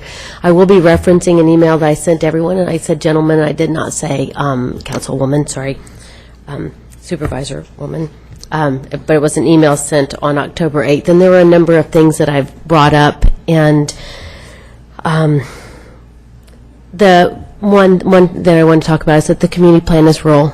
And it still, when we talk about a technicality that this development can fit the zoning, but then I hear also that it's supposed to be consistent all the way down. It's not just zoning, it should be community plan and on down. And when we start following that farther along, it's not consistent. And I've lived in apartments. I've been in those nice apartments that have the gate on them. The gate doesn't work after a while, so it's no longer a gate. It gets broken. And if you're going to have any kind of a gate, for example, that's going to work, you've got to have association dues. My sister lives in a lovely gated community down by Sac State. Her community dues are $300 a month. They have the gate that works all the time. That's what you need. This apartment, a 2-story, and I had first stated the wrong height. It's not 3 stories, it's 2 stories, but I think they're going to be about 30 feet high total. Where in this community are there 30-foot structures in a bunch of boxes around and a high wall around? This is not consistent with Penron. And I know I was listening in the other room when we talked about Placer County saying that we've got to be an urban Placer County goes all the way to Lake Tahoe. I can't imagine that they expect all of those counties all the way to Lake Tahoe to be urban. There are areas that are already urban that are slated for development. There was an article in the Sacramento Bee that came out, and it talked about, this fellow, New Home, he says Sacramento region can no longer support developments in outlying areas such as in Yuba County, homes that will be, that sell, it's talking about homes that will sell, but also things that are going to fill and be rented close to jobs, schools, core areas of Roseville, Rockland, Folsom, Rancho Cordova, downtown Sacramento. I have a home in East Roseville that was built over in the Olympus Parkway, and the infrastructure was in place before those homes were built, so they were successful communities. The infrastructure, such as roads, traffic lights, are not in place for this community, but you will have to now widen the roads, and you will have to put in stoplights, and then it will no longer be the rural community that it's supposed to remain. And so then when you start doing the infrastructure to support the population for these apartments, it will no longer retain its rural character. The last thing I want to say, is thank you for your time. You do not have to support this. You do not have to approve this. There are so many reasons why not to approve this. There can be other wonderful projects that would be consistent with our community that would look lovely, and it would only serve to continue to preserve our community. Thank you very much. Thank you, Lauren. Mike Giles? Mike Giles? Okay. Kim Bryan? Kim Bryan, please come forward.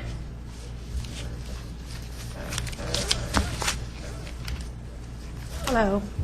I think I'm one of the last ones, but I unfortunately didn't get to go to all the prior meetings. I'm a Loomis resident, and I've been to similar meetings before when they're considering development, and fortunately the supervisors at that time really considered all of the residents' opinions and what their viewpoint was on the development.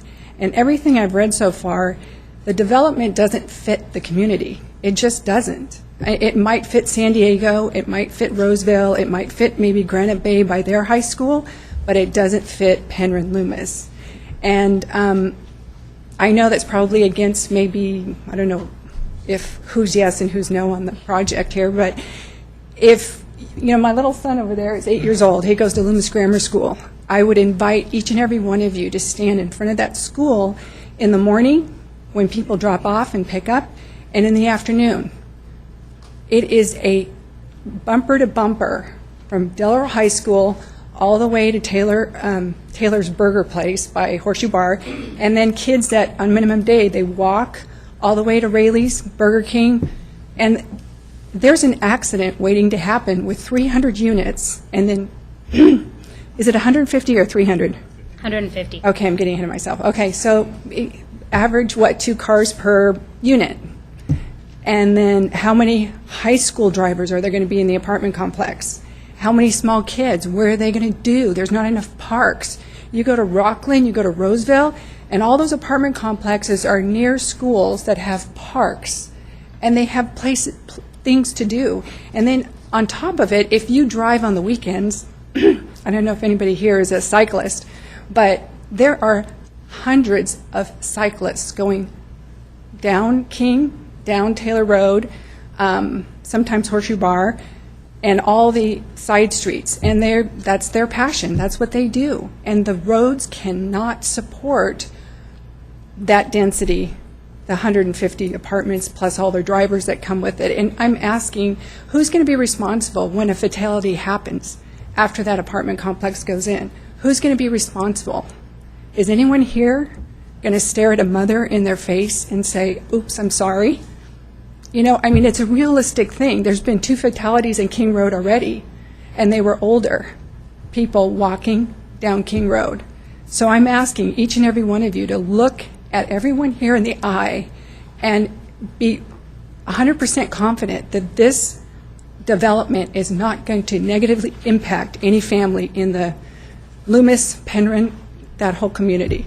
Okay? Thank you. Thank you. Keith Wagner? You're next on the list, Keith. Do you want to speak or do you want to wait till after?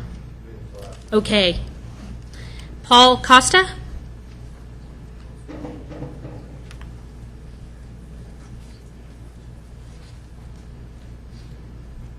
Despite the rumors, I am Paul Costa. I'm a resident of Penron. I actually happen to be old Roseville money, so I want you to know that I'm local. You want to see an old Roseville dollar? Anyway, that's a joke, but we'll get into that later. I've taken the opportunity to look at the videotapes of the hearings of previous discussions on this matter, and I've noticed a few things that I wanted to bring to your attention. And that first one really is that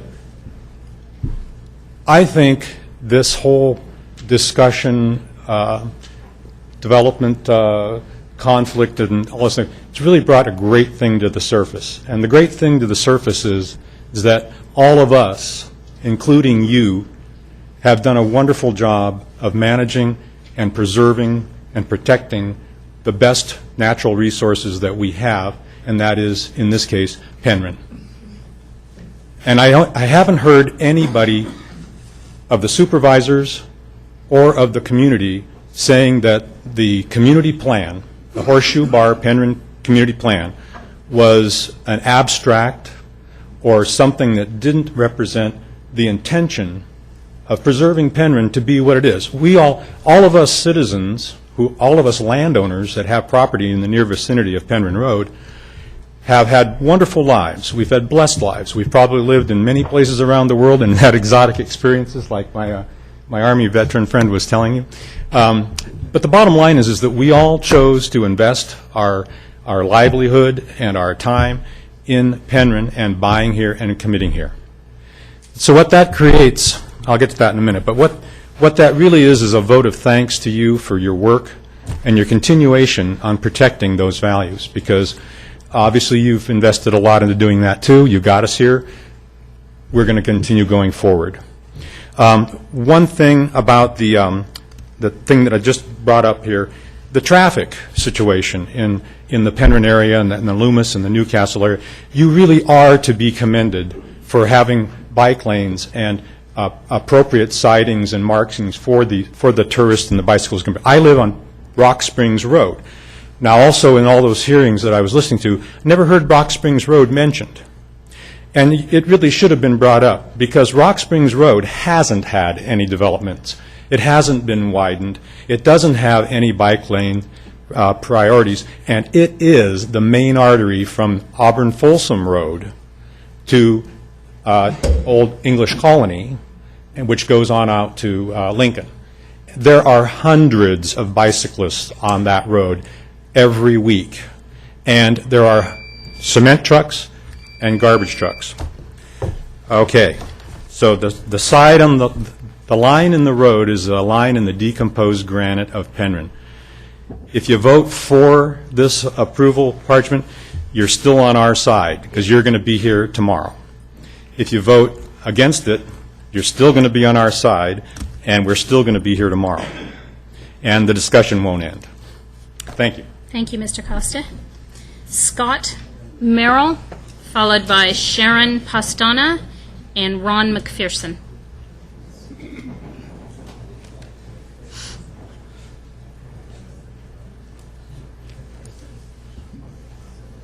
Thank you to the board.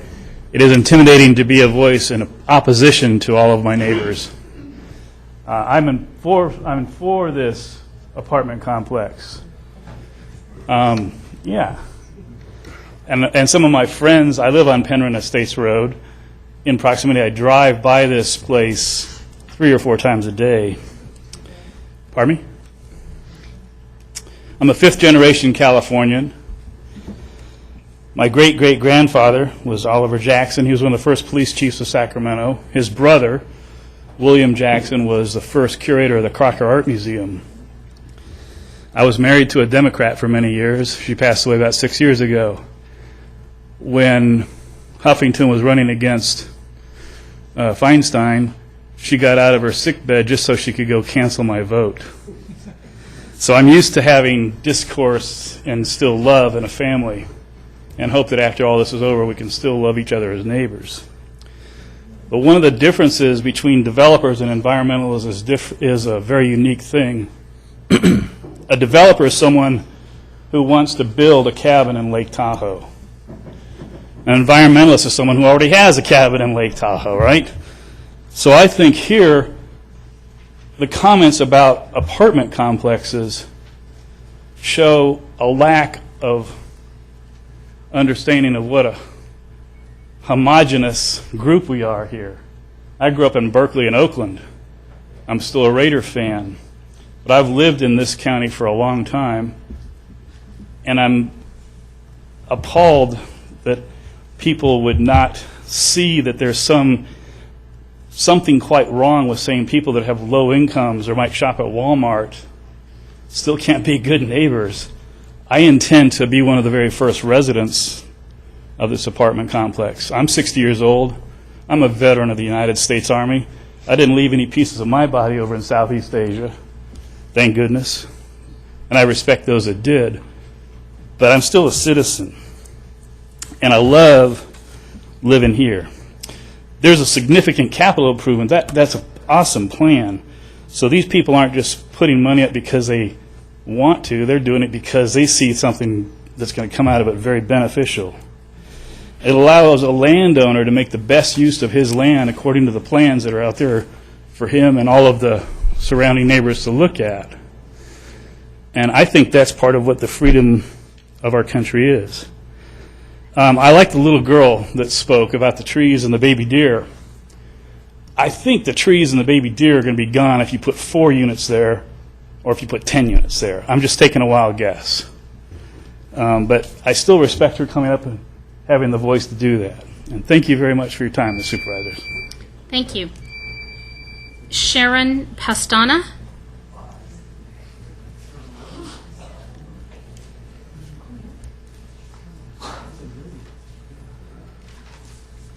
And after Sharon will be Ron McPherson. Sharon Pastana, and I've lived on Penron Estates Drive now 25 years. One thing I think was mentioned briefly a few meetings ago, and maybe somebody here can clarify this for me. I understand that Penron Oaks, no, what's the full name again? Penron Orchards, I'm sorry. Penron Orchards initially got this name and got the zoning of M10 because it was a Japanese Heritage Center group that was trying to put in a retirement home. Okay, a retirement home would have benefited us. They also would not have impacted our schools. So I happen to know somebody well that was very involved, an officer, and they tried for years to try and they had some private funding, and they tried to get funding from the state, county, whatever it was, public funding, and they couldn't do it. So they were forced into selling, and they tried several different avenues of trying to sell the property before this took off. So what is the zoning on all the rest of the properties right around this one parcel? Because my understanding is it went, what is it called, M10? For that Heritage Center, not for a 150-unit complex. So is there anybody up here that can address that? I think it came up one other time and it was never made clear. I personally was not around during that time, so I cannot address it. It was quite a while ago. How about the zoning of the other parcels across the street, next to it? Is it C1, commercial, one-story commercial businesses? EJ, that was my understanding for Penron Parkway. Do we have a zoning map that's available?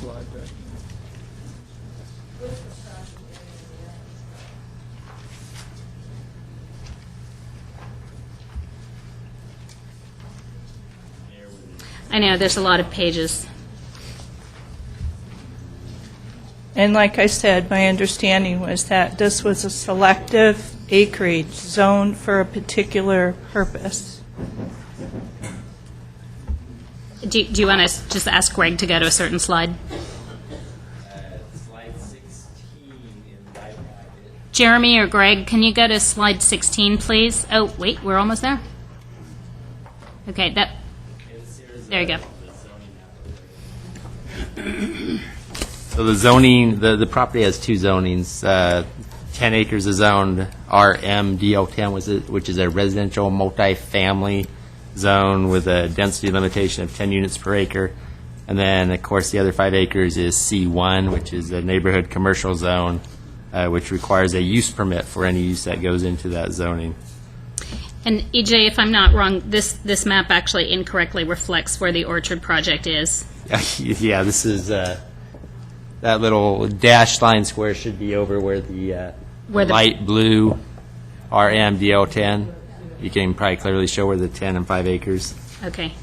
So the zoning immediately adjacent to it, to answer this lady's question, is RA, I can't read that. Yeah, to the east of the property is RAB 100, which is a residential agricultural zone with 2.3 acre minimum. To the north is Penron Country Estates, 2.3 acre minimum also, residential ag. Everything to the immediate east, actually I had my directions wrong, sorry about that. Or to the east is all commercial, right over in this area. So just to answer your question about the Japanese, what I believe was a cultural center at the time, that was back in 1981, which Supervisor Euler referred to earlier. That was when the zoning was put in place for the 10 units per acre. And it was, in fact, because of the Japanese Cultural Center wanting to do a housing project at that time. Does that answer your question? To a point. I mean, this 15 acres was supposed to be a retirement home, a Japanese heritage retirement home. And I think something was actually mentioned at one point that there should have been a clause in there that said if this didn't work out, because the zoning was created for them, that it should have reverted back. That was missing. Yeah, unfortunately. Doesn't sound very good to me. Yeah, you know, unfortunately, we can't rewrite history. No, but, okay, all you have to do is look at the other properties. And you know. I'm sorry, your 3 minutes are actually up at this point. Oh, I didn't hear it. Yeah. But you understand what I'm saying? I do. And why so many people. And we didn't address what was right across the street. So with this one little thing getting rezoning, it's not fair.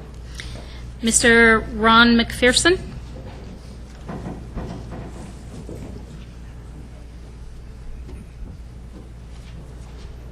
Hello, I want to thank you all for letting me speak for a couple of minutes here. I'm really here because my wife's not here. She's been quite involved, Laura McPherson, and she's in the Bay Area taking care of grandchildren.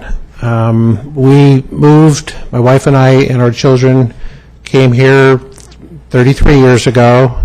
We've moved from Penron to Penron. Not a lot of people can say that. We've been kind of equidistant from the project on both sides of Penron. All I can really say is that this is a real bad project. I've been involved in projects much larger and much smaller than this on both sides of the fence, and I have never, ever seen a project go this far without the support of the community. Probably the last thing I will say is to the gentleman who spoke a couple turns before me, I was born in Berkeley, Alta Bates Hospital in Berkeley, and I went to UC Berkeley, graduated from there, and at least one Berkeley person can understand how bad this project is. Thank you. Thank you, Mr. McPherson. Brian, and I'm sorry, we couldn't really read your last name. We think it is S-Y-N-C-E. Lynch. Okay, thank you. And I'm just going to say one thing, that, you know, I moved from the city, and I moved to Penron, and I brought my family and my 2 daughters, because it was a small town. And I think if you guys pass this apartment building, it's going to destroy Penron, our small town. And that's what everybody here wants. You know, we want our small town, and this apartment is going to destroy that. Thank you. All right, that is the end of my list of people who wish to speak today who have not already spoken. Is there anyone who did not speak on this item previously who would like to speak before I bring it back to the board? Okay. At this time, I am going to bring this back to the board for any questions that we may have as individuals, either for, we'll start with our CDRA staff. Supervisor Euler? I'm sorry, you might be planning this after we ask questions, but were the appellants and the applicant? Yes, they will. Okay. Yeah. Before we get there, any questions from the board, anything that needs to be clarified? Supervisor Holmes? I just have some questions about, there's been mention of the schools, and there hasn't been any opposition from the schools. Both Penron School and Loomis Grammar School and Del Oro have not said that they will not serve students. That is correct. Okay. My discussions with school officials, there is a declining enrollment in the Loomis Union School District. Just want to point that out. Fire District has no problem with that, with the proposal. That's correct also, and there's also a condition of approval that requires a will-serve letter from the Fire District as part of this project. And they get their primary funding from property tax. That's just a fact. There is sewer and water. The South Placer Municipal Utility District has had a will-serve letter. We know that there's water there. I just want to make clear that it's not subsidized housing. They'll be market rate, affordable units, but not subsidized housing. I want to address the issue someone mentioned, that the traffic at Taylor Road and Penron Road. I've been there many times and I've seen it during the school time. We did bring a stoplight proposal to the Penron MAC probably about a year and a half ago. Penron MAC decided they didn't want to see that there, so although we had the funding for it, the MAC decided not to have a stoplight there. I think it would be necessary there regardless of this project going forward, just because of the traffic during the school hours. We've got a letter from Hope Lutheran Church and School that they're going to be neutral on this project, and then a subsequent letter regarding the drainage. They're concerned about the drainage, and that's being looked into as far as I... Yeah, we received a letter from the Hope Lutheran Church just this past Friday, I believe, and they had some concerns about drainage and grading. We had our engineering and surveying division respond to that letter, and they are in receipt. Basically, summary is that there will be no change in drainage flows that go through that property, and thus no additional impact. Okay. That's all my questions for now. I'll wait till... Any other clarifying questions from the board? I had two, I think. The discussion of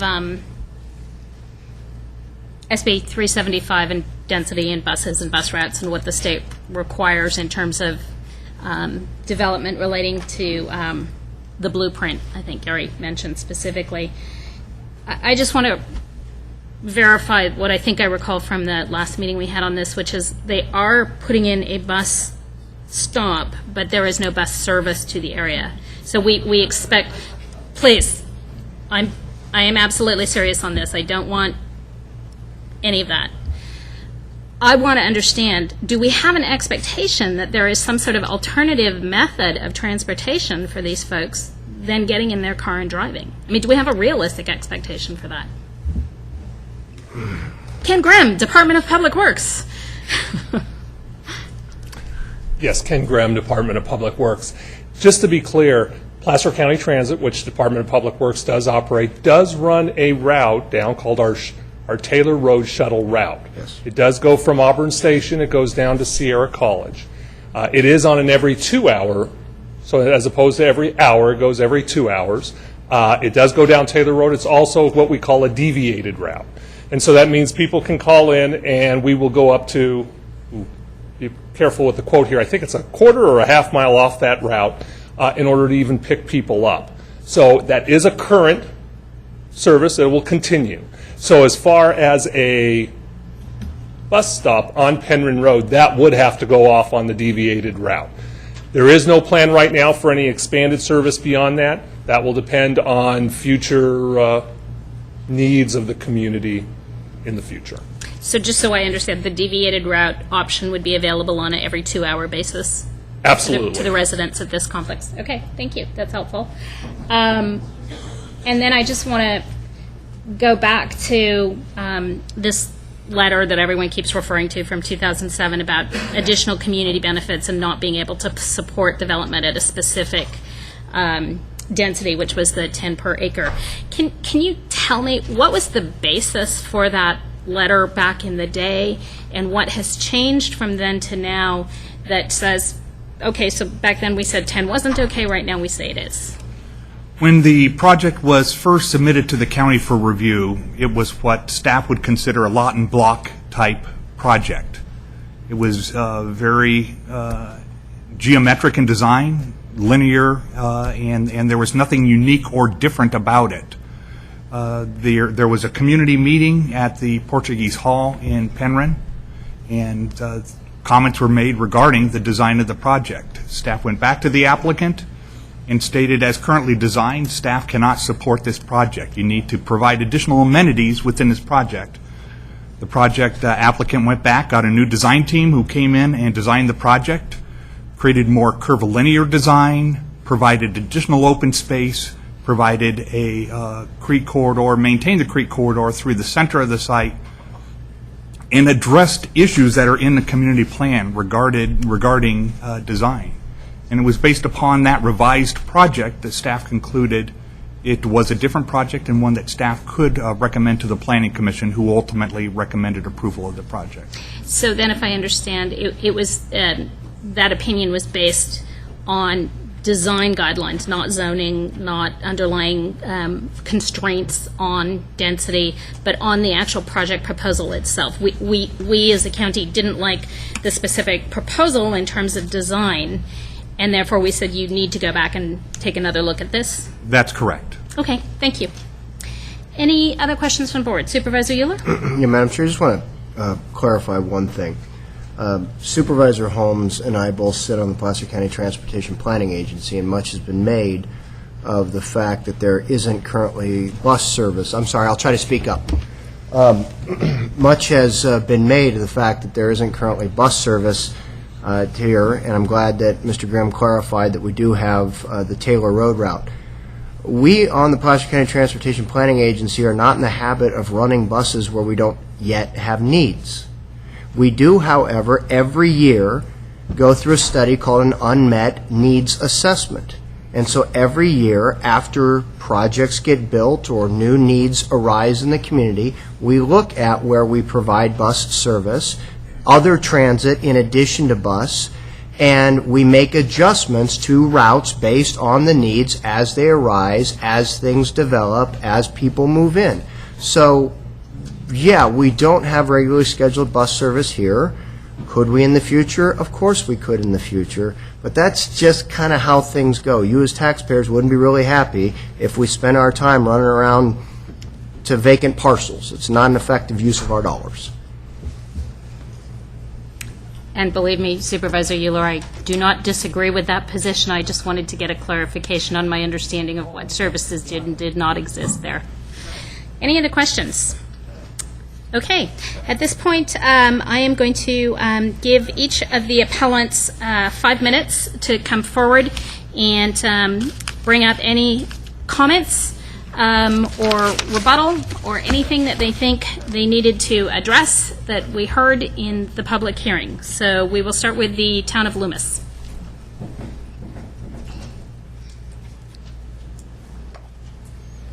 Thank you, Madam Chair, members of the Supervisors. Long day. If I could get somebody to put up the site plan, that would be great on the map up there on the PowerPoint. Rick Angelosi, Town of Loomis town manager. Our first recommendation, I'll try and make this brief for my presentation, is to remand this back to the Planning Commission. I mean, you've heard an awful lot of comments over 2 different hearings here, a lot of comments at the Penron MAC. I think to move forward today, you're really going to have to dot your I's and cross your T's and make sure everything is accounted for in your EIR.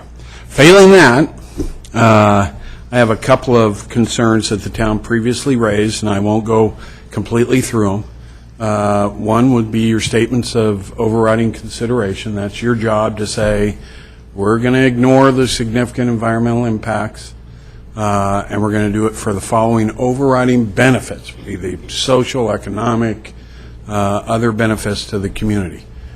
As I stated at the last meeting, you basically copied the project proponents' objectives and made those your statements of overriding consideration. 31 years, I've never seen that done, but obviously that's the path that is recommended for you to go forward. Second one is, I know in the feasibility, we questioned the feasibility why the environmentally preferred alternative wasn't brought forward, and it was just simply stated infeasible. We got a economic analysis, very good one. I kept wondering why the applicant waited 60 days before he submitted it to your staff, which was October 2nd. He received it August 8th. And then the appellants get it October 9th. What was he waiting? Where's the smoking gun? And I do have a question that maybe he can get up and answer later.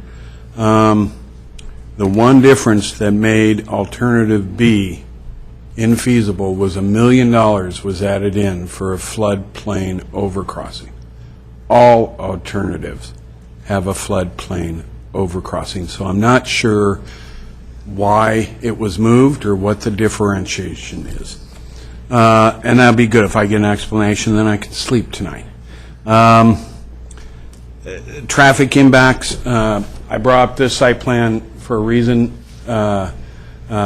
The exit out onto Taylor Road, the town would recommend, and it's as simple as adding a condition of approval that is emergency access and egress only, just for emergency vehicles, not throw anybody out, and hopefully put the traffic signal back into the CIP and back it in the budget cycle to get a traffic light down at Penron and Taylor.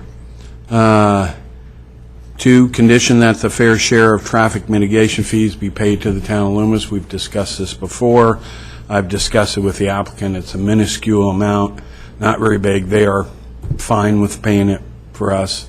I'm sure they'll make their best case effort. And then finally, but not least, can we go back to the second slide from the former planning director? And I want you all to look at this development and then go back to the proposed development, the second Jaeger slide, that one. And we reference this a lot, and I've heard a lot about density questions and what the intent and everything else. And it kind of dawned on me as I was sitting out there, where he states that the element discussion of relatively low density and low profile was an attempt to guide the future development to be designed. When you design a project, you look at the footprint, where things are going, et cetera, in a way that would fit in with, or at least not conflict with, the surrounding predominantly rural land uses. All right? You look at that aerial photo, 1 unit per 3 acres, a lot of rural uses complete around. Does that site plan conflict with those uses? I think it does.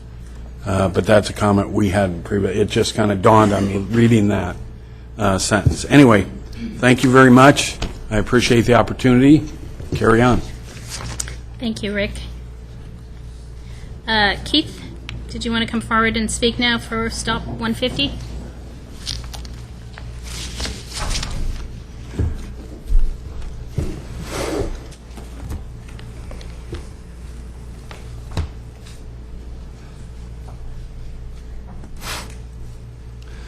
Madam Chair, members of the board, my name is Keith Wagner. I'm here on behalf of the Stop 150 Apartments Group.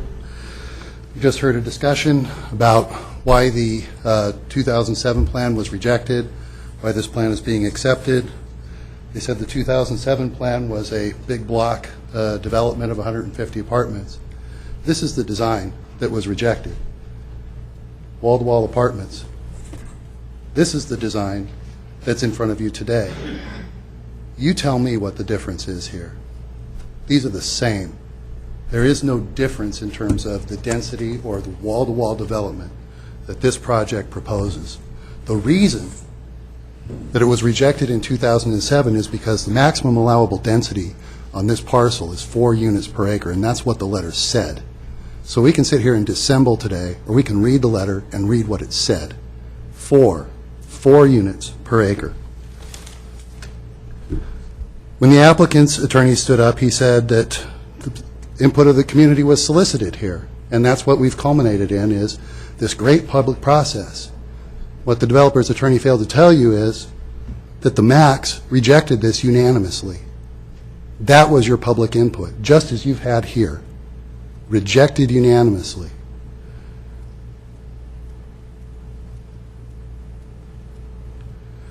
Just a moment ago, Supervisor Holmes said that there was a proposal to put a stoplight in at Penron Road and Taylor Road.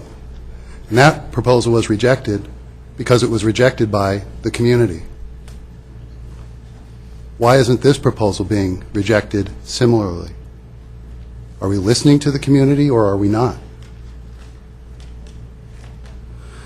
The community plan says relatively low density. Density is not height. It is not design. Density has a specific meaning within the planning lexicon. And to say anything else is chicanery and dissembling. Absolute chicanery and dissembling.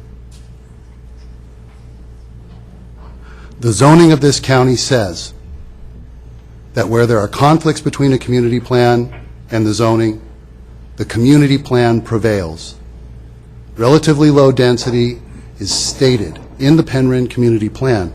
Another interesting discussion that we've had here today is the amount of money that this county is going to spend on this project because it is, as a matter of fact, residential. In the Penron Parkway, many of the parcels that are at issue have been now developed for residential uses. Yet, the community plan says that the Penron Parkway is reserved as a commercial area and highway service-oriented retail for the community. You're about to take one of the last community or commercial parcels on the site that could actually serve the purposes of the community plan and turn it into yet more residential at a cost to the community, where the community plan says this area is for community service, retail serving, local retail serving for the community. Design element policy, or I'm sorry, plan, that's the community plan, general goal number 6, and land use goal I, both state that. And that is a use that will generate you money. That is a use that offsets the rest of the residential you've already proved.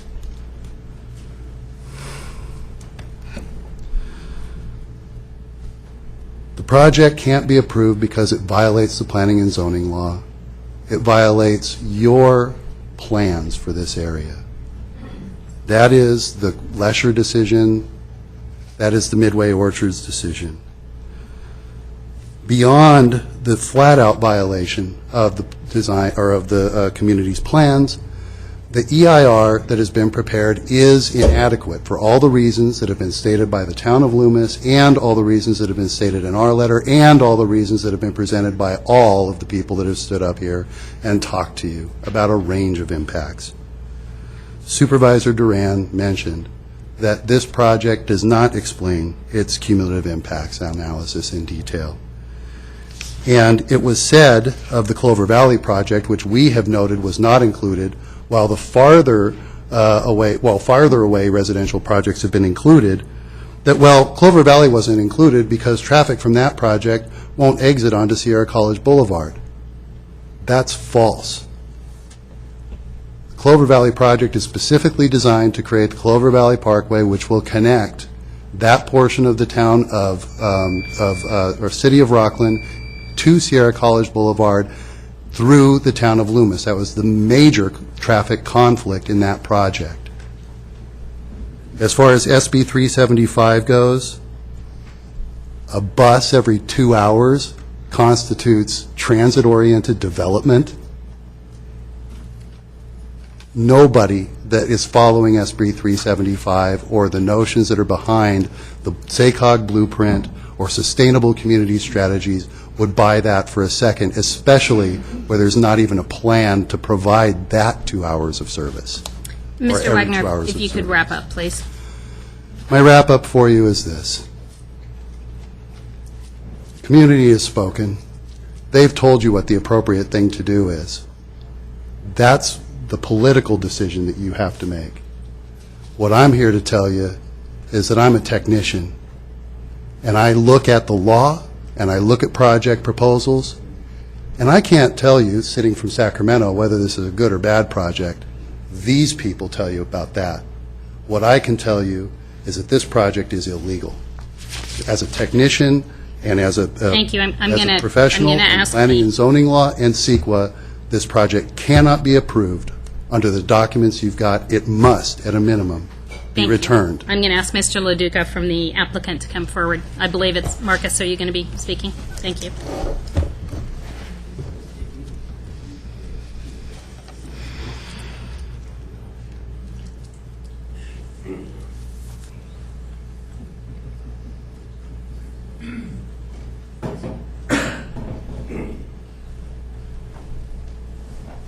Madam Chair, members of the board, Marcus Loduca, Loduca and Avdis, again on behalf of the property owner and applicant.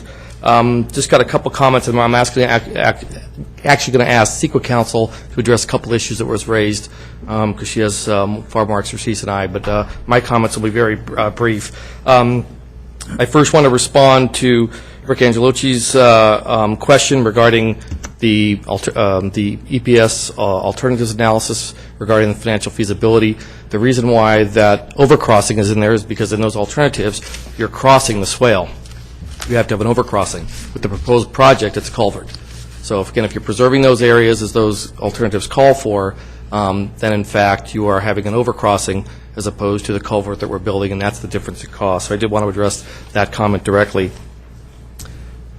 And my only other comment relative to what was just presented to you, and the reason why I asked Mr. Wagner to look at those maps, that was not the 07 plan. He showed you two variations of the plan that has come forward, but the 07 plan was a lot and block with buildings along the entire boundary all the way back. There was no setback. That the on-site recreation areas have been added, the different development or building types on those, that was the 07 plan. That was not what was just presented to you relative to what the project was that came before the county and was discussed in 2007, which resulted in the generation of the letter from CDRA relative to the project applicant. With that, Madam Chair, I would like Sabrina Teller from Ramey Moose Manley to get up and address just a couple of brief issues and then leave it to the board's deliberations. Thank you, Madam Chair. Thank you. Good afternoon. I am Sabrina Teller from Ramey Moose Manley here on behalf of the applicant with respect to specific CEQA issues. I will be brief. I know it's been a long day. I want to touch on the claims raised about the cumulative impact analysis. And at the hearing last time, a month ago, we heard at the 11th hour that there were 4 projects that people wondered whether had been considered in the cumulative impacts analysis, and that were Lifehouse Church, Turkey Creek, Rockland Crossings, and Swetzer Business Park. I think that staff is prepared to, or the EIR consultant is probably prepared to address each of those 4 projects, but with respect to 2 of them, I just wanted to make a couple of brief points. Regarding Rockland Crossings and Swetzer Business Park, this project is relatively small and of an entirely different land use type than Rockland Crossings, and while it may be logical to assume that some of this project's future residents may shop at Rockland Crossings, it would be entirely speculative to try to assign any of those trips as truly new, because we don't have any information indicating whether this project's future residents are likely to be new residents of Placer County or the community, or from entirely outside of the already assumed market area for Rockland crossings. And therefore, there's no substantial evidence upon which to base a conclusion that the addition of trips or any other cumulative impacts from this project's residents would be cumulatively considerable, taking into account Rockland crossings. Likewise, our understanding is that the Swetzer Business Park is an existing development, and again, it's an entirely different type of land use than the project. There's been no evidence presented that there are plans to physically expand that business park, and therefore it's already part of the background or the baseline for the project's impacts and its cumulative analysis. There's been no evidence presented that expressly including it, calling it out specifically in the cumulative analysis would have any noticeable effect on things like traffic, air quality, or noise modeling. And I would just like to note that it's pretty clear in the evolving case law that it is not adequate exhaustion of administrative remedies for opponents to simply start listing other projects at the 11th hour. There has been a robust public review process. There's an opportunity to comment on the draft EIR, on the notice of preparation, and to call projects to the board's attention at that time for inclusion in the EIR. But to drop things in as a constantly moving target at the last minute is not good faith exhaustion from the point of view of the courts. Lastly, I want to touch on the point made about the statement of overriding considerations. I believe at the last hearing it was asserted that the statement of overriding considerations is just a recitation of the project objectives. Hopefully you've read the proposed statement of overriding considerations and understand that that's not the case. It does include other worthy reasons to approve this project, such as the provision of additional construction jobs, and most importantly, I think from the point of view of the applicant, the increase in the diversity of housing for Placer County, which Supervisor Euler, your discussion with staff has already touched on. So I would just reiterate that any of those reasons is a valid reason. Any one of them by themselves is a valid reason to approve the project, and it's not just a recitation of project objectives. Thank you.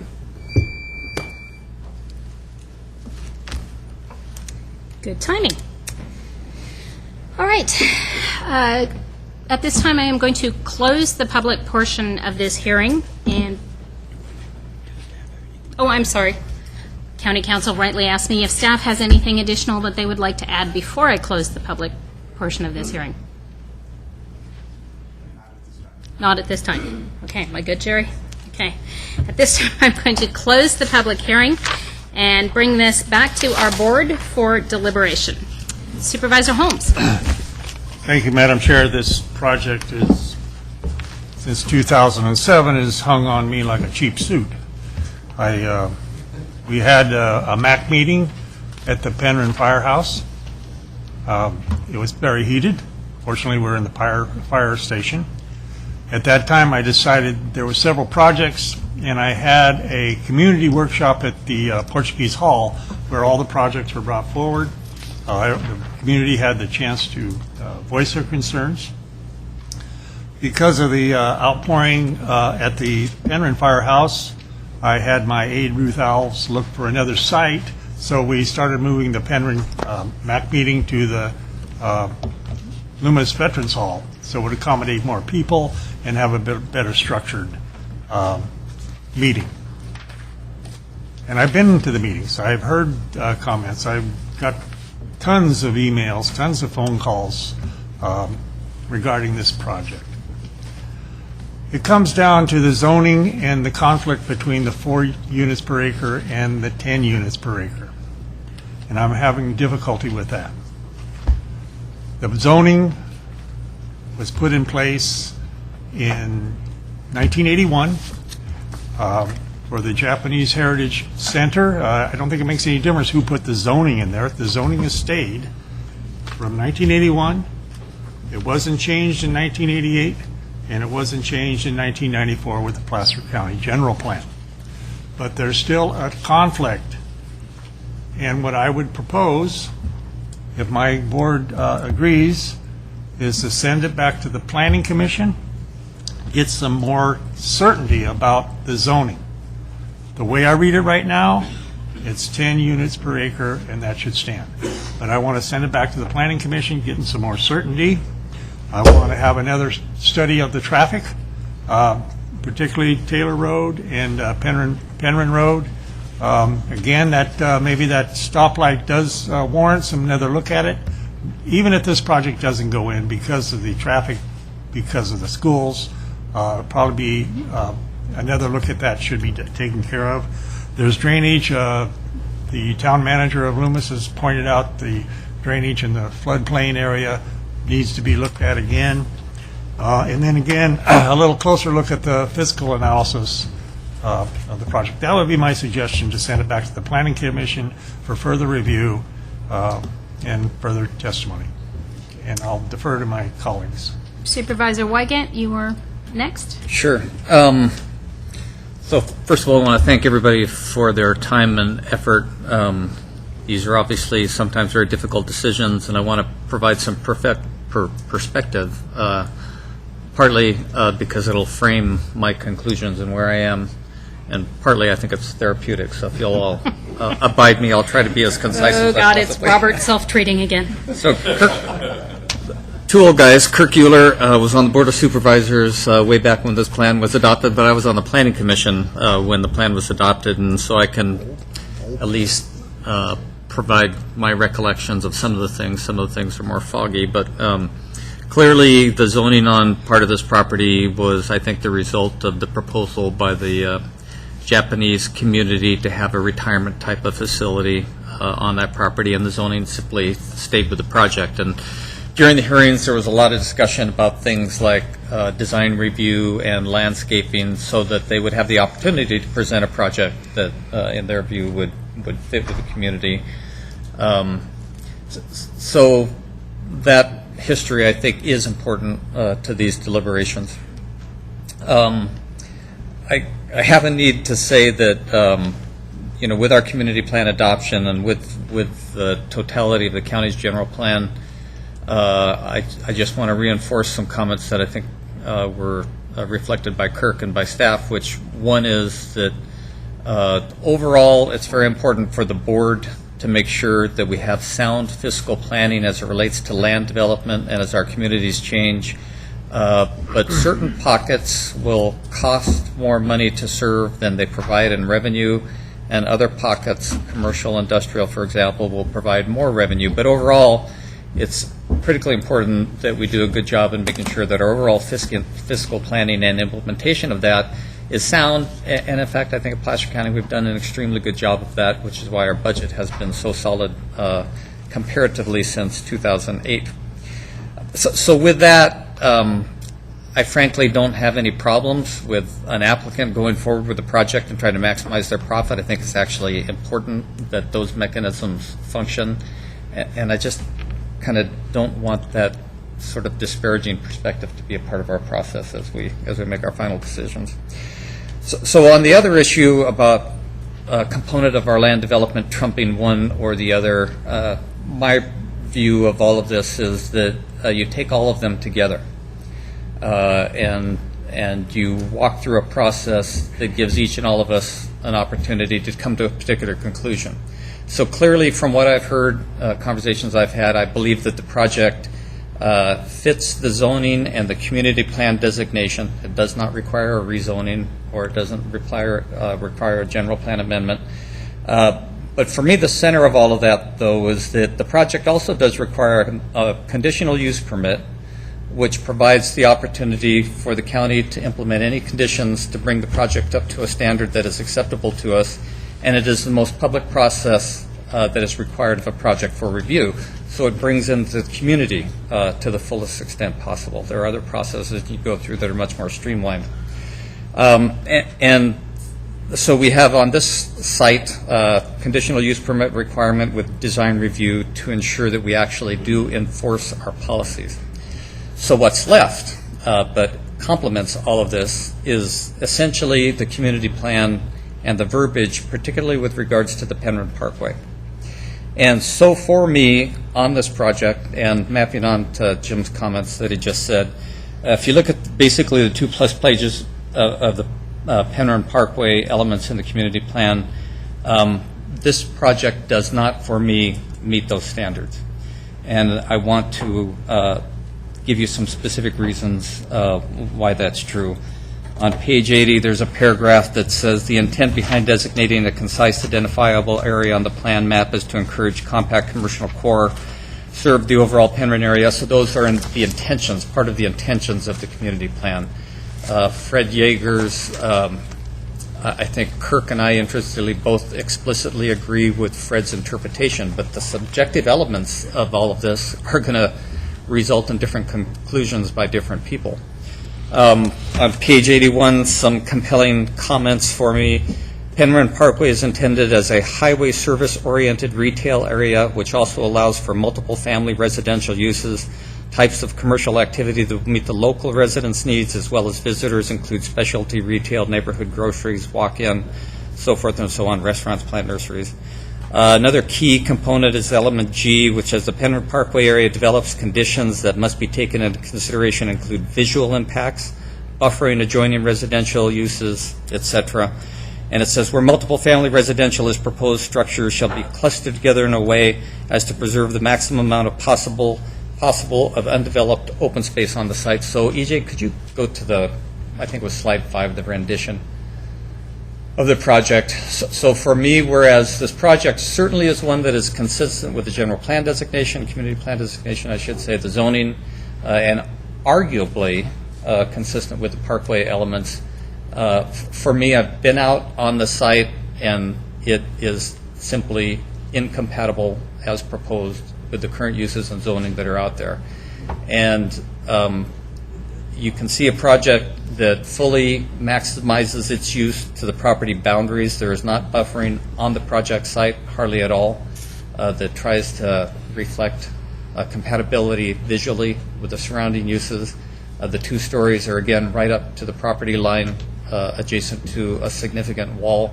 So those kinds of, clearly it's eligible for consideration in my mind, but those kinds of changes are ones that would be necessary for me for it to garner a vote yes. Thanks. Supervisor Euler? Let me gather my thought on one point, if you don't mind, if Supervisor Duran's ready to go. Supervisor Duran? Sure, I'll go ahead and go. About 20 years ago, I was in the same position that each and every one of you are.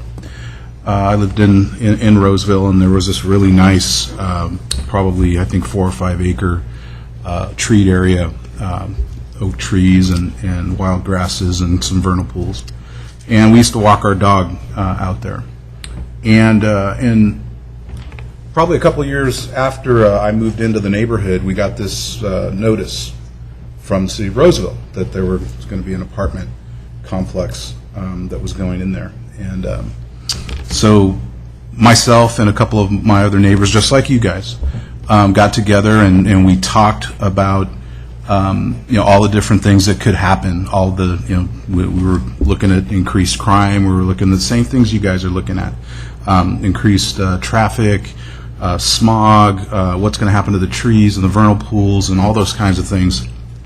And this was only, I think, a 58-unit apartment complex that went in there. And we went through the process. We went through 4 or 5 different meetings with the city of Roseville and the developers and the arborists and everything. And at the end of the day, and keep in mind that I live less than 100 yards away from this. But at the end of the day, the project was passed and it was built. And we didn't, all the things that we thought were going to happen never happened.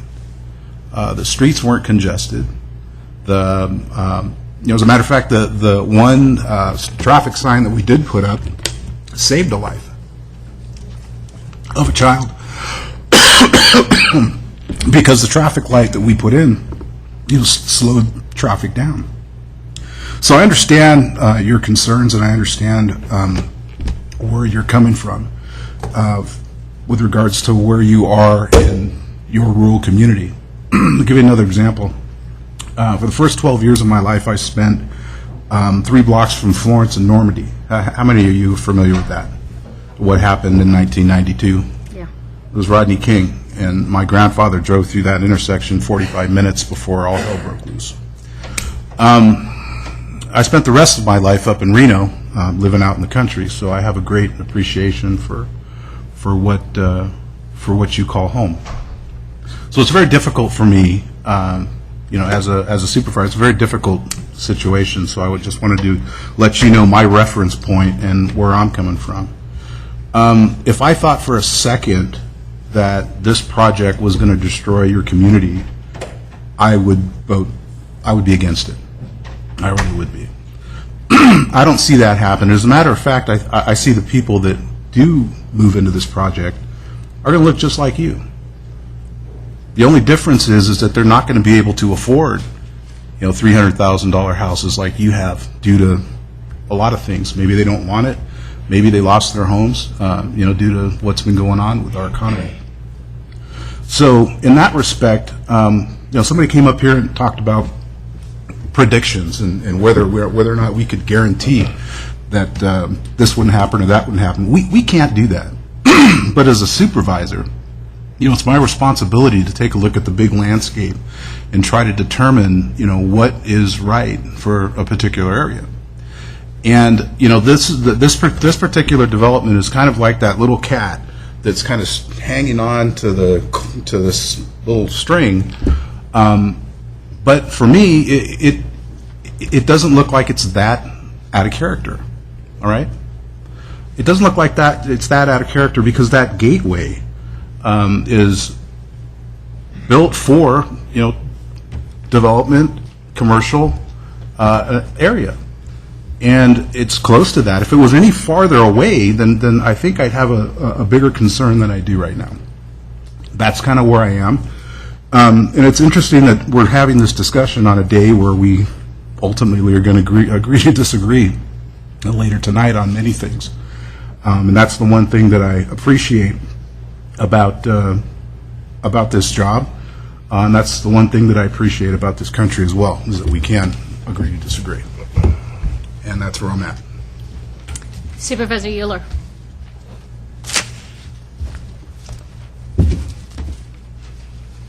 Thank you, first of all. Giving me the opportunity to go back and relive some days from 1994 when I got to make the motion to adopt this plan. And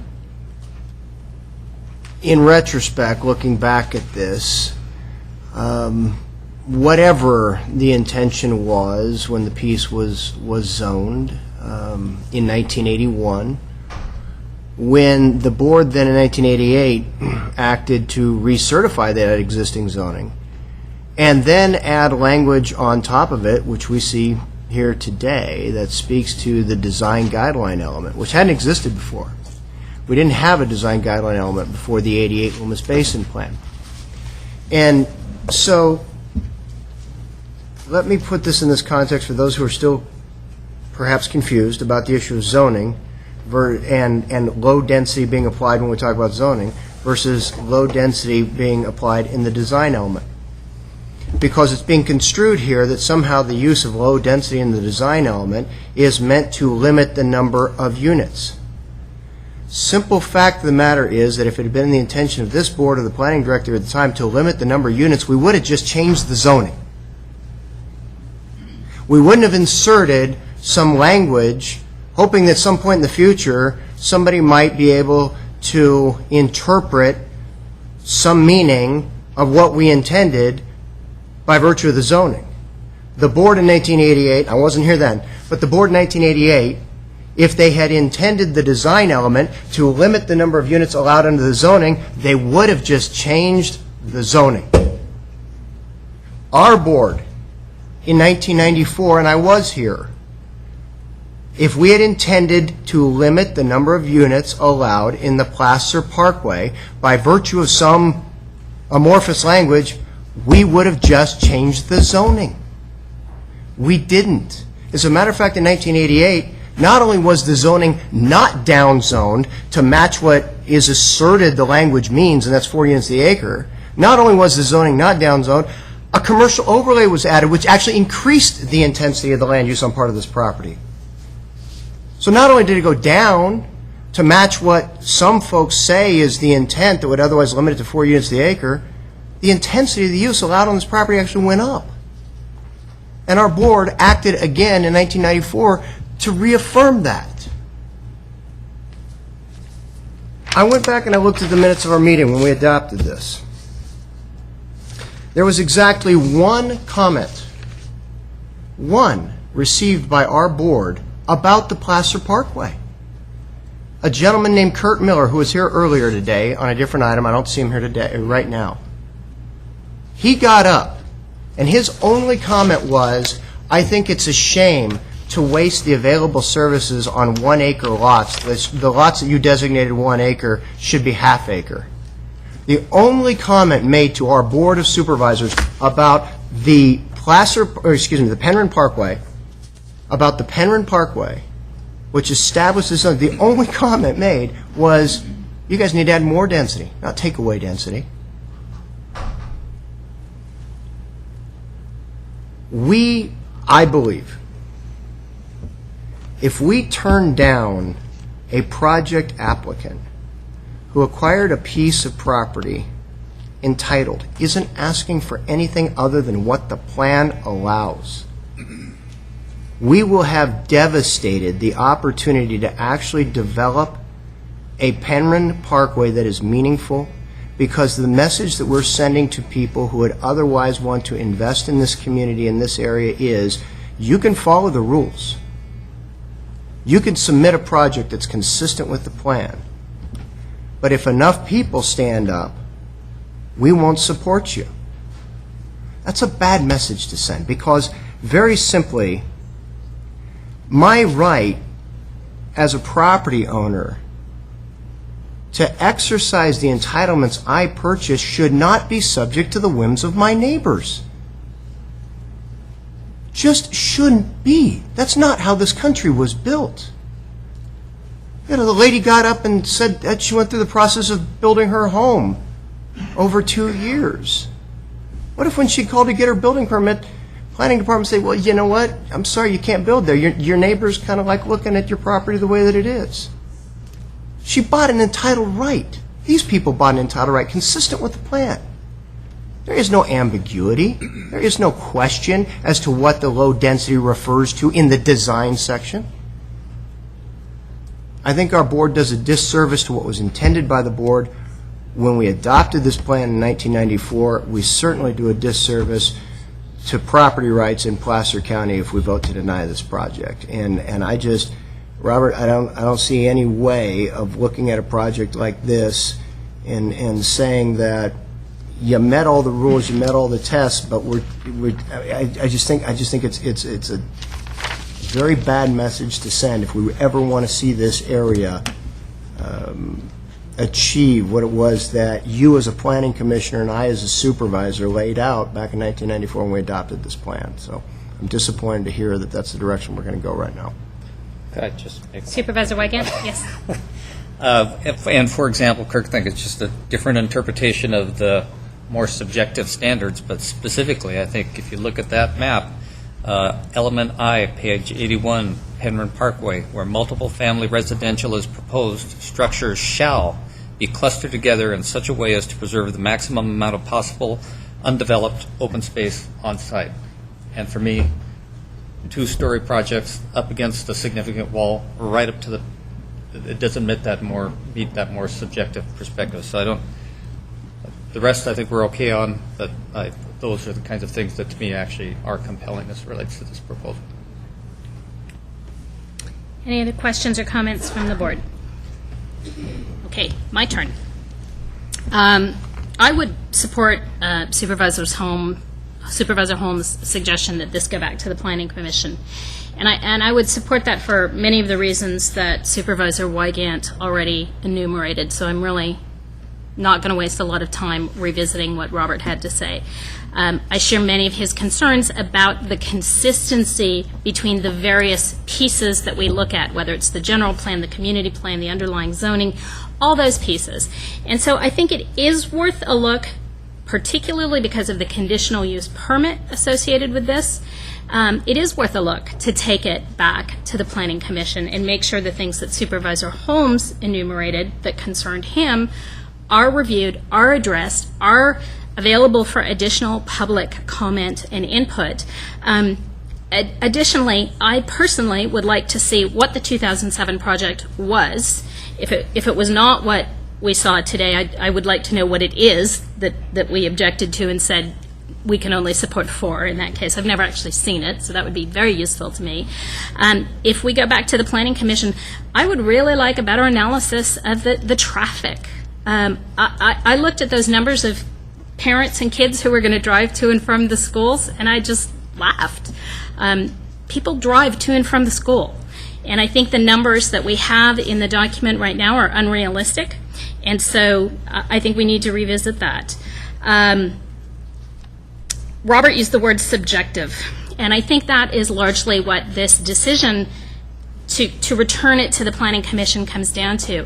We all look at the general plan, we look at the community plan, we look at the zoning, and there are pieces of those, not the zoning, but pieces of the general plan and the community plan that are subjective. And if I were to have to vote on this particular project today, I would not be able to support it. What I might be able to support is something that goes back to the Planning Commission and frankly comes back with the concerns that Robert raised about a buffer being too close to property lines, overlooking the school. I'm concerned as the principal, a teacher. I'm sorry, I forget what exactly you are. I'm concerned about that too. And I think this project can be approved in a different configuration and in a different format. And I'd like to see that come back to us as a board. So that's where I stand. Supervisor Holmes, did you want to? Supervisor Euler.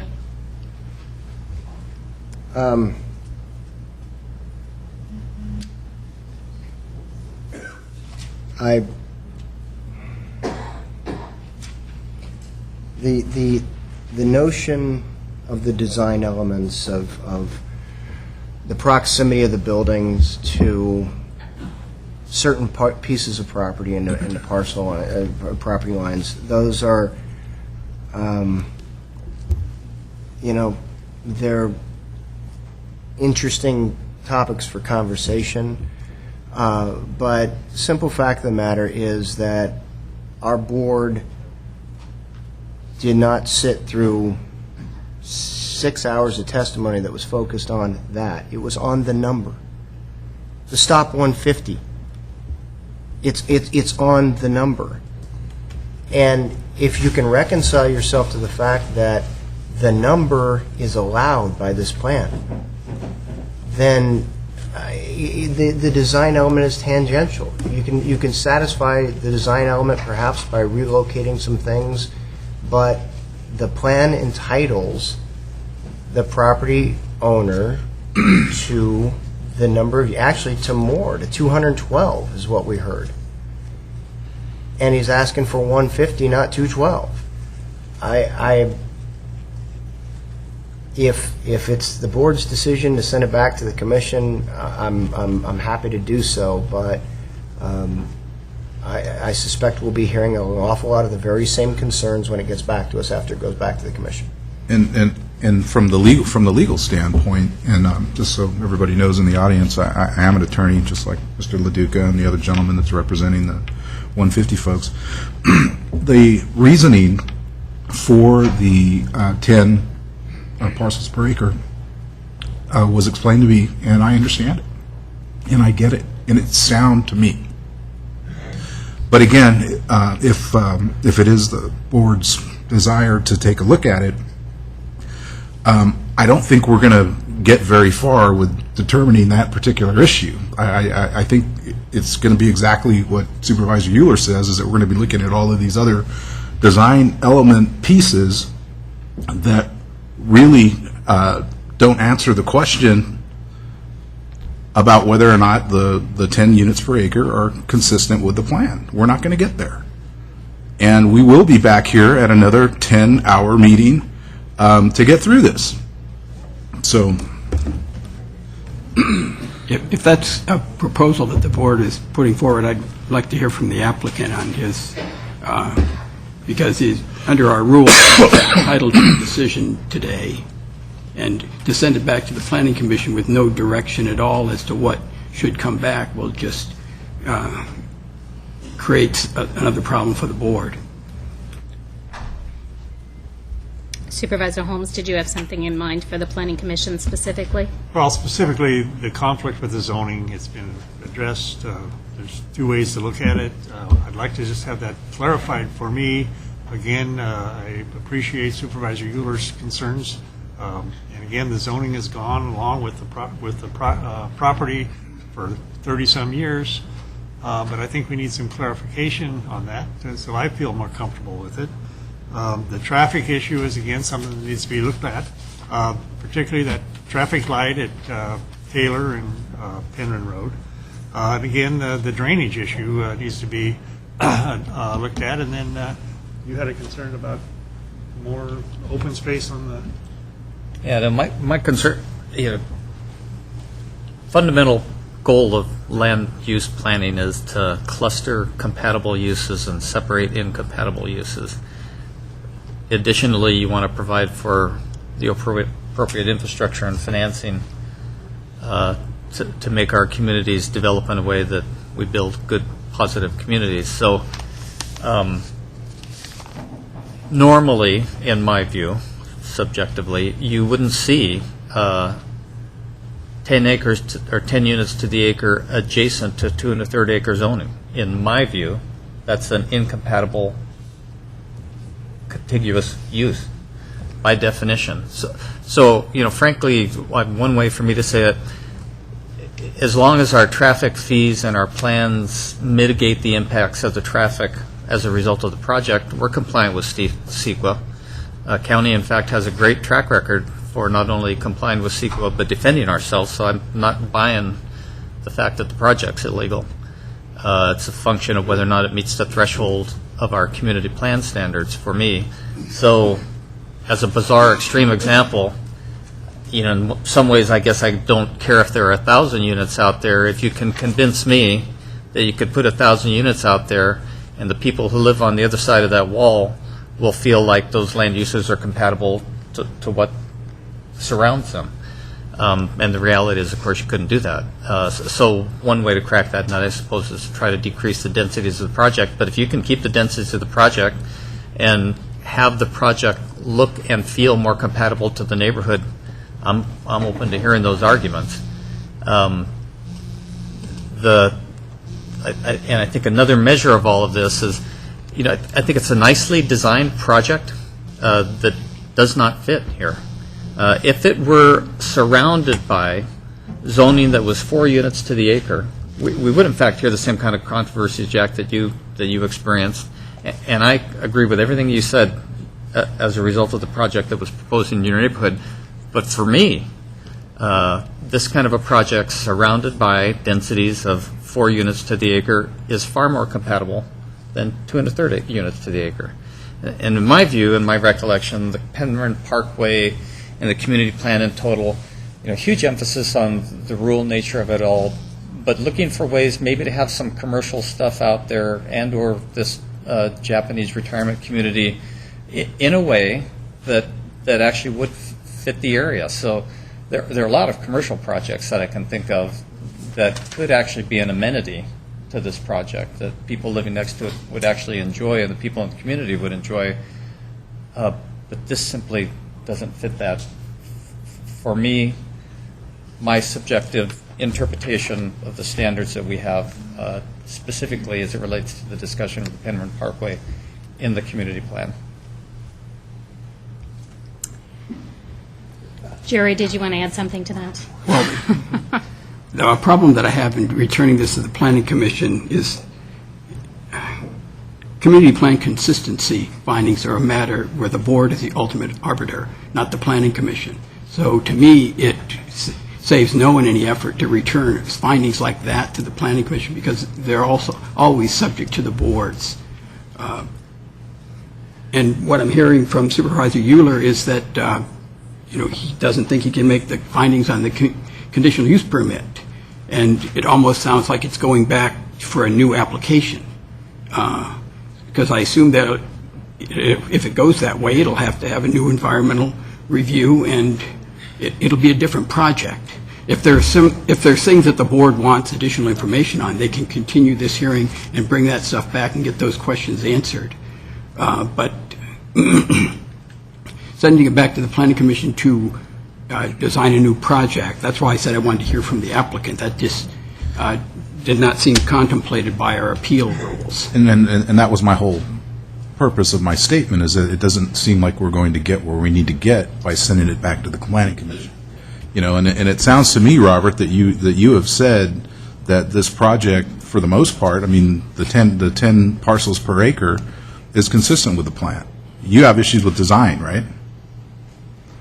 Right. Another way to describe my interpretation of the community plan, combined with my recollection of a few years ago, is that the zoning provided an opportunity for an applicant to bring forward a project and see if it met all of the thresholds in the community plan, many of which are very subjective. And for me, this project does not do that. So if I was voting on this project today, my vote would be no. If they did things like improve the way the project fit visually and aesthetically in the neighborhood, to me, things like traffic mitigation are going to be a function of the number of cars that they put on the road. We calculate that out, we charge them accordingly, we make the improvements. So it's really more the way, having walked the site and imagining what it would be like to be living out there, it's not the kind of project that, if you were to look into it, that fits there. And I agree with you that, we don't, if we're going to send something back to the Planning Commission, got to give them enough specific direction to address Jerry's concern, because we don't want to get into this endless loop. And we can't design a project here effectively. An alternative might be something along the lines of, if there are enough votes, I guess, to deny the project, then the applicant, there might be some kind of way to consider a redesign that would go back to the commission and staff with the direction that three of us have offered up, knowing the three vote threshold up here. How we crack that nut, that's more a question for Jerry than it is for me. And Supervisor Wygant, so I'm clear, when you say if this board were to give direction to deny the project and say go back and do a redesign, are you talking about placement on the lot? Are you talking about fewer units? What would your vision of that be? Well, for sure, I don't like 2 stories adjacent to a significant wall adjacent to 2 1/3 acre zone. Mm-hmm. How you make that fit, I actually don't know. I'm not an urban planner, but I'm open to any and all suggestions. But that's the job of the applicant, to bring things back to us that we think are consistent with those interpretations. Well, I know that, and Michael and EJ, please correct me if I'm wrong, that when our staff looked at alternative B, that was 105 units, is that correct? 100 units. 100 units. Right. If we were to give direction, Robert, that addressed the north and the south sides of the project proposal and said, just get rid of those, that's, I think, 28 units total, which would take it down to about 100 and, I don't know, my math's not good after the end of a long day. Yeah. 120 plus units. Would that... That sounds better to me. Those are the kinds of improvements that I'd like to see. The landscaping could be a key opportunity. Maybe more contiguous open space that goes through the project with trails. I'm open. Madam Chair, may we hear from the project applicant at this point? Yeah, absolutely. Okay.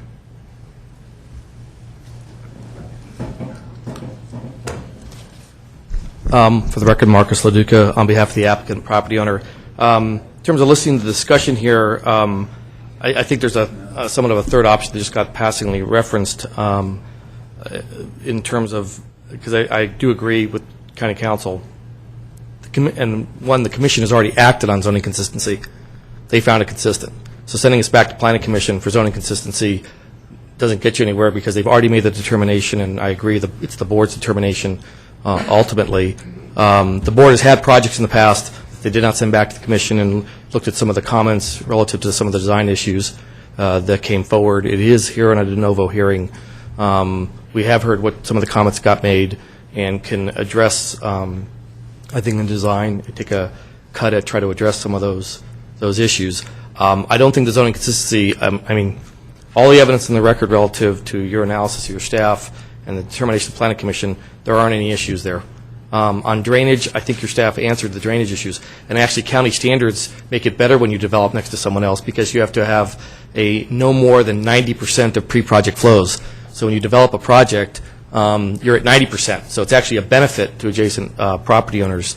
I think the traffic analysis, I mean, I think a number of these comments have been asked and answered several times, but on the design issues relative to Supervisor Weigand, some of your comments that you've addressed, we'd be more than happy to see this continue to come back to you, because otherwise we're just going to get back into this endless cycle and come on back, as opposed to addressing some of the design issues that you've raised here, and go through whatever the commission does, someone appeals, we're going to come up here and you have another 6-hour hearing, as opposed to addressing those specific issues. The other issues, I don't think there really are outstanding issues, and otherwise what we're saying is we don't believe the traffic consultant, we don't believe the EIR consultant, and we don't believe your staff. After 6 years in the process and a record that is a stack high, we don't believe what they said. So I think if it's relative to some of the design issues that you've raised, Mr. Weigand, I think perhaps continuance of this hearing to come back, it'll get renoticed because we don't know how long that'll take, but to come back to the board to address those issues. But again, I do concur with County Council. I think on zoning consistency, it's been asked and answered, and your commission has actually acted and made findings on that. They're not going to, I don't see them unless there's people changing their votes relative to that question, because they had an extensive 4-hour hearing there or 5-hour hearing and staff report and made the determination relative to that issue. Supervisor Euler, your light's on. Oh. Supervisor Duran? No, I was just going to say that if anything does go back. I think you just turned your Oh, microphone yeah. on. Yeah, There you go. that if anything does go back, it wouldn't have to, it couldn't include a decision that's already been made by the Planning Commission. That's off the table. I'm not going to go through that again. And you need to do whatever you're going to do. But,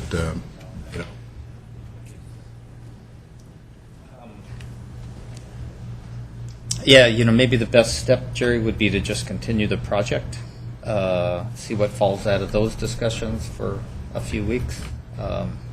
Well, the board has the project now, so the board could continue the project to look at some design or alternatives, and then have a public hearing on those issues when it comes back. And if it helps everyone, so I voted for the Bickford project after years of, in fact, I used to represent that area when I got to vote on it. One of the, in a similar circumstance, but probably with actually more specific subjective standards in the specific plan requirement that the Bickford Ranch project went through. My interpretation of the verbiage, but I think, Kirk, you sat through that too, I think the verbiage actually was pretty clear, but my words would be something like the project, to the fullest extent possible, to people who are driving up and down Sierra College Boulevard, and the neighbors in particular, has to be invisible. You pretty much have to not be able to see it from the road. The applicant actually did this helicopter flyover computer technology-driven methodology by which they showed that, and it was very powerful, had a huge impact. And they used a lot of planning techniques and landscaping and grading actually to accomplish that. It may be that you can't make that function possible here, but those are the kinds of things that caused that project, I think, to go through its iterations such that it became acceptable to the board.